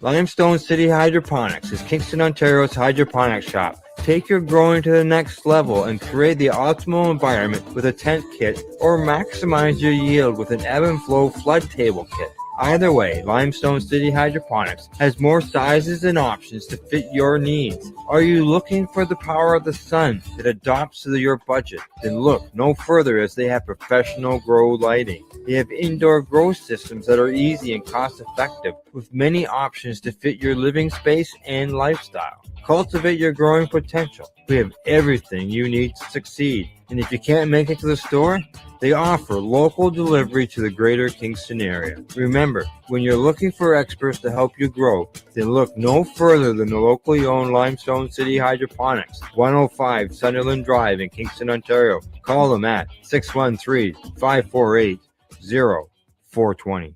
Rerolled Saturdays. Check it out. Nothing but non-stop cannabis and psychedelic programming. Find it at 420pace.ca. You're listening to the Pace Radio Network here at paceradio.net. Welcome back to the Mushy Moment for Tuesday, January 13th with Chris Jordan and Sarah Fraser from Healing Spirits Cambo. And we're back. I love that voice. Oh, sorry, I got a text from my kid's school, or from my kid when she was at school, and can you come pick me up? And so nothing major. They had curling this afternoon, and I didn't sign the form, so she was just going to be not getting to go to curling. So she just wants us to come pick her up. So right after we get off here, we're going to go pick her up. We'll pick up the baby girl. What, you didn't sign for her to go curling? No, I was away, and she didn't bring it to my attention purposely. You know, we get so many emails from everywhere, and so like I naturally just miss emails. But she'll bring it to my attention if it's important to her and she wants to do something. She'll be like bringing it to my attention. But she didn't tell me about this email till this morning. So I think you got hustled. Yeah, that sounds like a hustle to me. Oh yeah, she's a hustler, just like Sarah. That's funny. I know, just like her dad. She gets it from her dad, yes. Yeah. So, your school, it first became like the education that you guys offer first became, I learned about it when we had you guys on the show here, about a year or so ago. And I had been doing some studying with a couple of people up to that point in time. I became very interested. And you guys offered an online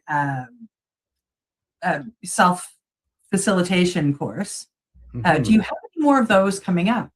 I get asked that from time to time. I send people to your site, but Yeah, right now I'm updating the website to show the education portion of it and what we offer.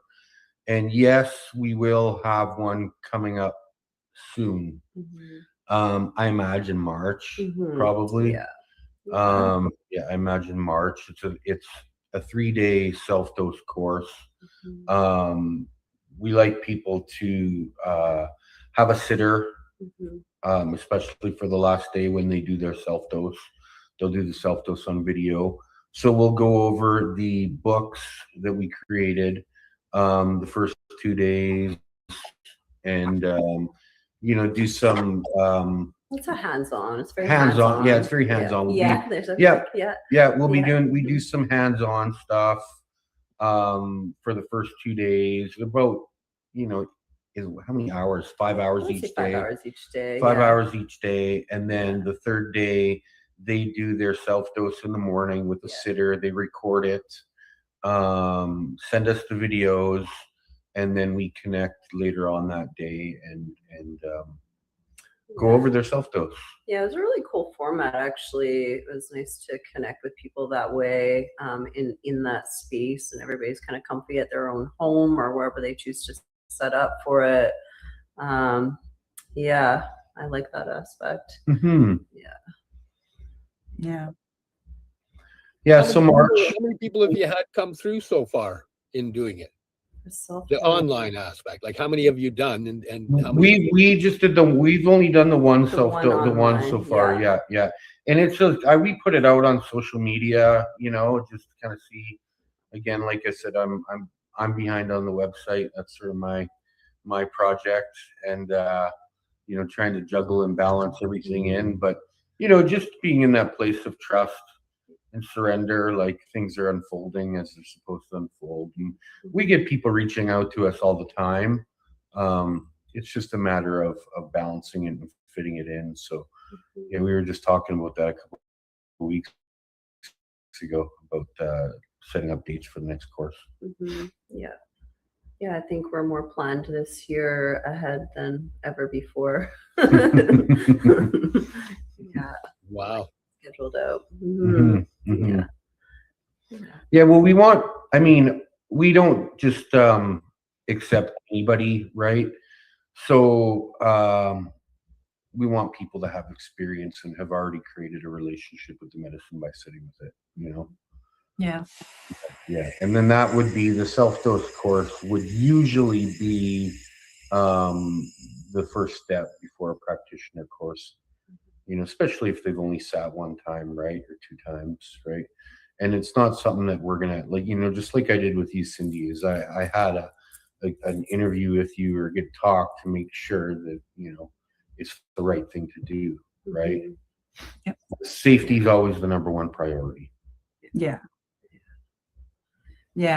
And as somebody who's done the work with Sarah and Chris, I've seen how they teach, and that was something that we went over every day during working together was safety procedures, and making sure every time we went through the steps, when I went through the self-dose or when I went through serving, making sure I had the safety steps and had them memorized, and they gave me a great way of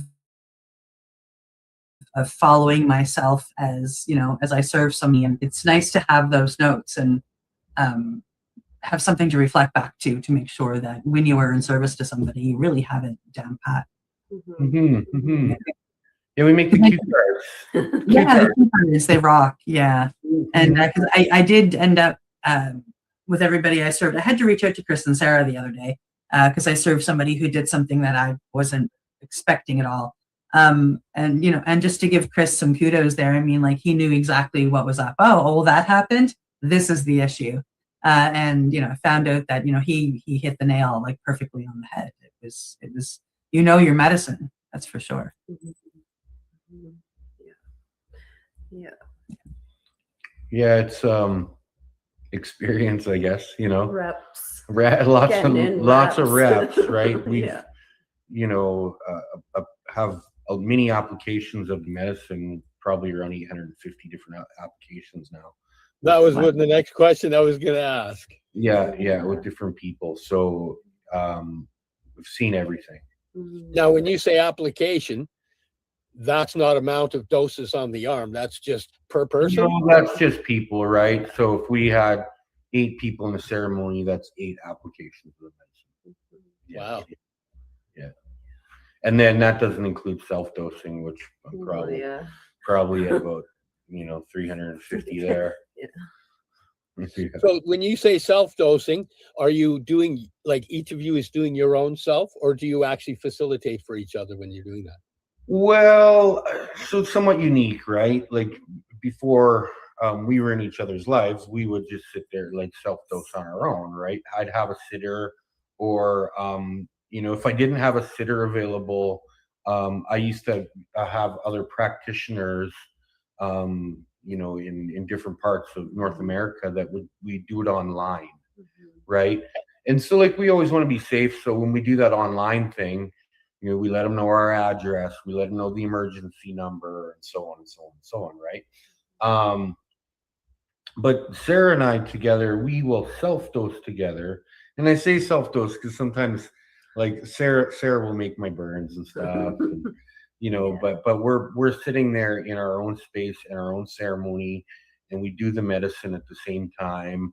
We go through the same 20 minutes at the same time. We're purging at the same time. So yeah, it's but you know, we do the intention setting and the integration part together. Oftentimes we do the integration part maybe later on at night or the next day, because you know, depending on the outcome, yeah, sometimes it's like I'm done my 20 minutes and she might be on the can and I'm like, Sarah, I'm going to lay down, you know. So yeah. Wow. Yeah. Wow. Yeah. How many times a week would you say that you do it, or a month? Well, maybe the last few months because we've been so busy that we haven't. But typically once a month. If we have an Aya ceremony coming up, we try to sit 3 times the week prior to the ceremony. Yeah. And it's like, I mean, we're juggling, right? Because we have another couple businesses. You know, Sarah has her personal training clients, and so we got a child, and so there's a lot of stuff going on, but we do our best. Yeah. If we don't sit 3 times, we'll sit once at least for sure. Usually a big dose. And then sometimes one or the both of us will just know it's like it's time to sit. Just that intuitive. It's carve it out, you know. I might cancel a morning or something like that, and it's like, okay, it's time to sit. Yeah. So. Now, what would inspire that moment of no time to sit? Things coming to the surface. Yeah, things coming to the surface. There's usually just like an inner knowing of like, you know, there's stuff to release, awareness around patterns maybe popping up. Can even just be morale, you know, level of morale will oftentimes remind me to like sit and get back into a space where, you know, I'm more present, my mind's centered, focused on the here and the now, and, you know, not letting past or future things determine how I'm feeling or what I'm experiencing, my perception of things. Kimbo is really good at bringing us back to present space, reminding us of gratitude, bringing us into our heart, you know. And sometimes when life bubbles up, it's easy to get into that space where you're not there, you're not remembering that, you're out of heart space, you're way more up in your head. And yeah, you know, we're not perfect. We just need to be reminded to be humble and keep coming back to heart like everybody else. Now, is there things that would, because I'm just kind of relating it to how I utilize the HAP-A to level my brain out. Mm. There's some days where I go, oh no, I need a powerful one today because my brain is really struggling. Or there's sometimes I just need a light because I can feel one side running hot and it just needs to level. Where would you decide how many, or do you just do a standard amount each time? Like, how do you decide how much in the moment? We basically meditate and connect with the spirit of the medicine. Yeah, and that gives us our answer. It's a part of the ceremony. Yeah. It's not usually something that we determine the night before the morning. It's like we sit down, we go through our process. After the intentions, it'll surface typically. Yeah. Okay. Mm-hmm. A number just comes, really. Mm-hmm. Yeah, and Kembo is interesting in that way. Like, more isn't always more, less isn't always less. You know, the amount of dots, it's hard to say. You know, you can have 3 dots and a really intense experience with it, right? You can have 5 dots and maybe it's not as much as 3 events. So it's interesting in that way, but you always get what you need. Whether you know what you need or not, most times not. Yeah. That's interesting. Yes, I can pretty much say that for every time I've done it, it hasn't been a lot, but I've gotten what I needed. Yes, I can say that. Yeah. Our first ceremonies, though, Steve, were probably our biggest. If I look back, the first ceremonies that we had with Ashley, I did 3, 5, and 6, and I don't think I've even come close to 6 since then. And you did 6, 7, and 8, I think. 6, 7. 6, 7. That's right. You guys have a teenager. We got a 14-year-old kid.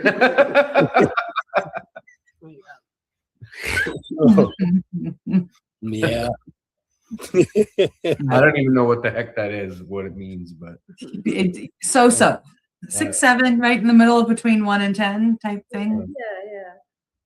Yeah, it took me a long time of talking to my granddaughter to figure that one out. That's and watching her and her little friends, right? What do you think of this? 6, 7. I'm looking for a 10. Yeah, I don't know. I came down the stairs one day and Vienna picks up her phone and records me and says, "Say 6, 7." And I said 6, 7, and then she giggled. What is this What's this all about? And now you're a meme somewhere. Probably, yeah. Yeah, probably, yeah. Probably spread all over India. Dumb white guy, 6, 7. I have no idea what it means, so now I'm going to have to do a deep dive and find out.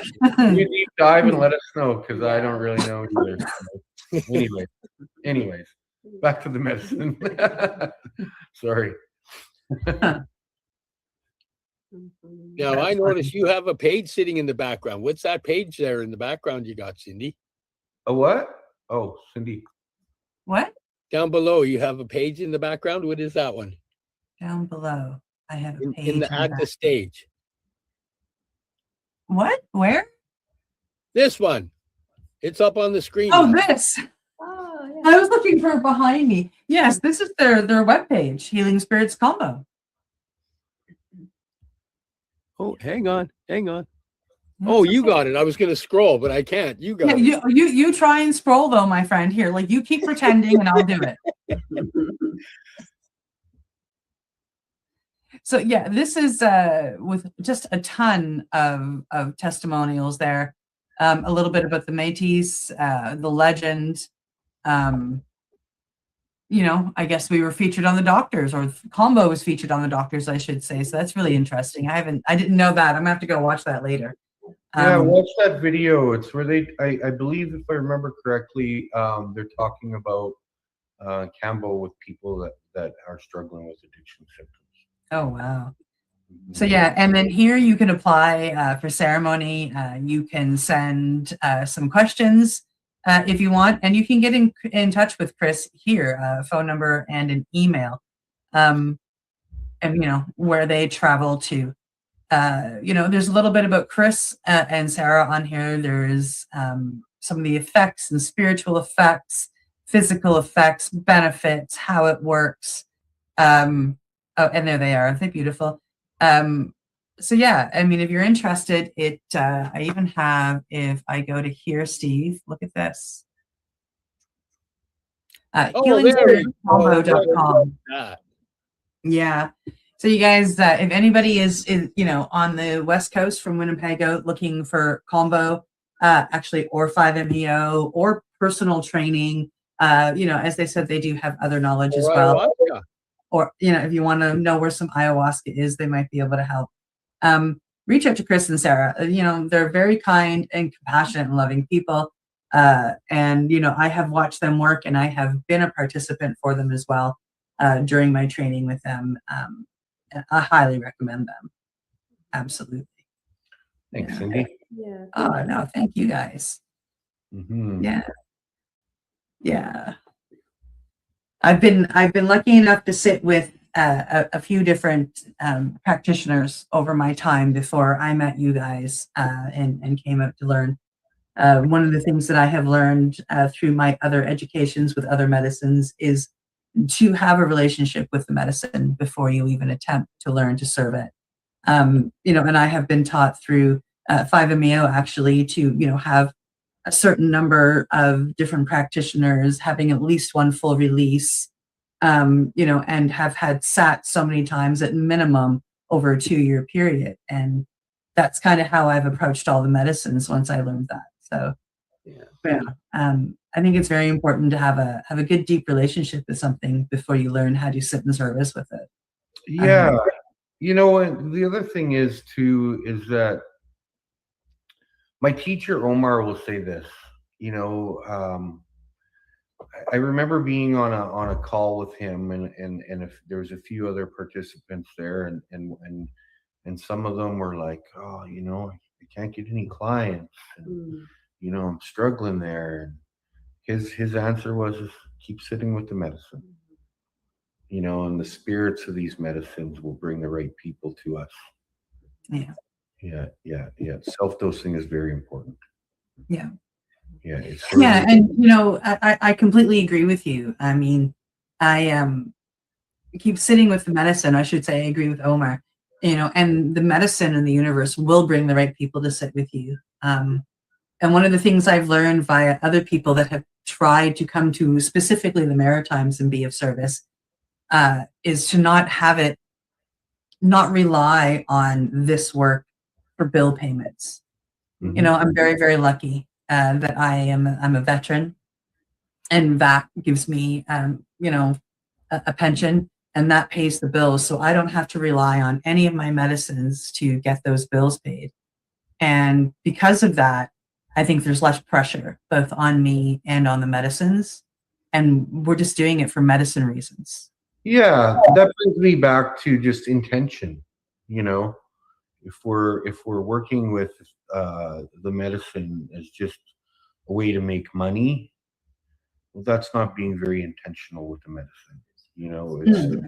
It's really about having the ability to help people that are going through challenging times, or having a hard time working things out in their own mind, struggling with the symptoms of depression or whatever it is that they're dealing with. Right. And so it's coming from our heart space as opposed to the egotistical places that, many people in the world operate in. Right. If people want to become wealthy and they just figure they're going to be a Kambo ceremony, Kambo practitioner, I would say go do something else. Yeah. I think with a lot of people that I've met down here, it's not that the money is why they got into it, but it's definitely a huge factor. We have to live. And, those intentions are unknowingly put into what they're doing.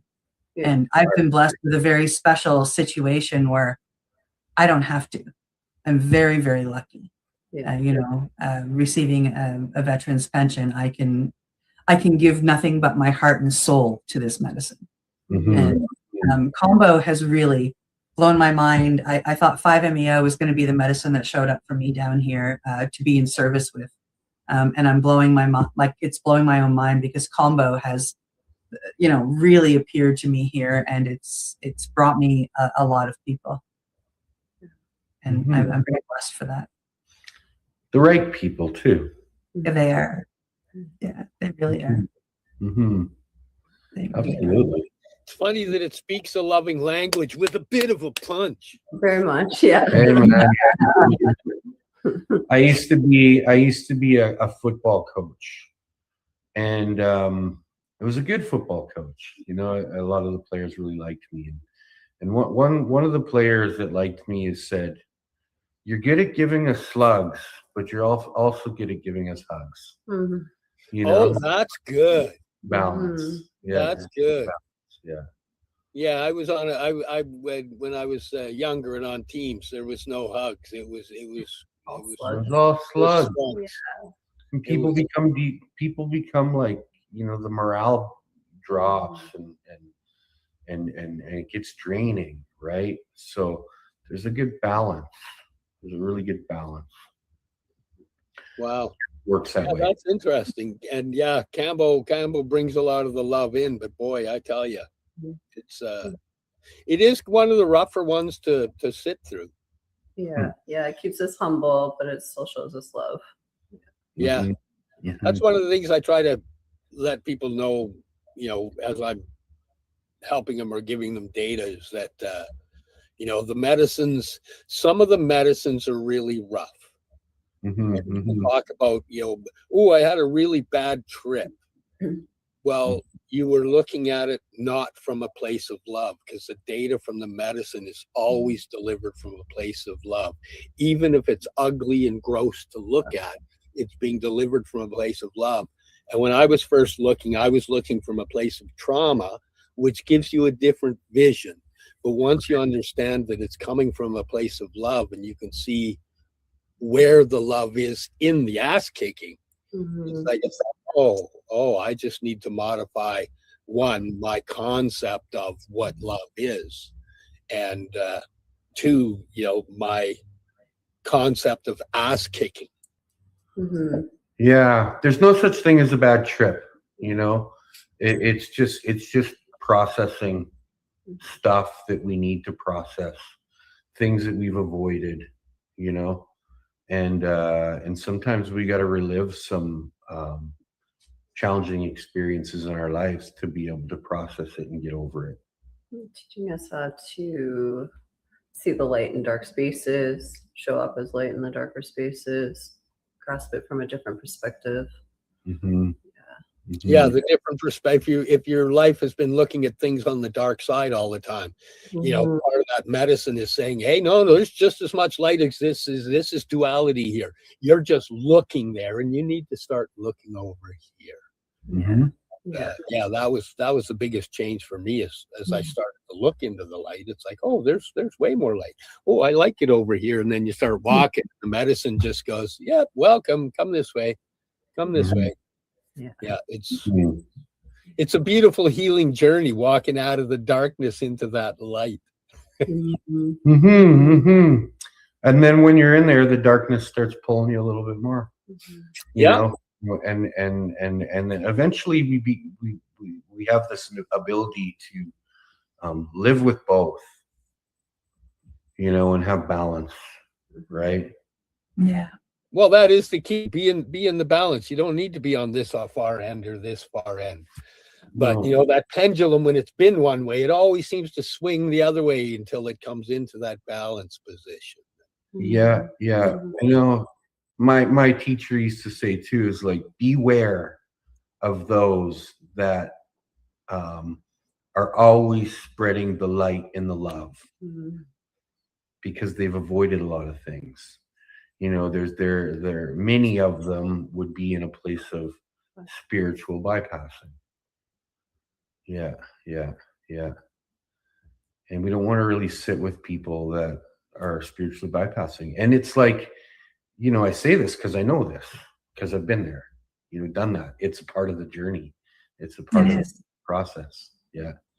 Yeah. Where, like I'd be online. I remember just being online. I would just always like spreading this goodness, the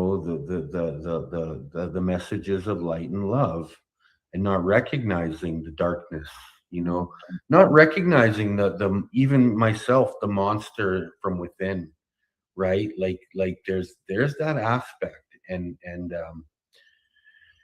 people look past that stuff, and that's just not life. It's just not the way life is, No, it's integrating all the pieces to be one whole entity. Yeah. But apparently it's reached that time over there, and we're at the hour. So it's time for us to say goodbye. Is there any last things that either of you would like to say? Yeah, just before we sign off, just it was such an honor to have you with us last summer, Cindy, and just watch you grow. I know you came to us already kind of blasted open in a big season of learning and growing, and it was nice to be a part of that journey, and just a lot of gratitude for your respect for the medicine. And we felt really good sending you off to be able to work with your own clients. And so I'm so happy to hear that that's showing up for you on your side of things, and the clients are coming, the right people are coming to sit with you, and you're able to share that medicine, because that's a big intention for Chris and I with the education, is to spread the medicine more, bring it into hands that are going to carry it in a conscious way with respect, reverence, and safety, and share it with others, and help them on their journey. So yeah, really beautiful, and just a lot of gratitude for you. Thank you so much. Thank you so much. Thank you. Yeah. Keep it up. Yeah. And thank you both for coming on the podcast with us. It's been an absolute honor. Yeah, we'll have to hop right off because we're gonna have to go pick up my daughter here. Absolutely. Yeah, you said that. So go pick up your daughter, and thank you so much for coming on. Let's chat Really soon. love and appreciate you. An absolute pleasure. You guys have an awesome day. Okay. Take care, guys. Bye, guys. Bye. I don't know how many. You're listening to the Pace Radio Network here at paceradio.net. The opinions of the individuals during this broadcast are their own and may not be the opinions of their group or other organizations they may be involved with. All medical advice during our broadcast is not a medical opinion and should be checked with your medical physician.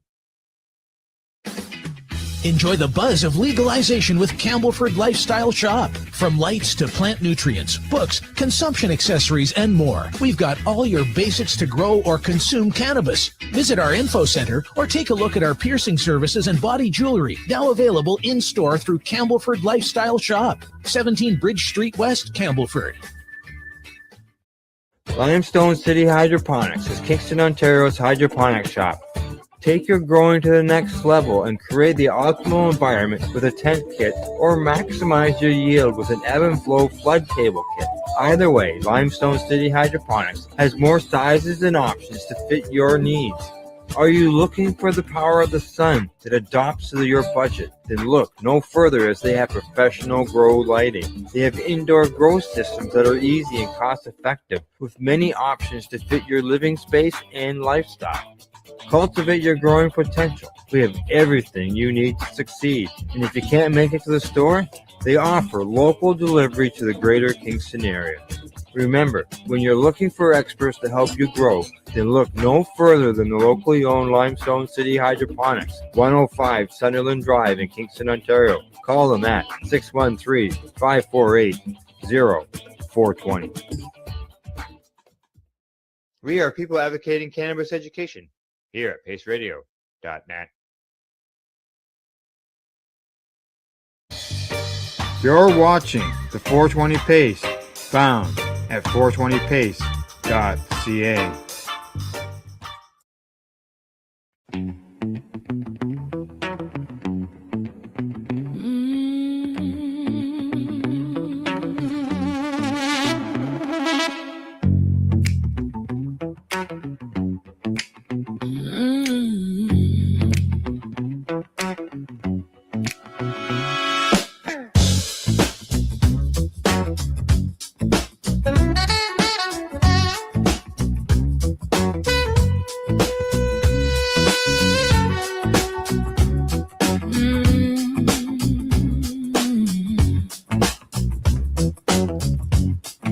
Low glow in the lab,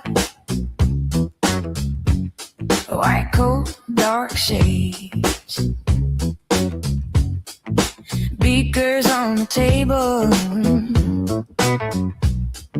science on parade. I pull it from the plant, drop it in the vial, charting every change, every little smile. CB1, CB2, talking to your brain, sliding to your system. You never feel the same. Cannabinoid groove, sliding through your veins, so smooth. From your head to your shoes, every little cell approves. Cannabinoid groove, body talking back in truth. Let it all line up and move to that cannabinoid groove. Cannabinoid groove. Got a map of your nerves laid out on the wall. Lock meets key, now the dominoes fall. Pain takes a seat, worry drifts aside. Tiny little molecules taking you for a ride. Cannabinoid groove, sliding through your vein, so smooth from your head to your shoes. Every little cell approves. Cannabinoid groove, body talking back in truth. Let it all line up and move to that cannabinoid groove. Cannabinoid groove. Up in smoke or under tongue, either way that signal spun. Tiny switch flips your mood, turn a static into attitude. Heart slows down, thoughts get wide. All your edges soften on the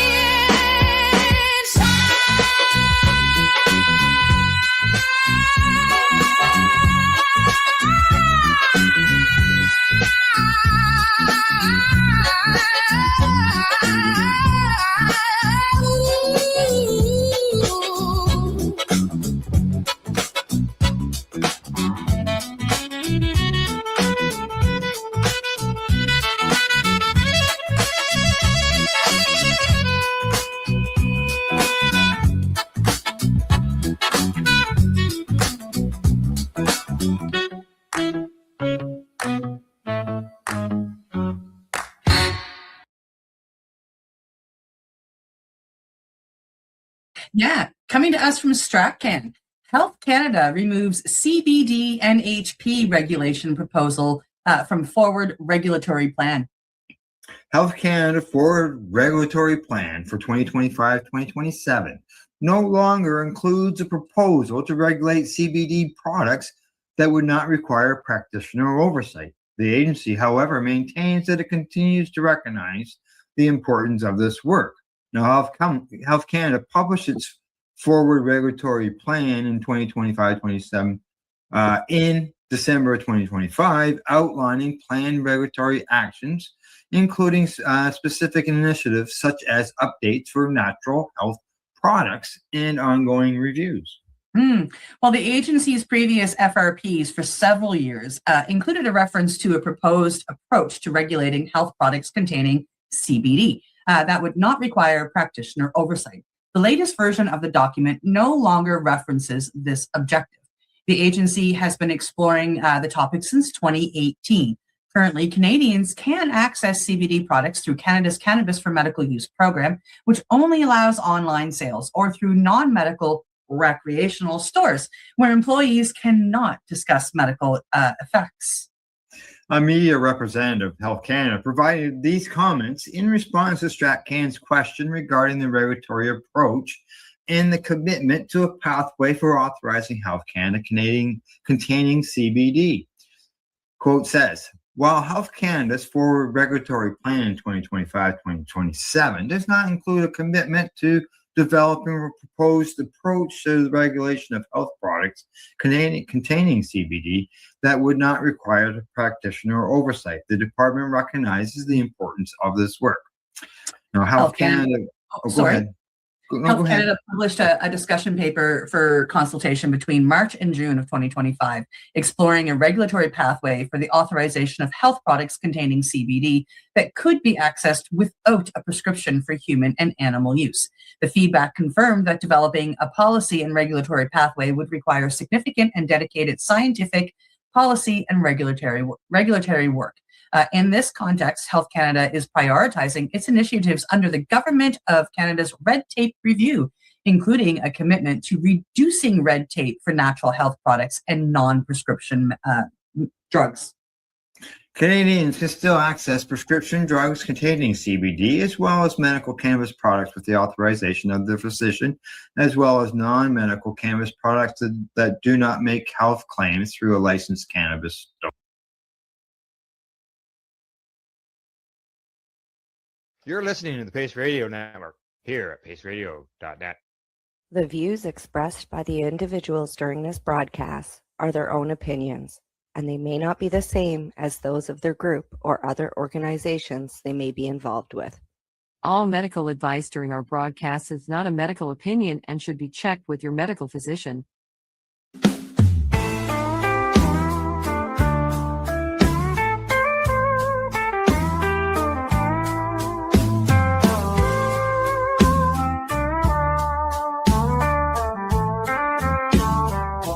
Look at all that money, yeah, the money that they've spent. Take another look and take some time for him. Don't cut trees for paper, 'cause it hurts the environment. Stop deforestation, yeah, it's time for hemp. Well, an acre of hemp makes 20 barrels of oil. No need for pesticides to poison all our soil. People got no food, they got no clothes, they got no rent. Well, it's time for him. Yes, it is. It is time for hemp. Thank you for tuning in to the big broadcast today. I hope you're sharing us with your friends, because time for hemp is like a good joint. It is always best when you share it with your friends. And do note that when you're sharing it with your friends, sometimes you like a little music, and you can get a little music to download for free at timeforhemp.news. Just check out the illusions of music, and you'll find some real groovy tunes to make your 420 moment a little more happy. And speaking of being happy, I am happy to share this program with friends, two of my joint friends, as a matter of fact. And don't forget, anytime you hear the word joint on the big broadcast, we ask that you pass your pipes, your bongs, and your vaporizers among yourselves and your friends and take time for hemp. I have a groovy joint host who's from the sunny state of Florida, where everything is rocking and rolling, and you got all kinds of sandy beaches, and you got all kinds of great cannabis dispensaries, and it's just like one big party.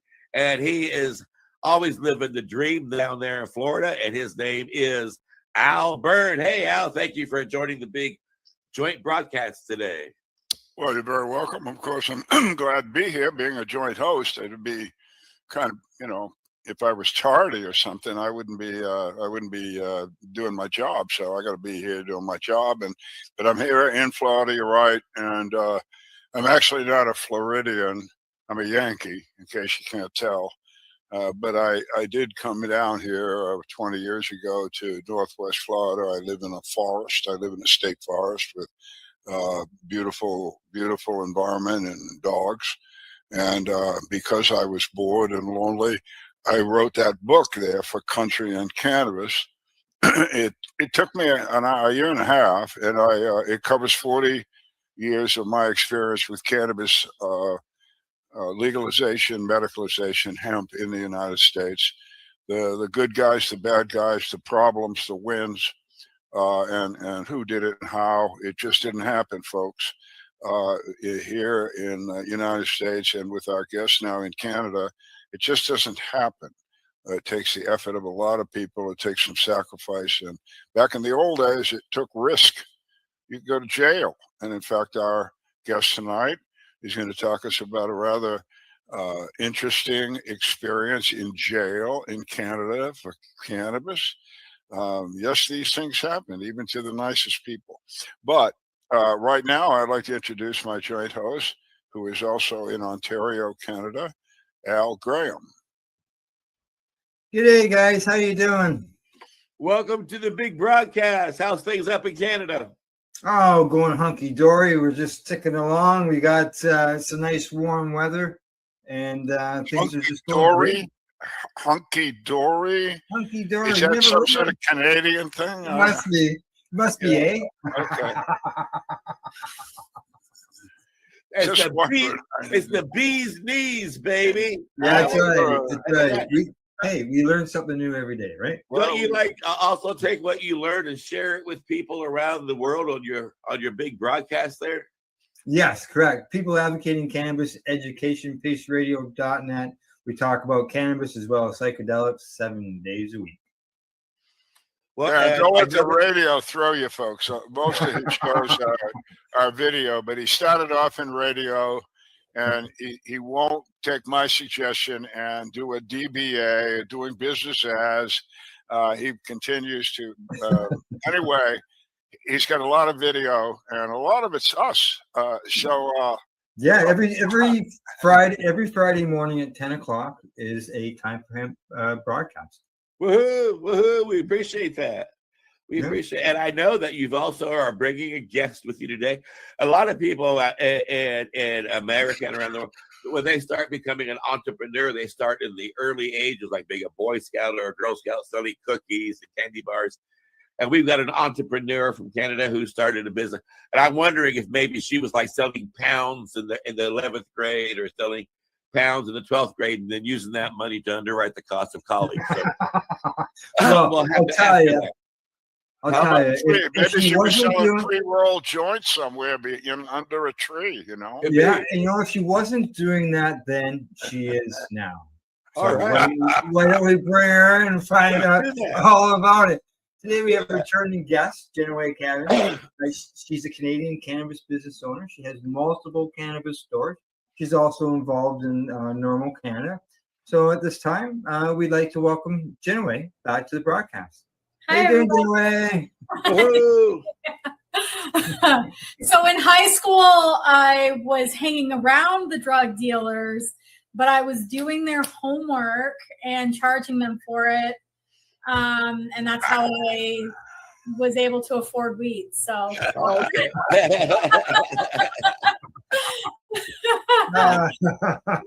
Well, welcome back to Time for Hemp. Really appreciate you coming back onto the show.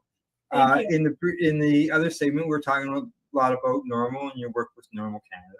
Yeah. And today we'd like to find out more of the business end of things, being that you are a multiple cannabis retail store owner here in Canada.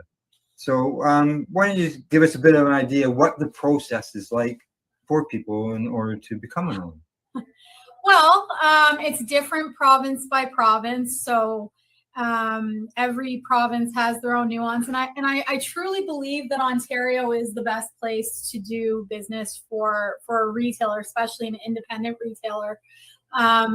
So basically it's changed a little bit. When I first applied, we had to go through a lottery process. We had our store ready and built to specs from Alberta, but we had to sort of just, we didn't know what was going to be coming. And so we just had to do our best. So we just took the harshest rules from other provinces and built our stores out that way.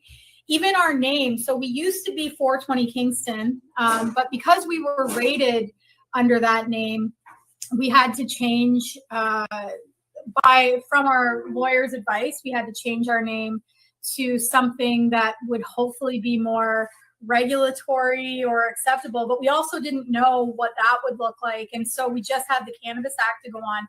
So we settled on calyx and trichomes because we figured that if there was anybody that was going to clutch their pearls, they wouldn't even know what a calyx or a trichomes was. So that's wait. I don't understand how just changing the. I mean, it's not like you change the name outdoor, but I walk in, I still see pipes and seeds and papers.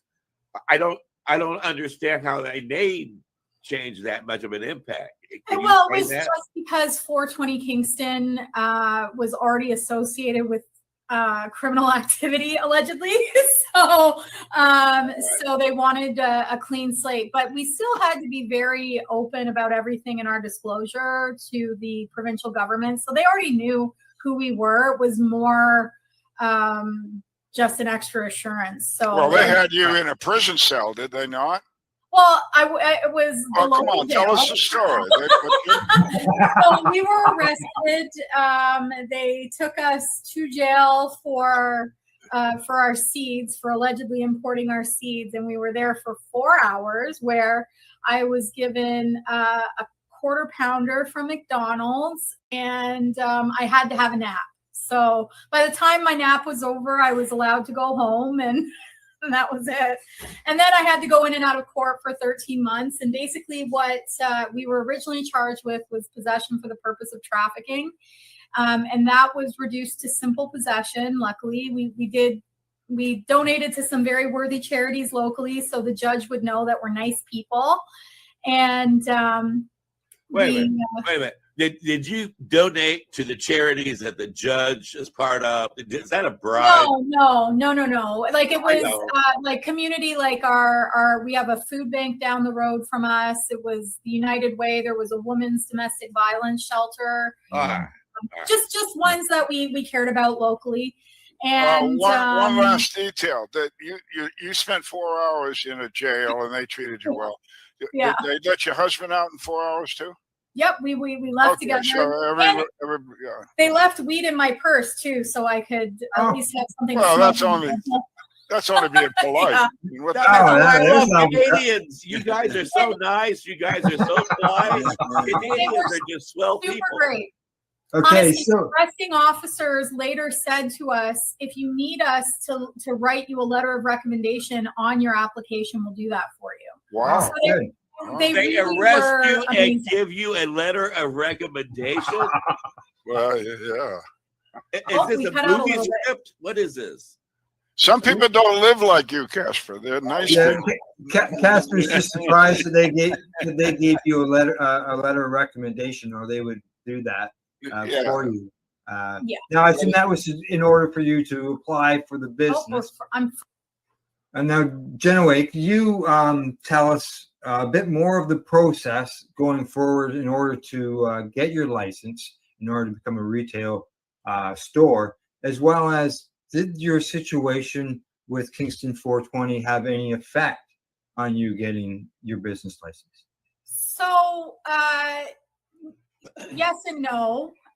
Ultimately, the issue of us being arrested and everything was resolved. Our charges were reduced from possession for the purpose of trafficking to simple possession.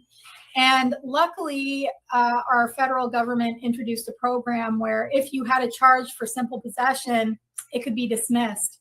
And so my husband and I were successful in that program. And so our charges were completely dismissed, luckily. And then as far as the licensing goes, we just had to be very honest about everything that we were doing. It's very similar to like if we were going to open up a bar or something like that, in that we just had to be honest with, they just need to know that we're honest operators. So basically we had to go through the lottery process at the beginning, which was standard for everybody in Ontario while the government got their act together.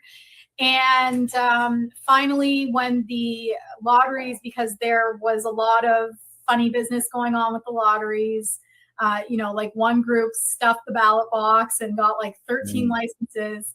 I remember that. Yeah, so that was when they were like, okay, this isn't going to work. And they opened it up to everybody. And luckily, because we had been ready for 2 years, we were quick to get licensed. And so we basically just have to go through, it's actually 3 licenses. So there's an operator license, there's a retail store authorization, so your physical store, how that looks, making sure that it adheres to the provincial standards. So they come and do an inspection? They do several inspections, yeah. And ongoing, like we can get inspected at any time to make sure that we're upholding those rules. And we probably once a month we get inspected as a mystery shopper. And then there's also like a manager license, so that you have the ability to actually purchase cannabis from the Ontario Cannabis Store. So I hold 3 licenses. So now, go ahead. What? I was going to get into, as far as talking about licenses and stuff, your supply wise. Yes. You mentioned the OCS, the Yes. Ontario Cannabis Store. They're your supplier? Yes. So the way that it works is, so originally when it was going to be a public sales situation, the OCS was going to be like our LCBO. And when our conservative government took over and changed it to private sale, which benefited us, basically the OCS became the wholesaler. So there's one central distribution center that all of the licensed producers ship their cannabis to. And basically once a week, we have an order window that we're allowed to submit our orders for all of our stores. And we basically just receive once a week as well. So it's, it's not as flexible as a regular business in that way. Like we have to adhere to our timelines, but they are working on it. And I will say in the last 5 years, it's, the first year we were ordering from a spreadsheet, and now we're ordering from a website. And, the first year, it was like almost no categories available. There was like no cannabis on the market. You had very little choice, very little option. Now in Ontario, we are spoiled for choice. There's a ton of stuff. It's literally, my catalog has over 4,000 things in it, and that's just the stuff that we've brought in. There's lots of stuff that we've never brought in, so there's a lot. That's one thing I want to jump into, because I remember a friend was going up to Illinois. They said he picked me up some herb from one of the dispensaries. So I called up there to get a price of what they had. And it turned out that had that happened, it would have cost me a whole lot more to get it to the dispensary than to get it on the black market. So yes. Your competition is not just other dispensaries. No. Your competition is the black market. And the black market can really undercut your prices. How do you deal with all of that? So it's so price. Yes, there is definitely, that was definitely an issue at the beginning, but there's been so much compression that now the regulated market actually beats the unregulated market by about $2 a gram, Right. Everything considered. So, there are definitely retailers who are charging more, but the sort of MSRP of the market is really on par with the unregulated market. It's sort of some of the other things that the unregulated market is able to do that we aren't, like how they're able to advertise and market their cannabis, how things they can offer to customers that we're not even allowed to do a BOGO deal, for example. Like you can't buy one, get one from us. No way. Yeah, like little things like that are just sort of like, that's why we have normal. That's why we need to make these changes. And as an entrepreneur, you need that, because there are times when you need to move stuff off your shelf to make more room for what's coming in, or because it's getting outdated. Yeah. And for you to make your money back, you need to be able to do that. That's Oh, we sell at a loss all the time. If there's something that, a big thing that we try to keep an eye on the velocity of specific items, and you can only sort of, the best you can do is base also on what's available. Because like, even if I'm selling through something really fast, it may not be available when I need to go and get it next. So finding like fair market comparables is really important as well. But the main thing is that we are allowed to decide what the price and what the sale price is. So I can, as long as I'm selling it for a penny, then I'm compliant. But if I'm selling it for only a penny, I'm losing a lot of money. So But that can be your buy one, get one free. Buy one, get one for a penny. I thought I saw a store get charged with charging or selling product less than what they could pay for. we in Ontario we can charge anything. There's no limit. I think in other provinces there is a limit, but in Ontario we do have the flexibility to like at least have sales because they do understand. I mean, even the Ontario Cannabis Store has sales.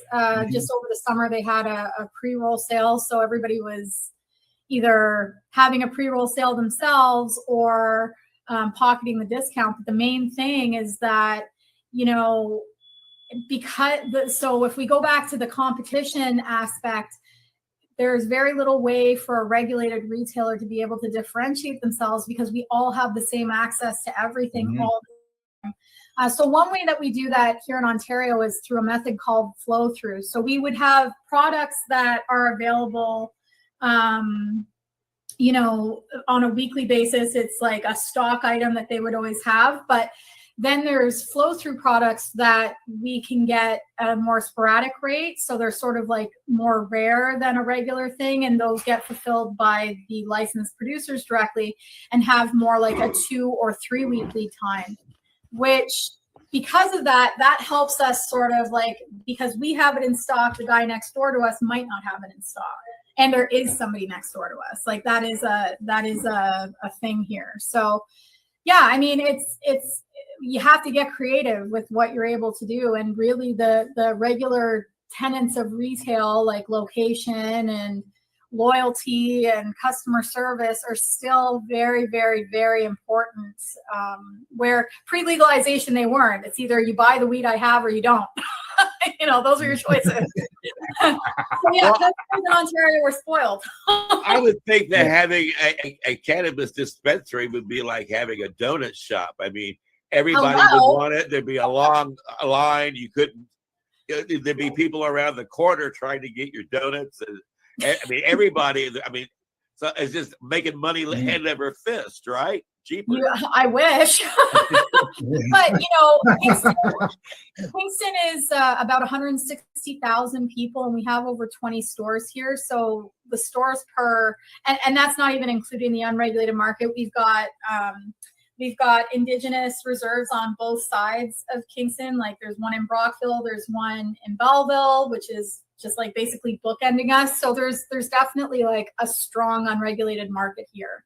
But you know, people do still shop for convenience. People are still, you know, it's not necessarily as convenient. Even if you're going to save a couple bucks to go somewhere, people are more driven by whatever's closest to their house, luckily. So again, securing those like strong locations is the best bet. But yeah, everybody has the same thing. So it becomes very competitive very quickly. Can you do deliveries? I mean, that's the big thing now. Call Amazon, have a pound delivered. Yep, absolutely. So you can't have a pound. You can have 30 grams, which is something that's our next campaign with Normal. We're going to be targeting the 30 gram limit. Yeah. Yeah, you can have 30 grams and we deliver, I do about 30 deliveries a day, maybe 40 on a busy day. So it's you know, our staff get in the car with, you know, 5 or 10 deliveries with them at a time, and people love seeing our actual staff that are normally in the store on the road, and the staff love getting out on the road. It's a, you know, listen to their playlist, whatever. Yeah. And yeah, it's free delivery within a couple hours, basically. How big are your stores, square feet?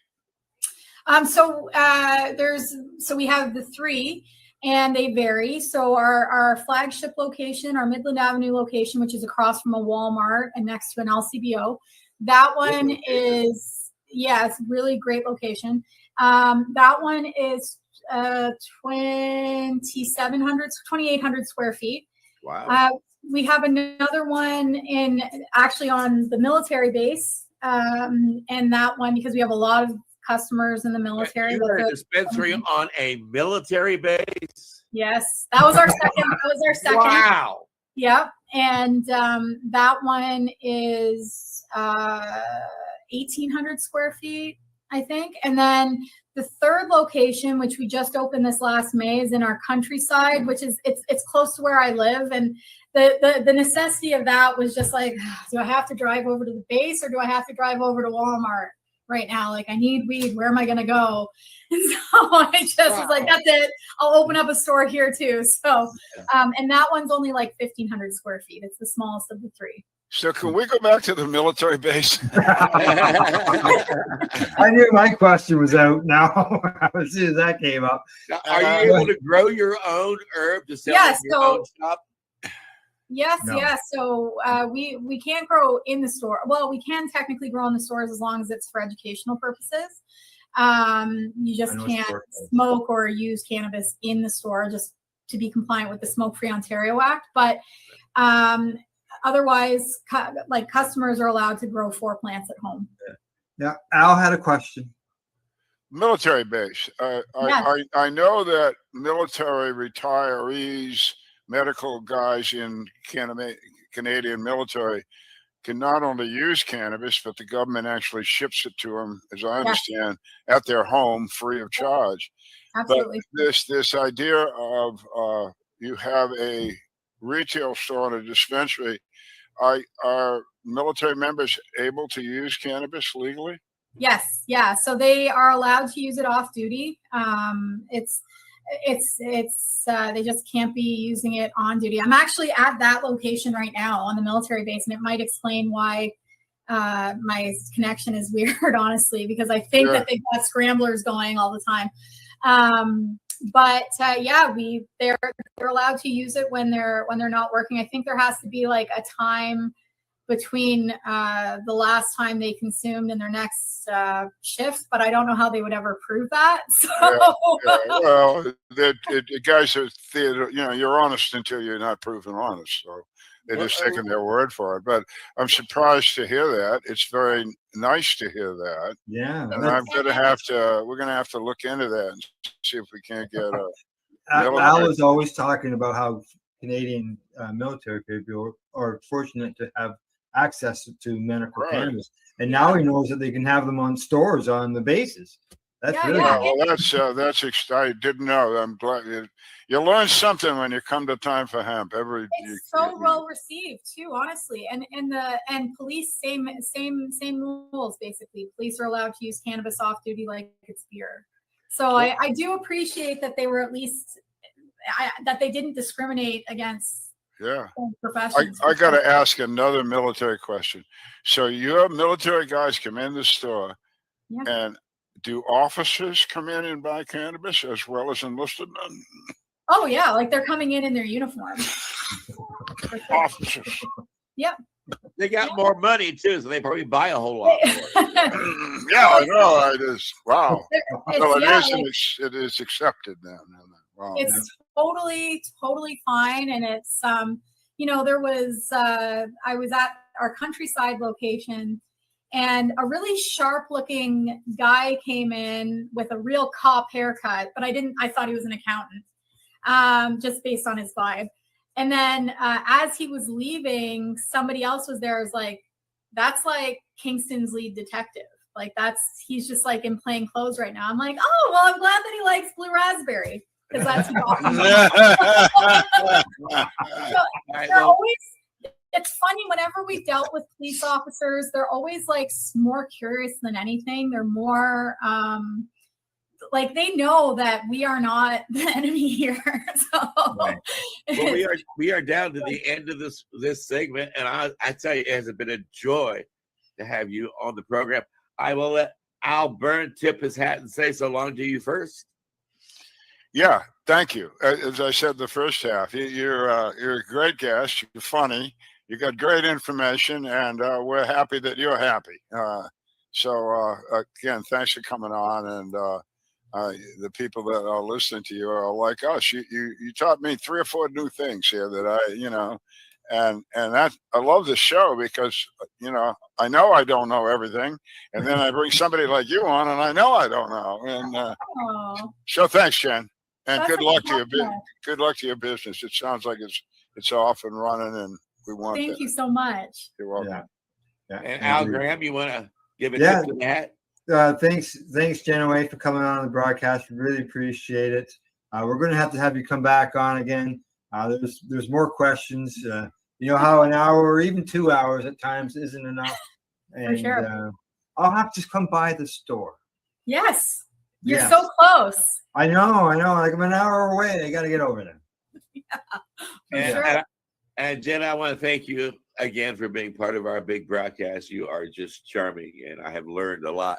And also, since you're on a military base, that gives me a chance to say hello to all my friends at the NSA. I want to let you know that we are still letting the world know about how important it is to end cannabis, and all the people there at Homeland Security.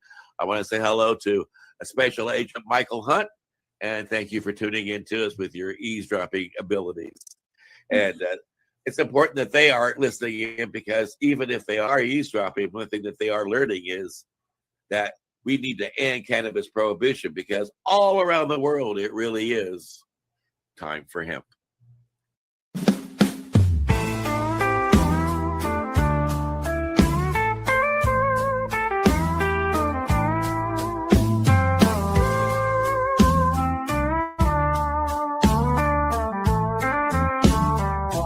Look at all that money, yeah, the money that they've spent. Take another look and take some time for him. Don't cut trees for paper, 'cause it hurts the environment. Stop deforestation, yeah, it's time for hemp. Well, an acre of hemp makes 20 barrels of oil. No need for pesticides to poison all our soil. People got no food, they got no clothes, they got no rent. Well, it's time for hemp. Throughout Earth's history, hemp has been used, no mystery. Hemp was legal to pay your taxes for more than a century. Check your faxes. The founding fathers make sense to me. It's time to grow hemp legally. Think of all its uses. It's money that's well spent. Right now, no excuses. It's time for hemp. Sustainable green industry, that's our intent. A better place this world will be. It's time for hemp. Fuel and food and clothes and soap, housing, cars, yeah, cars, no joke. Henry Ford built a car of hemp. It's time for us to do it again. People be employed with balanced farming as it's meant. Right now, it's time for hemp. Hemp is a true necessity for the wealth and protection of this country. These are words of Jefferson Thomas. He grew hemp, why not us? It's time to lift the hemp ban. It's time to lift the hemp ban. Yes, we can. I know we can. We can make a difference. Yes, we can. Yes, I know we can. We can work together and lift the hemp ban. Look at all that money. Yeah, the money that they've spent. Take another look and take some time for you. Don't cut trees for paper, 'cause it hurts the environment. Stop deforestation. Yeah, it's time for hemp. Time for Hemp is a Pace Radio Network content provider. You're listening to the Pace Radio Network here at paceradio.net. The opinions of the individuals during this broadcast are their own and may not be the opinions of their group or other organizations they may be involved with. All medical advice during our broadcast is not a medical opinion and should be checked with your medical physician.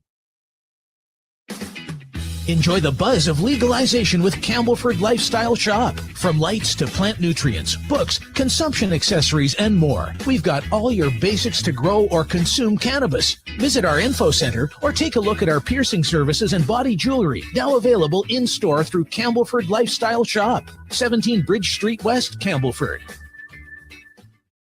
Limestone City Hydroponics is Kingston, Ontario's hydroponics shop. Take your growing to the next level and create the optimal environment with a tent kit or maximize your yield with an ebb and flow flood table kit. Either way, Limestone City Hydroponics has more sizes and options to fit your needs. Are you looking for the power of the sun that adapts to your budget? Then look no further, as they have professional grow lighting. They have indoor grow systems that are easy and cost effective with many options to fit your living space and lifestyle. Cultivate your growing potential. We have everything you need to succeed. And if you can't make it to the store, they offer local delivery to the greater Kingston area. Remember, when you're looking for experts to help you grow, then look no further than the locally owned Limestone City Hydroponics, 105 Sunderland Drive in Kingston, Ontario. Call them at 613-548-0420. We are people advocating cannabis education here at Pace Radio. Re-rolled Saturdays. Check it out. Nothing but non-stop cannabis and psychedelic programming. You're watching the 420 Pace, found at 420pace.ca.